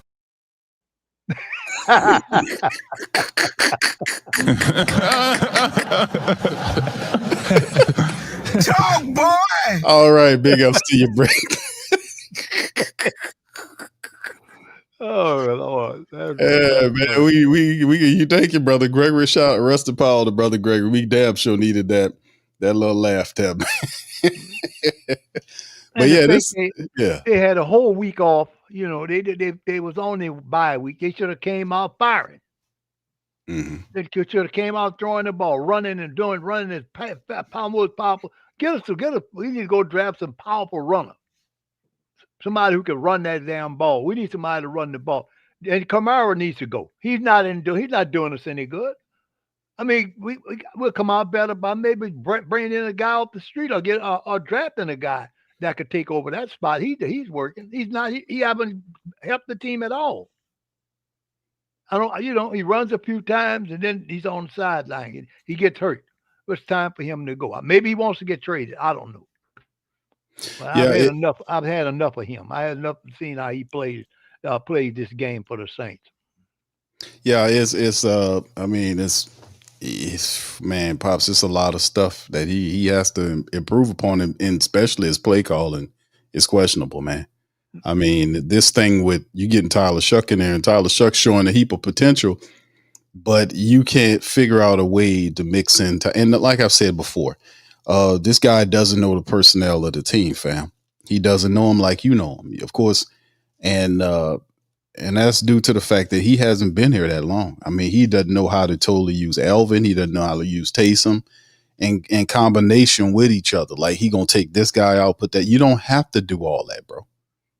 You don't have to do that. You can have game plans where those guys are in at the same time. You don't have a bona fide second wide receiver. One of the family members said, Q, you mentioned using AK at wide receiver at time. Yeah.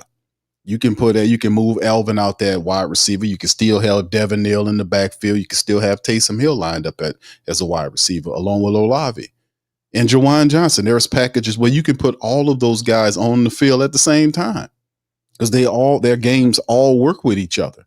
And it'll provide a lot of matchup problems and a lot of options for your quarterback. But this guy doesn't do that. He does not know how to use these guys properly. And then on top of that, I've been saying this for weeks now. The man he drafted a 6'8" tight end that he refuses to play. The guy's 6'8". You have red zone issues, sir. Your team is one of the worst, if not the worst, red zone team in the entire NFL. Your team is 2-9. The Stall dude needs to go. All right. The Jake Stall, whatever his name is, he needs to go. You're on a 1-year deal anyway. He needs to go, and you need to open up and use Matavo. Let Matavo, he's 6'8", tight end, and you have red zone issues. You were 0-3 in the red zone. You got a 6'8" tight end, bro. The guy actually can catch the ball. Now, he's kind of raw and all this stuff, but if you watch the footage on him in college, the guy is a very decent tight end. And you ain't drafting for nothing, play him. Let him play. The man does not know how to use his weapons correctly. And that's obvious. That's why he didn't have any answers. If you didn't have Alvin or Taysom, then you would have to try to figure out to manufacture offense through backup players and all this stuff. For the most of it, they've had their offensive pieces healthy, and they still haven't been able to put together or field an offense that's consistent. A lot of the offensive players have been healthy. So him saying they got to figure it out, man, that's getting old. And losing to the Falcons in the manner that they did will get old quick.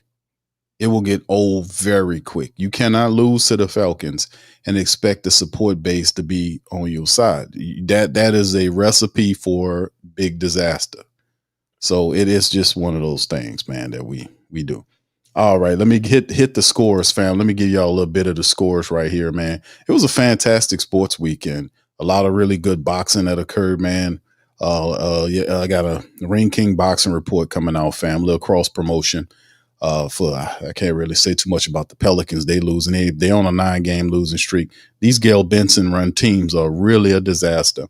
But anyway, let's hit the scores, man, and get some of this going on for what happened so far in today in the NFL. The Bucks right now trailing to the Rams 14-0. The Bucks might be on the way to another loss. They have the ball and are marching at the end of the first quarter. The Steelers lost to the Bears. The Bears keep on winning. Caleb Williams was 19-35 for 239. He had 3 touchdowns. The Bears improved to 8-3 and 4-1. Shout out to the Bears, man. It's been a long time coming. They beat the Steelers, who were without Aaron Rodgers. Rudolph starting in his stead. The Patriots are back. Apparently, they are now 10 wins. They're 10-2 and perfect on the road, 6-0. They beat the Bengals, the banged up Bengals, 26-20. The Giants had the Lions beat. The Lions come back and win in overtime, 34-27. The Packers beat down the Vikings, 23-6. And we look at the Seahawks game. Seahawks get their 8th win of the season. So how about that? All these former people that came from the Saints, whether it's Dennis Allen as the defensive coordinator of the Bears, or it's was Kubiak who's running the offense in Seattle land. Each one of these guys, family, are doing really well right now. Their defenses, Dennis Allen's defense is helping the Bears on that 8-win team right now, and Kubiak has 8 wins with the Seattle Seahawks team, and Sean Payton is also doing well with the Broncos. So how about all that going on? The Chiefs come back to beat the Colts 23-20. They get to 6-5. The Jets drop another one to the Ravens, who gets over 500 at 23-10. Boy, they battled all the way back. And of course, Shedeur Sanders. How about Shedeur Sanders, man? Made his first start against the Browns, and they won 24-10, beating the Raiders, man. Deion Sanders was watching them play. The Jaguars up top the Cardinals 27-24. The Cowboys come back and kicked the field goal kicker, kicked them into a win as they beat the Eagles 24-21. They improved to 500, 5-5-1. They playing, it ain't perfect, but they're really playing with some intensity and all this kind of stuff. So you're making a ton of mistakes, but nonetheless, people want to try to win. And of course, you see the Falcons beating the Saints 24-10. Saints dropped to 2-9 and 1-5 at home. So it simply is what it is. Monday night game puts the Panthers at the 49ers, and it will be interesting. So this is what's going on right now around the league for today at the very least. So Pops, before we get ready to leave, man. All right, hold on. Let me get a couple of comments. Y'all throw a few questions in there, fam, on the back end. Y'all do me a service. Hit that like button too, fam. Appreciate y'all for being here. Late afternoon game, man. Much love to you guys. We appreciate you. Double salute to all the family members out there that's watching the show. Like button and the share button, please. If you're listening to us on X, retweet. Shout out to you guys. All right, Pops. What your thoughts on the Saints before we get into some of these questions and comments? Well, I think the offense is not being executed properly. They're not reacting fast enough to plays they're running. They seem like they're running a little bit in quicksand. They got too many vanilla plays that teams have figured out. They know they're gonna get a running attack when they put Taysom Hill in there, so the teams play them for that. So Taysom becomes ineffective at some point in time, and some of the play calling has to improve. Otherwise, we're gonna continue to see these losses, and it's just gonna continue until we make a determination on how to execute. Execution is the biggest thing. The Falcons executed their plays. Inexperience at the quarterback position is hurting them also. I mean, you have to find somebody out there and somebody with some experience who don't have to take the reins of the team, but teach the young quarterback what he needs to learn. He's learning. I don't blame Tyler for this loss. I blame the loss on the offensive plays, offensive play calling. The guys are not executing properly, and they're not executing properly because they seem to be moving in slow motion. They don't. And teams are quick. The young teams are quick. Atlanta young defense, the secondary is real quick. You got to match quickness with quickness, and the Saints are not doing that. Yeah, you're right, Pops. As the matching, that's a whole nother thing. Period. With the Saints, man, we're not there. Like I said, a lot of these guys, no disrespect to them, but maybe disrespect to them. I don't know. They do not strike me as guys that are, they have a winning temperament. I mean, you can't, you have to, you can't positive away a lot of this stuff. Some of this stuff you have to face down. That's the challenge. Yeah. Challenge that's the challenge. The challenge is it's a test your nature type of thing. And some of these things, I don't agree with the mindset of some of these players. It's just too weak and soft. That's why the team is 2-9. That's why they couldn't get in the goal line, because it's a willpower thing. And they lack that consistently. That is the intangibles, because a lot of these guys can run fast. Some of these guys can catch. So a lot of them are intelligent, but it takes more. It takes everything that you have to win, and they're not willing to commit that. For some of those players, I want them out of here. But we won't be able to find out all of who they are because the coach is not looking for that. He has to be real about what he's looking for, and I just don't see that he is. I don't think that he's really truly knowing what he's looking at here. If he did, he would have better answers than the ones he repetitively spews out every week. Yeah. Again, people saying, "Hey man, Q, this dude sound like Dennis Allen." Yeah, he does, because he's saying the same stuff as Dennis Allen was saying. It was what most people say when they do not have answers. They just give a bunch of generalities and nothing specific. So we need answers, right? All right, Doug says, Miss Benson done messed up, plus all these years losing. I heard at the parade it was a lot of Falcons people on Bourbon Street. Yes, indeed, bro. They deserve it, man. Shout out to the Falcon people. They came in here, man, and they won the game. Now, can the Saints go at the end of the season in their building and beat them? Or will the Saints be subjected to a Falcon sweeping? How about that? Gundam says, Q, the routes our personnel runs, most of the routes are bunched up and clogging the lanes. It's a lot of stuff crossing into each other. It's the comeback, right? I seen one on tape, and I'll look at the tape for Patreon coming up this week. A lot of these 4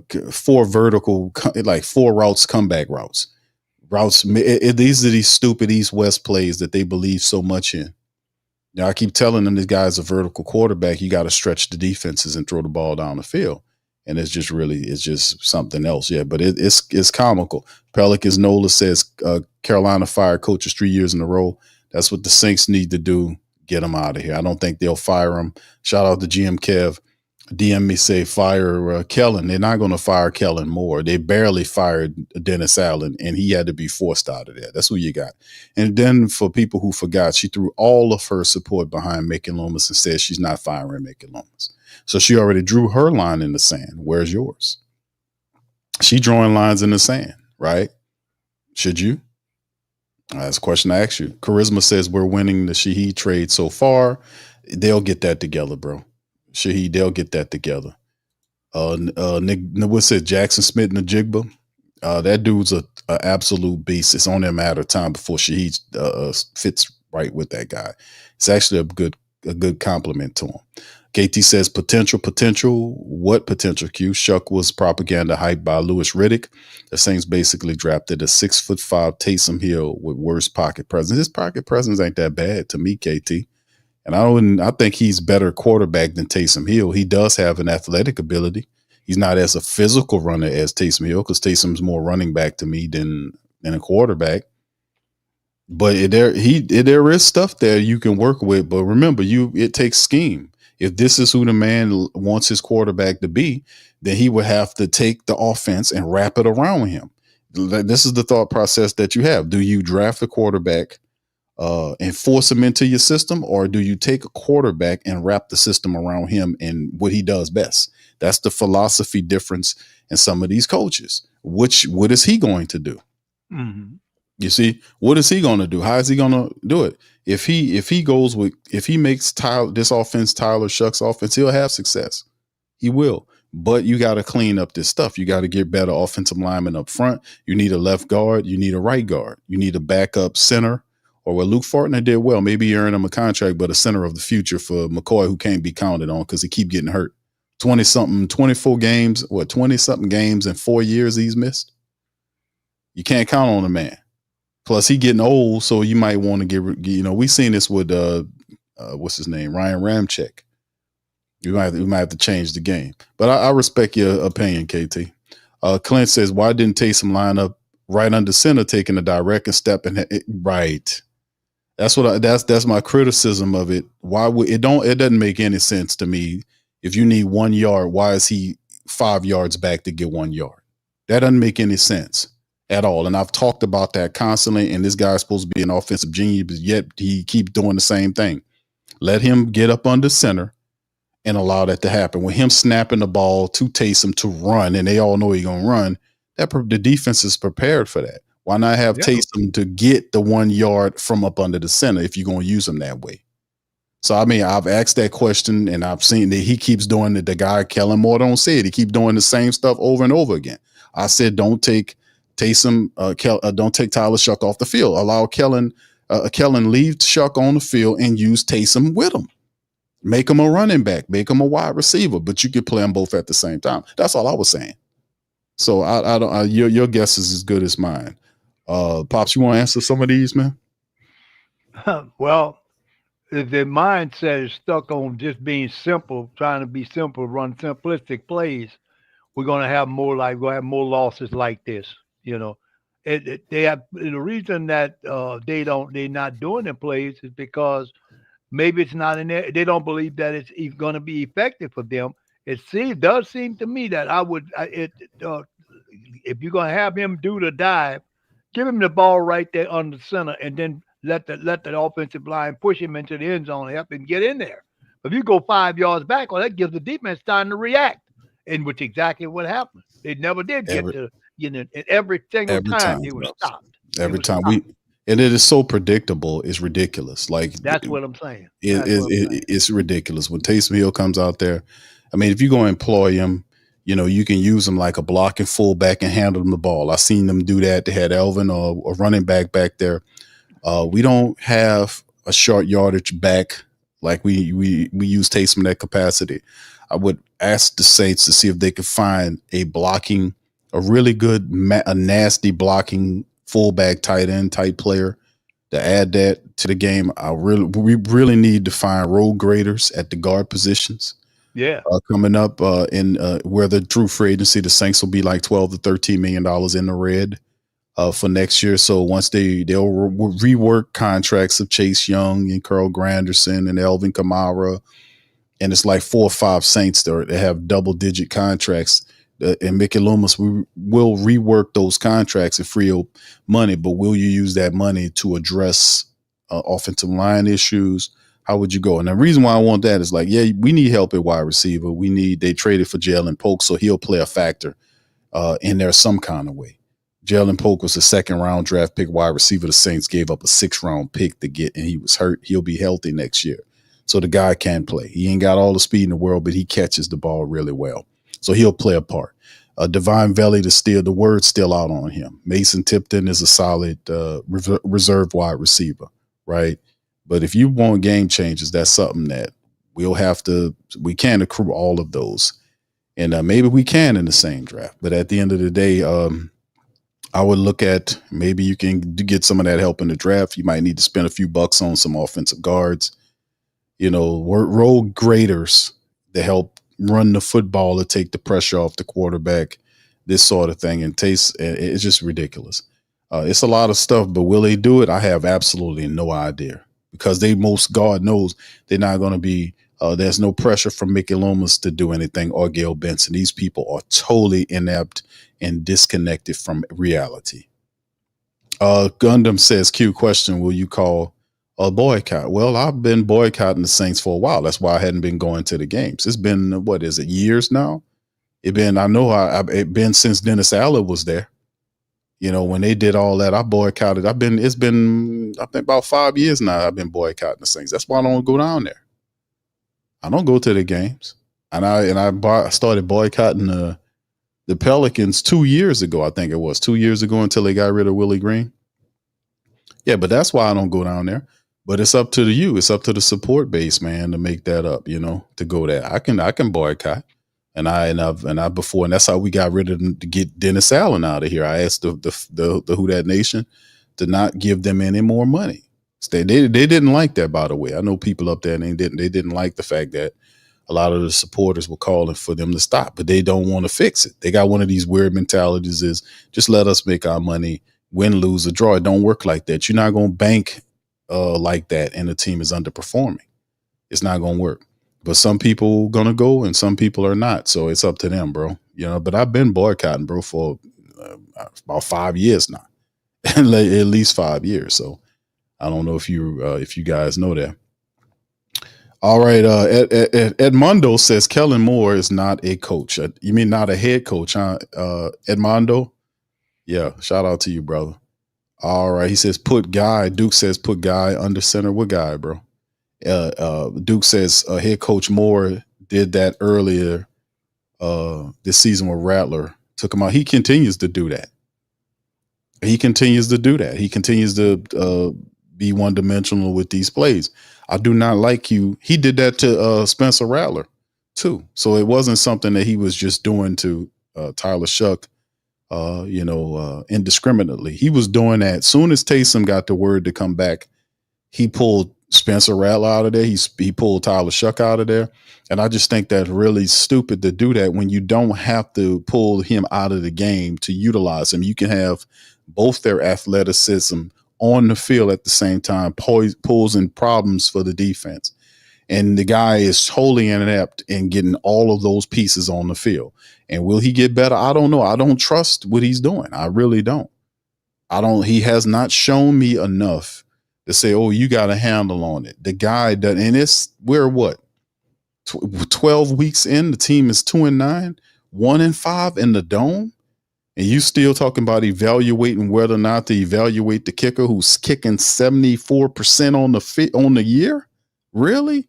And the offensive guard and Cesar Ruiz, who gets blown by consistently, he's a swinging door. So, I mean, I tend to take you as a joke when you do that, and the team a joke when the players don't call for players only meetings. They just stand up there and try to protect themselves to allow themselves to be losers. And Reed will get up there and say, we don't want finger pointers, because the finger be coming at him. So this is the stuff we deal with Here, Pop's final words before we go, bro. Time for the Coach Moore to either put up or get the hell out the way and let somebody come in here and take these guys and force them to act like men, act like professionals. They're just going through the motions. There's a couple of them that are alpha dogs on the team, but the alpha dog's not going to continue to work if you got some other guy that's barely doing anything or don't understand the plays. The offensive line sucks, and the quarterbacks can't develop if they're working behind a suspect offensive line. So we do need to get the guys out of there that's not doing what they're supposed to do and not helping this team win. Those guys got to go. They got to sit them on the sideline, sit them over there on the bench, let them sit on the bench a while, and watch how the line play develops. Because we need consistency of that offensive line in order to run the ball, and we also need consistency so that we can pass protect so those young quarterbacks can do their job and get that ball downfield. As long as you're not getting the ball downfield, they're gonna jam up in the box, and they're gonna try to beat you with the blitz. And they're not going to respect your passing game. You have to make them respect your passing game. True game, true talk. That's all true, man. And another loss. So this one it really hurts pretty good because we lost to the Falcons. The Falcons are still in it. We had an opportunity to beat the Falcons down. But anytime you let the Falcons win in your building and they talk smack, and then the crazy part about it is, fam, is that the Pelicans played the Atlanta Hawks, the basketball team, the NBA team, on Saturday and lost badly. Sunday, the Saints play the Atlanta Falcons, the football team, and lost badly. So it was just an Atlanta winning weekend in the city of New Orleans. So they feeling really good about themselves. And it's thanks a lot to what we've seen with how the Saints have been behaving. So it is just one of those situations that I don't know, man. And speaking of the Pelicans, I listened to the game last night, watched some of the game on television as well, and they turning the ball over at a disgustingly fast clip. I mean, what is it? I mean, you don't have to turn the ball over that much to get your plays executed. They're passing slow. They're not protecting the passing lanes. In other words, they lose a lot of balls just on tip. They don't rebound well. So you're going to always be in a hole. You're always going to lose. I don't know if some of these guys, they don't know how to rebound. You got to go after that ball. If you got one or two, I saw it a couple of times. The guy takes a shot, all the other players out on the perimeter are heading back up court. Pelicans guys head back up court to the other side, but defense guy goes in there and gets a rebound, come all the way down. Then they split like a big tall pine tree and let the guy roll right in for an easy layup. So I mean, this kind of stuff has to stop if you expect to win. You got to teach your kids the guys got to be taught how it feels to win. They don't know how that feels to have put a winning product on the field. They don't understand that on the court. They need to feel that, and they need to be taught how to do it. The turnovers, like I've watched Alvarado throw the ball away a couple of times. What are you doing, man? What are you doing? You're supposed to be the point guard. Your number one job is to control them turnovers and then get them to the boys who can score. You turning the ball over, that don't make no difference. Then you're letting the other team blitz all the way down there for easy layups or dunks. And we fall behind early. I mean early. And so when you put yourself in a hole, you can't catch up. Yeah, it just goes to show you, man, both of these teams are Gail Benson ran teams. And pro sports for the city of New Orleans is in tough straits right now. And it appears to be that way for a while. All right, shout out to you, Brent. Thank you for the super chat. Sledgehammer. All right, Sledgehammer. Here you go for brother Brent, man. Sledgehammer. Look. All right. And with that being said, man, we're going to get on up out of here, man, and we're going to holler at y'all on the next one. Appreciate y'all. Much love, peace, and who that tell you. Yeah. Huh? Boogie Boogie like Benson, I'm a who that. I'm a who that. Long as I'm living, I'm a who that. Lose or winning, I'm a who that. Sports Coma, yeah, this is where we do that. Where we do that, where we do that, where we do that, where we do that, where we do that, Boogie like Benson, I'm a who that. I'm a who that. Sports Coma, this is where we do that. Where we do that. Welcome, welcome, welcome. Somebody please better help. Running this thing like Elf. Thank God every day I'm not a felt. Go to YouTube Live with Big Q and the guys. If you ain't ride or die, the bandwagon get flipped. Been marching in, that was way for the ring. I was yelling out your shame for the championship. Bucking on town, duck down. Falcons, pluck, get shut down. Panthers ain't much touchdown. The vision really belong to us now. So much hate on the Saints, you could probably tell. Ever since Bounty Gate hit the NFL, when things seem fishy, then you probably smell the crooked referees on Roger Goodell. Yeah, Buggy like this, and I'm a who that. Every day I'm living, I'm a who that. Lose or winning, I'm a who that. It's the Sports Coma, this is where we do that. Where we do that, where we do that, where we do that, where we do that, where we do that. Boogie like this, and I'm a who that. It's the Sports Coma, this is where we do that. You're listening to the Sports Coma with Big Q and the guys on the PRO Media Network.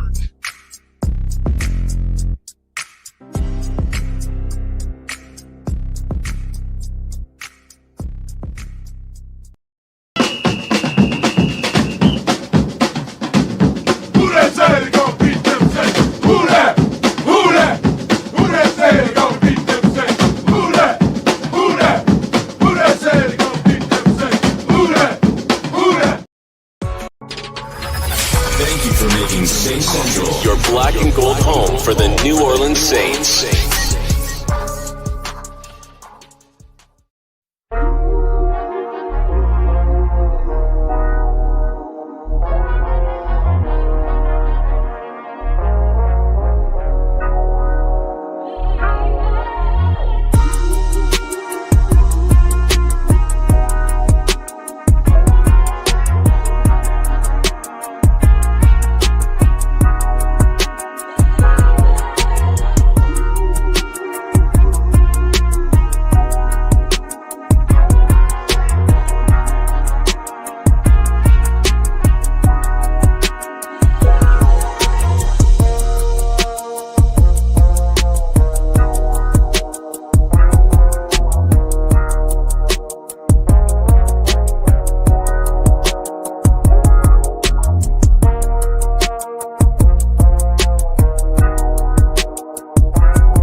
Hey, New Orleans! Whether you're catching up on Saints news at Jackson Square, checking Pelicans scores in the Garden District, or staying updated on LSU while grabbing coffee in the French Quarter, there's one place that keeps you connected to everything that matters in our city.